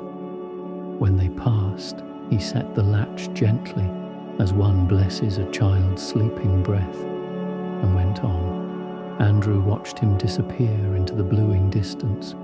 "Fewer fences," he said, "and yet the sheep found their way." "Fewer fences," Jesus answered, "and one faithful gate." As the sun lowered, travellers began to arrive one by one. A woman with a bundle of wool, a mason with dust in the map of his hands, a widow carrying a wrapped bowl, 2 boys passing an orange back and forth as though it were a small sun. Each paused before the gate without prompting. Each shifted a burden, balanced it differently, changed nothing essential, and then slipped through. In the quiet that followed each passage, the wind offered the short sentence of the bell. A man with a satchel of tools reached the gate and stopped. His shoulders were set in the posture of someone who has been strong for a long time. He lifted. The latch tried to enter, and the satchel caught. He stepped back, eyes narrowing, and tried again, turning sideways. The bag thumped the post and refused the space the gate offered. For a moment, anger rose in him, quick, embarrassed, hungry for blame. Jesus stood and touched the satchel where its strap crossed the man's chest. "What is heavy?" he asked. Not accusation, only curiosity with an open hand. The man's mouth worked once, then twice. "Everything I might need," he said. "And what have you needed today?" The man looked at his tools as if seeing strangers wear his clothes. "2 chisels," he said finally, "and the patience to use them." "Carry that," Jesus said gently. "Let the road carry what the day does not ask of you." The man stepped aside, opened the satchel, and chose 3 things, not 2 chisels but 1, a measuring line, and the patience that now reached for him like a friend. He set the rest against the bench. He entered, the bag passing easily. On the other side, he looked back as if surprised to still be himself. Andrew ran his palm over the remaining tools. "Will night keep them safe?" he asked. "The gate keeps what we entrust to it," Jesus said. "The dark is not a thief where love is superintendent." A hush folded over the past, the kind of silence that includes living things. Crickets beginning their patient stitching, a late bee confused by dusk, the soft rasp of cloak against stone. John saw that Jesus had not yet risen. He sat beside him and looked at their hands resting near the same grain of wood. "Master," he whispered, "what passes here?" Jesus answered, "Often enough nothing but ourselves, lighter than we feared, truer than we knew." Peter paced, then stopped as if his chest had knocked against an unseen edge. "Teacher," he said suddenly, "who are you to me?" He kept his eyes on the hinge, on the pebble beside it, on anything but the face he loved. The others grew very still, the way a hillside goes quiet when a wind shifts from the sea and begins to speak in the language of home. Jesus did not hurry the question. He let it rise and find its shape as the last light made a thin ladder between the 2 stones. Then he answered, not loudly, not for the world, but for the one friend who had asked, "Who do you say?" The words turned and waited. Peter's mouth opened and closed. He reached for something to hold that was not the bench, nor the latch, nor his own reasons. His fingers brushed the blue strip tied at Jesus' belt, scar of softness on the road's brown. His breathing eased. He looked up. "You are the one my heart has been walking toward," he said, voice not much above the bell's note. "You are the door my days keep finding." Nothing in the air cracked or burst. A flock did not thunder. No stars fell. But the world took a slow, new breath and kept it. Jesus placed his hand on Peter's shoulder. Ordinary weight, true and enough. "Walk in it," he said. Peter blinked as if a long dust had finally learned how to settle. A woman approached then, carrying a clay bowl with a mended seam. At the gate she hesitated, as if testing whether love had room for the history in her hands. Jesus stood and lifted the latch. He did not touch the bowl. He only stepped aside and gave her the space to pass. She went through, and on the other side a man reached to take the bowl not as property but as story. They smiled like 2 people who had just remembered the name of a song. Night collected itself. The jar by the bench was empty now. The linen stayed clean. Someone had set a smooth stone on the peg where a latch string might rub the wood too thin. Small mercies everywhere. At last, no more travellers came. The ridge drew a single dark line against a sky the colour of held breath. Jesus rose. He slipped the bell's cord so it would lie quiet, as one dims a lamp when a child has finally fallen asleep. "Shall we go?" Andrew asked. "In a moment," Jesus said. He unknotted the blue strip from his belt and tied it around the jar's neck. A small kindness for the next thirst, a patient flag for the next late heart. Then he set the sponge from the market, the one that remembered mercy, on the bench where tired hands could find it and wash dust from their stories. They went through the gate one by one. Peter first, because the road felt new under his feet. John last, because he liked to listen for what moments say after they think they've finished speaking. The posts did not groan. The crosspiece did not protest. The world did not narrow. It gathered. On the far side, the path widened into soft ground, where lamps glowed in 3 scattered windows, neither summoning nor refusing, only being welcome in their places. The breeze from the valley carried bread and rosemary, and something warm that could have been laughter or prayer. It was enough. When they looked back, the gate was part of the hill again, more friend than boundary. Jesus lifted his hand toward it, not to command, not to explain, only in gratitude to whatever faithful hands had set it, and to the unseen ones who would find courage there tomorrow. They walked on under a sky that had finally chosen its first star. No one spoke. Their silence was full, like a cup carried carefully, light held to the brim. Some gates ask for a password. This one asked for a lighter heart. They had given it what they could, and the evening in return felt strangely roomy, as if love had opened a door inside the world and left it ajar. If this quiet chapter has brought you a little peace tonight, please subscribe, so we can keep sharing these gentle evenings of faith and warmth together. The house of 3 lamps, the path from the narrow gate bent toward a cluster of houses tucked low against the hill. Night had settled, not heavy but attentive. 3 square windows glowed ahead. 3 lamps in 3 small rooms, set as if someone had placed them there on purpose for travellers who needed a reason to keep walking. An old fig tree leaned over the lane and pointed them toward a doorway left slightly ajar. Inside, a woman with grey at her temples stood beside a clay jar of oil. She had the look of people who have learned the calendar of other people's needs. When Jesus and his friends entered, she bowed, not to honour a guest above the rest, but to greet the kind of peace they brought in with them. "This house keeps 3 lamps," she said simply. "One for work, one for rest, and one for mercy. Most nights mercy burns longest. Come in."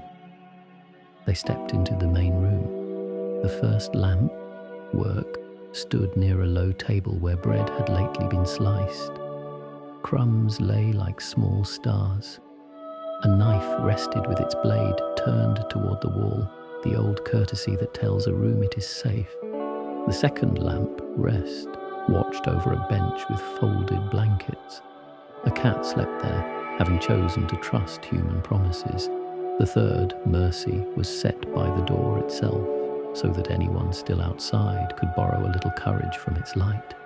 The woman set out cups and poured warm water over a sprig of crushed mint. "Tell your dust to loosen," she said, half smile, half prayer. They washed their hands in a shallow basin. The water turned the colour of distance. The towel remembered their road and kept quiet about it. A man entered from the courtyard carrying a small brazier, its coals subdued to a steady red. He greeted them with a nod that felt like a blanket placed across someone's shoulders. "I keep the lamps trimmed," he said, setting the brazier near the oil. Do you have such work where you come from?" Jesus glanced at the disciples, then back to the glowing coals. "Yes," he said, "we tend a different flame, but the care is the same." They ate a little, olives, figs, a heel of bread that made no boast and yet satisfied. Speech travelled slowly, as if learning its steps in a familiar room. The couple had 2 children, a daughter asleep in the corner, thumb tucked under her cheek, a son at the doorway counting moths in the light. When he reached 10, he started again, content that the world allowed repeated beginnings. Peter stood at the mercy lamp and lifted its glass with the clumsy reverence of large hands doing a delicate job. He trimmed the wick as he had seen the innkeeper do, turning it until the flame steadied, smaller, clearer, sure. The man watched him, nodded once and said, "A good cut. Too large a flame shows off and then smokes the room. This one remembers what wars are for." Peter smiled, a little shy at praise that felt like forgiveness dressed as instruction. The woman brought a dish and set it in the middle of the floor, a bowl of water with a handful of smooth stones at the bottom. The youngest child stirred, woke enough to notice the water slid from her blanket and crept to sit beside it. With one finger she traced small circles on the surface. Each ring travelled outward, kissed the rim, and returned as a trembling. Her brother joined her and helped the water learn new maps. "Father calls it the quiet pond," the boy explained. "When the day has been loud, we let our thoughts float there until they stop arguing." Jesus knelt beside them. "Does it work?" he asked. The boy considered, grave as an old judge. "Most of the time," he said, "unless I'm too hungry. Then I need figs first." Everyone smiled, the kind of smile that does not need to be seen to be shared. A knock sounded. 2 quick, 1 hesitant. The man opened the door to a neighbour holding a wrapped bundle. His mother, he said, had fallen and bruised her hip. Could she borrow the bench for the night and the mercy lamp for company? "Of course," the woman replied, as if granting such favours was her only occupation. She lifted the lamp from its hook, set it into the neighbour's hands and said, "This light remembers the way back." He bowed, his eyes bright with the relief of being allowed to ask. When the door closed, the room felt larger, as if sending mercy out had made more room for it at home. Andrew noticed. He looked around at the simple things: clay cups, folded blankets, a basket of mended socks, the braziers breathing. "Everything in this house knows its task," he said. "That's why the night agrees to stay," the woman answered. The man took up a small box of wicks and set it by the brazier. He trimmed several, long and short, laying them out like small white lines on a dark page. "Every morning," he said, "I prepare what the evening will require. It keeps me from bargaining with the dark." Jesus nodded. "Blessed are those," he murmured, "who mending in daylight spare the night its panic." Peter had wandered to the doorway and was looking out. He spoke without turning. "I said something at the gate," he began, voice low, "and now my chest feels new, as if a door has been opened and doesn't know whether to close." No one leaned forward to pry. The woman placed a hand on the rest lamp's stand, a gesture that steadied more than wood. "Let it stand open," she said, "so morning can pass through." The son, still at the bowl, looked up. "Sometimes the pond takes a long time to calm," he confessed, "but it always does. Father says I mustn't bully the water." Jesus chuckled softly. "He is right. Water and hearts both come clear by being left alone in good company." The scent of the room deepened. Oiled wick, fruit, a hint of smoke like a memory you've forgiven. Outside, a neighbour sang an old harvest tune. and the steps of someone late to their own door sounded across the stones with a mercy that belongs to towns where not everyone locks what they love. The man brought a low basin and set it by the doorway. "Feet," he said, as one who had washed much fatigue from the world without sermon. He poured warm water over Jesus' ankles, then the disciples', then dried each with a towel that had learned this routine the way bread learns to rise. No speeches, no shrinking. Peter looked at the man's hands. The way act and prayer were the same motion, and the door inside him opened another finger width. Afterward they sat on the floor, backs to the cool wall. The daughter had fallen asleep again with her cheek against the cat. The boy had counted the moths twice and was satisfied that they would still be there tomorrow. The woman refilled the work lamp, then the rest lamp, then the place where mercy usually stood. She left that last flame empty tonight, honouring its absence, trusting its wandering. "Why 3?" John asked at last, drowsy with peace. The woman shrugged. 3 is enough to keep a house honest," she said. "Work keeps us useful. Rest keeps us kind. Mercy keeps us human. When one burns low, the others help it find itself again." The man added, "And once a week we let the room go dark long enough to remember who gives light to begin with."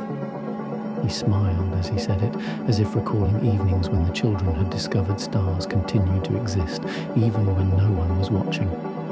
Jesus looked from lamp to lamp, then to the faces their light made gentle.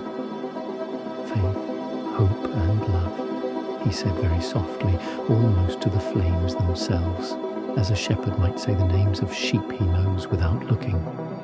"And the greatest," he added, "burns by the door." They did not press him to explain. Some words arrive like lamps, who are not meant to stare into them only to see better by them. When it was time to sleep, the woman laid blankets near the rest lamp and left the work lamp a breath, not quite quenched, the way one leaves a friend with a hand still on the doorknob. The man opened the window a finger width to let the sky in. A late breeze wandered through, curious, and settled. Before the lamps were lowered, Jesus rose and touched the mercy hook by the door, now empty. He tied to it a small bell, the one given by the people of the wind bells, so that any who might enter in the night would bring a note of blessing with them. The sound was barely there, more imagined than heard, but the room felt it and answered with a loosening only good rooms know. They lay down, breath evened. The boy whispered to his sister once, and then kept the rest of his thought for morning. Peter stared at the ceiling, not restless now, just surprised at how rest could feel like permission. The house seemed to exhale. In the last small minutes before sleep, Jesus prayed without lifting his voice. "Father, bless the work that feeds, the rest that mends, and the mercy that keeps doors from forgetting how to open. Teach our lamps to burn small and true." Silence gathered, not empty but full, like a bowl left out to catch the first rain. Outside, the lane grew quiet enough for a cricket to keep time. The cat purred once and decided the night had already been good, and somewhere across the lane, the neighbour's mother slept by the borrowed lamp, its flame steady as a hand over a heartbeat, the seam down its side glimmering like a promise that had learned how to last. If this gentle chapter brought you a little peace tonight, please subscribe so we can keep sharing these quiet evenings of faith and warmth together. The olive terrace toward midnight, the lane rose into a stair of pale stone. It climbed between low walls until the town fell behind like a folded shawl. Above, a terrace opened to the sky, ringed with old olive trees whose trunks had learned the art of patience. Twisted, yes, but alive with a steady green that did not argue with the seasons. The air was cool and kind, Cicadas stitched their thin silver thread across the dark. Somewhere a small spring spoke to a cistern, water finding water. 3 clay jars stood on a low shelf. Beside them, a wooden cup lay upside down, drying from the evening's use. "Here," Jesus said softly, as if greeting a friend who had been waiting without complaint. They spread their cloaks where the stone kept a little of the day's warmth. Lamps were not needed. The stars were reliable workers. Peter walked to the edge and leaned on the low wall. From there, the valley showed the faint scatter of other lamps, other watchful rooms. He touched the blue strip at his belt, the weaver's kindness still travelling with him, and then let his hand fall. Behind him, John settled cross-legged, palms open in his lap, the old posture of listening. Andrew counted his breaths to the beat of crickets, then stopped counting and simply breathed. Jesus sat beneath a tree where the ground knew the weight of roots. He looked neither up nor down, but into the near, the shape of a leaf, the soft slope where earth met stone, the quiet courage of night. No sermon rose, no crowd waited. The hour asked for smaller speech. After a time, he stood and crossed to the cistern. He drew water in the wooden cup, lifted it so the stars gathered for a moment in its round, and then poured half back to the stone mouth below. The rest he set beneath the first olive. "For any late thirst," he said, almost to the trunk, almost to the listening dark. The terrace felt that care and kept it, the way rooms keep warmth after the fire goes low. Peter came and sat beside him. "I am braver at noon," he confessed, not looking up. "Night remembers me too well." Jesus answered without haste. "Noon makes big promises. Night asks for true ones." Peter nodded, his throat working.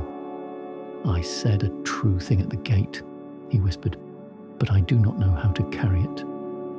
"You do as you did with the cart," Jesus said. "Take only what the day requires, and let love carry what you cannot." A breeze passed through the olive crowns and their leaves turned all at once, little coins showing their pale side and then their dark, agreeing together to shimmer. John watched, thinking how some truths move like that, not in shouts but in small, faithful turning. From a neighbouring rooftop drifted a mother's hum, that soft, purposeful music that holds a child on the safe side of dreams. It came and went with the wind, a lullaby for anyone who loved the sound of repair. Jesus rose and walked the terrace as one reads a page, pausing where the ground seemed to remember something. He stooped and lifted a fallen twig. With it, he drew a circle in the dust, and within it another, and within that a third, rings of quiet folding toward a common centre. He let the twig fall back to the earth and wiped his fingertips on his robe, as if the lesson did not require chalk to hold. "Master," John said, "what are we learning?" "That the heart has rooms," Jesus replied. "One for work, one for rest, one for mercy, like the lamps, and deeper, one more, with a door that opens only from the inside. Tonight we remember how to open it." Silence followed, not stern but expectant, the way soil feels before rain. Andrew thought of the chalkboard in the market washed clean, the sponge resting like a soft promise. Peter thought of the narrow gate and the satchel he had seen set aside, heavy and unnecessary. John thought of the mercy lamp, absent from its hook yet lighting another's night. A small sound came from the stair, a sandal scuffing, a pause. A figure appeared at the edge of the terrace, a woman with a jar balanced against her hip. She started at the sight of them, then bowed, embarrassed by her own thirst. Without words, Jesus gestured to the cup under the olive. She took it, drank, and stood a long moment with her eyes closed, water teaching her chest the art of ease. Then she set the cup back, placed a fig beside it, and left the way she had come, her step lighter, as if the stairs had grown friendlier underfoot. Peter watched her go. "Small mercies multiply," he said, almost surprised to hear himself say it. "They always have," Jesus answered. "We just forget to count in that arithmetic." They prayed, but not all at once and not with the same words. Peter's prayer was mostly hands, opening, closing, opening again, until they stayed open without effort. Andrew's prayer was breath, letting go the numbers and trusting rhythm to keep its own account. John's was quiet, the kind that knows love understands even when sentences fail. When they had prayed as far as their strength allowed, they rested. The stars did not chastise them for closing their eyes. The olives did not scold their nodding heads. Night kept watch, a patience older than any vow. Jesus alone remained awake. He did not pace, he did not sigh. He sat with his back to the oldest trunk and let his yes find its full shape. Not the yes of crowds or of well-phrased days, but the small entire yes that fits within a single breath and teaches all the other breaths their lesson. At length Peter stirred. He startled, ashamed at sleep, then found he was covered by his own cloak as if the night had learned courtesy. "Forgive me," he whispered. Jesus looked at him, and the look forgave. "Even the lamp rests," he said, nodding toward the distant scatter of windows where a few flames had lowered to pearls. "Faith keeps longer when trimmed to kindness." From the valley came the single bark of a dog deciding whom to trust, then silence, the good kind, earned by the efforts of many small fidelities. Somewhere a gate clicked gently into place. Somewhere a pot's lid settled and stopped its thin complaint. "Tell me," Jesus said at last, "what will you carry from this night?" Peter thought, weighing not courage but attention. "The blue strip," he said slowly, "but tied to my speech. Fewer big promises, more small keeps." Andrew touched the ground. "The feel of this stone holding the day's warmth," he murmured. "I want to be like that for others." John looked at the circle drawn in dust. "The room with the door inside," he whispered. "I'll practice opening it before I speak." Jesus listened as if each answer were a cup being set carefully on a table. "Good," he said. "The kingdom comes on such feet." They sat together through the last valley hour. The constellations made unhurried progress. The crickets revised their hymn once and then kept it. When the mother's hum ended, it left in its place the soft, brave quiet of a child sleeping well. They could almost feel the town sigh as bodies yielded their last worry to mercy and let darkness do the work God gave it, to cover, to cool, to keep. Before dawn, Jesus stood. He crossed to the shelf and righted the little wooden cup so the dew could find it. He laid the fallen twig beside the circle he had drawn. He retied the bell at his belt so it would not speak until morning asked it to. Then he placed his palm on the old olive and said only, "Thank you," as one craftsman might say to another. They descended the steps in the first thinning of night. Roofs below shifted from black to blue. A rooster rehearsed and thought better of it. In the lane, a jar on a doorstep caught the first star's last light and offered it back as promise. At the foot of the stair, Peter paused. He looked up at the terrace. The tree, the cistern, the small cup turned upright, and something in him recognized the shape of prayer even when no one was praying it. He did not speak. He did not need to. His hands had learned a new language. When they reached the street, the baker's window showed a single lamp, work waking. Somewhere a neighbor lifted a bolt with care so as not to wake what mercy had mended. The world was almost ready. They walked on, not faster, only clearer. Their steps made that small, honest sound sandals make when the ground is a friend. Behind them, the terrace kept its quiet yes for the next traveller, the next night, the next courage that needed a place to take root. And the leaves of the olives, moving only as much as truth requires, turned once more, pale to dark, dark to pale, like a congregation that has risen from its knees and remembered how to walk. If this gentle chapter brought you a little peace tonight, please subscribe so we can keep sharing these quiet evenings of faith and warmth together. The morning rode, the horizon arrived softly that day. No trumpet of light, no declaration, just a thinning of blue until one could see the difference between sky and hill, between shadow and promise.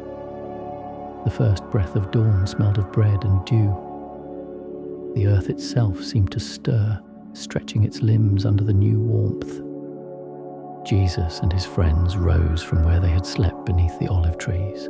They folded their cloaks, not hurriedly, but with the quiet care of men who knew the road would always wait.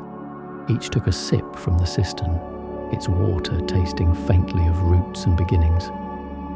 Somewhere down the slope a shepherd's whistle answered the morning, and the flock, like soft clouds, began to move. The town below was waking, roosters calling from uneven rooftops, doors creaking open, a child laughing because the day had remembered her. Smoke rose from hearths, lifting the smell of bread into the pale sky. One lamp still burned near the lane. The mercy lamp from the night before returned to its hook. It trembled slightly in the wind, but its flame held steady, as if unwilling to say goodbye. Jesus paused at the doorway where they had rested. The woman of the house stood there, shawl around her shoulders, the sleep still soft on her face. "Stay for breakfast," she offered. He smiled. "The world is already serving it." She nodded, understanding the kind of fullness that comes without food. "Then take this," she said, pressing a small loaf into his hands. He broke it, gave half back to her and said, "Now we have both been given." It was a small exchange, but the air around it shimmered as if light itself approved. They started down the path that led east. Peter walked behind for a while, touching each wall they passed, the way a man assures himself that the familiar is still true. John hummed under his breath a tune without words, the kind one hums when the heart is full but unwilling to boast. Andrew carried the blue strip of cloth in his hand. He had untied it from his belt and let it flutter like a tame flame. They did not speak much. The road itself seemed to do the talking. At a bend where the path met a brook, they found a young boy trying to free a branch caught in the current. The stick turned and twisted, stubborn as fear. Jesus knelt, reached into the water and steadied it. "Let the stream decide," he said, gently. The boy watched the branch float away, light again, and whispered, "It found its way." "So will you," Jesus said, touching his shoulder. The boy looked up, eyes bright, and asked, "Will you be here when I come back?" Jesus smiled, not answering with words, but the smile held something of eternity, and the boy somehow understood enough.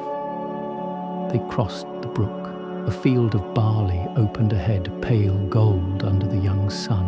Women were already there, tying stalks, laughing quietly among themselves. One waved a hand in greeting, another offered a handful of grain. Jesus accepted and let it fall slowly through his fingers. "Each seed carries its own courage," he said. Peter looked at the falling grain and murmured, "Then the world must be full of bravery." Jesus nodded. "It is, though much of it never notices itself." Farther along, they passed a vineyard. The keeper stood pruning vines, his knife flashing in the light. He paused to wipe his brow. "Too much growth chokes the fruit," he said by way of greeting. Jesus smiled. And yet you do not call the growth evil." The man laughed softly. "No, just overzealous." "Then you understand heaven," Jesus replied. The keeper blinked uncertain, then laughed again, because joy sometimes arrives before understanding does. They stopped where the road widened into a view of the valley. Below they could see the market square, the same slate still hanging. The morning's first names had been written there: figs, oil, new bread. At the top, still clear and white, was the word Jesus had written, "Welcome." The letters caught the light as if freshly drawn. The woman from the stall was sweeping her threshold. When she looked up and saw them on the hill, she lifted her hand and waved the broom like a banner. "Again, dawn," she called, echoing the child's words. Her voice carried, thin but joyful, across the distance. Jesus raised his hand in return, blessing her with the gesture more than the air between them. They descended slowly. The air warmed. The light turned to honey. Every sound seemed gentler: the clop of a mule, the murmur of water in clay pipes, the low talk of neighbours rediscovering kindness. They passed the inn called Rest for the road. The innkeeper was already kneading dough. His wife was lighting the mended jar's lamp so it could warm by the oven. When she saw them, she pressed her palms together, flour dusting the air like tiny stars. "You left your piece here," she said. "Keep it," Jesus answered. "There will be more." A little farther they came to the healer's courtyard. The mulberry swayed in the morning wind. The bench stood ready as if waiting for its first story. The old woman was grinding herbs. She looked up and smiled, pointing to the lamp with its healed seam. "It still burns," she said. Jesus inclined his head. "So do you." She laughed. "That's the idea." Past her gate, they met the shepherd from the hills, driving his flock toward the stream. The blue patch on his sling had darkened with use, but held strong. When he saw them, he stopped. "Your thread has outlasted the season," he said. "Faith often does," Jesus replied. The shepherd grinned. "Then may mine keep learning." They walked on until the road levelled into an open field dotted with almond trees. Petals had begun to fall, soft as forgiveness. A breeze moved among them, carrying the smell of earth, warmed just enough to hope again. Jesus stopped there, turned once to look back at the town, the market, the wells, the houses that had shared their light. Each place had given something and received something in return. The road had kept their stories like beads on a quiet thread. "Master," John said, "is this where it ends?" Jesus looked toward the far ridge, where a new path waited in the sun. "Not ends," he said. "Begins again. Every kindness is the first step of a longer road." He smiled, and the morning seemed to smile with him. They stood there a while, letting the silence have its turn. Birdsong began, one note, then two, then many, like laughter multiplied. The petals kept falling, and none of them hurried to the ground. At last, Jesus began walking toward the light. The others followed, their shadows stretching beside them like faithful companions. The world ahead was unmade still, waiting for more mercy, more hands, more stories. Behind them, the town's bells began to ring for morning prayers, a sound both old and new, both here and forever. And the road, that humble thread of dust and daylight, took up its song again. The sound of sandals, of breath, of hearts learning at last how to walk in peace. If this final chapter brought you calm tonight, please subscribe, so we can keep sharing these gentle evenings of faith, light, and everlasting warmth together.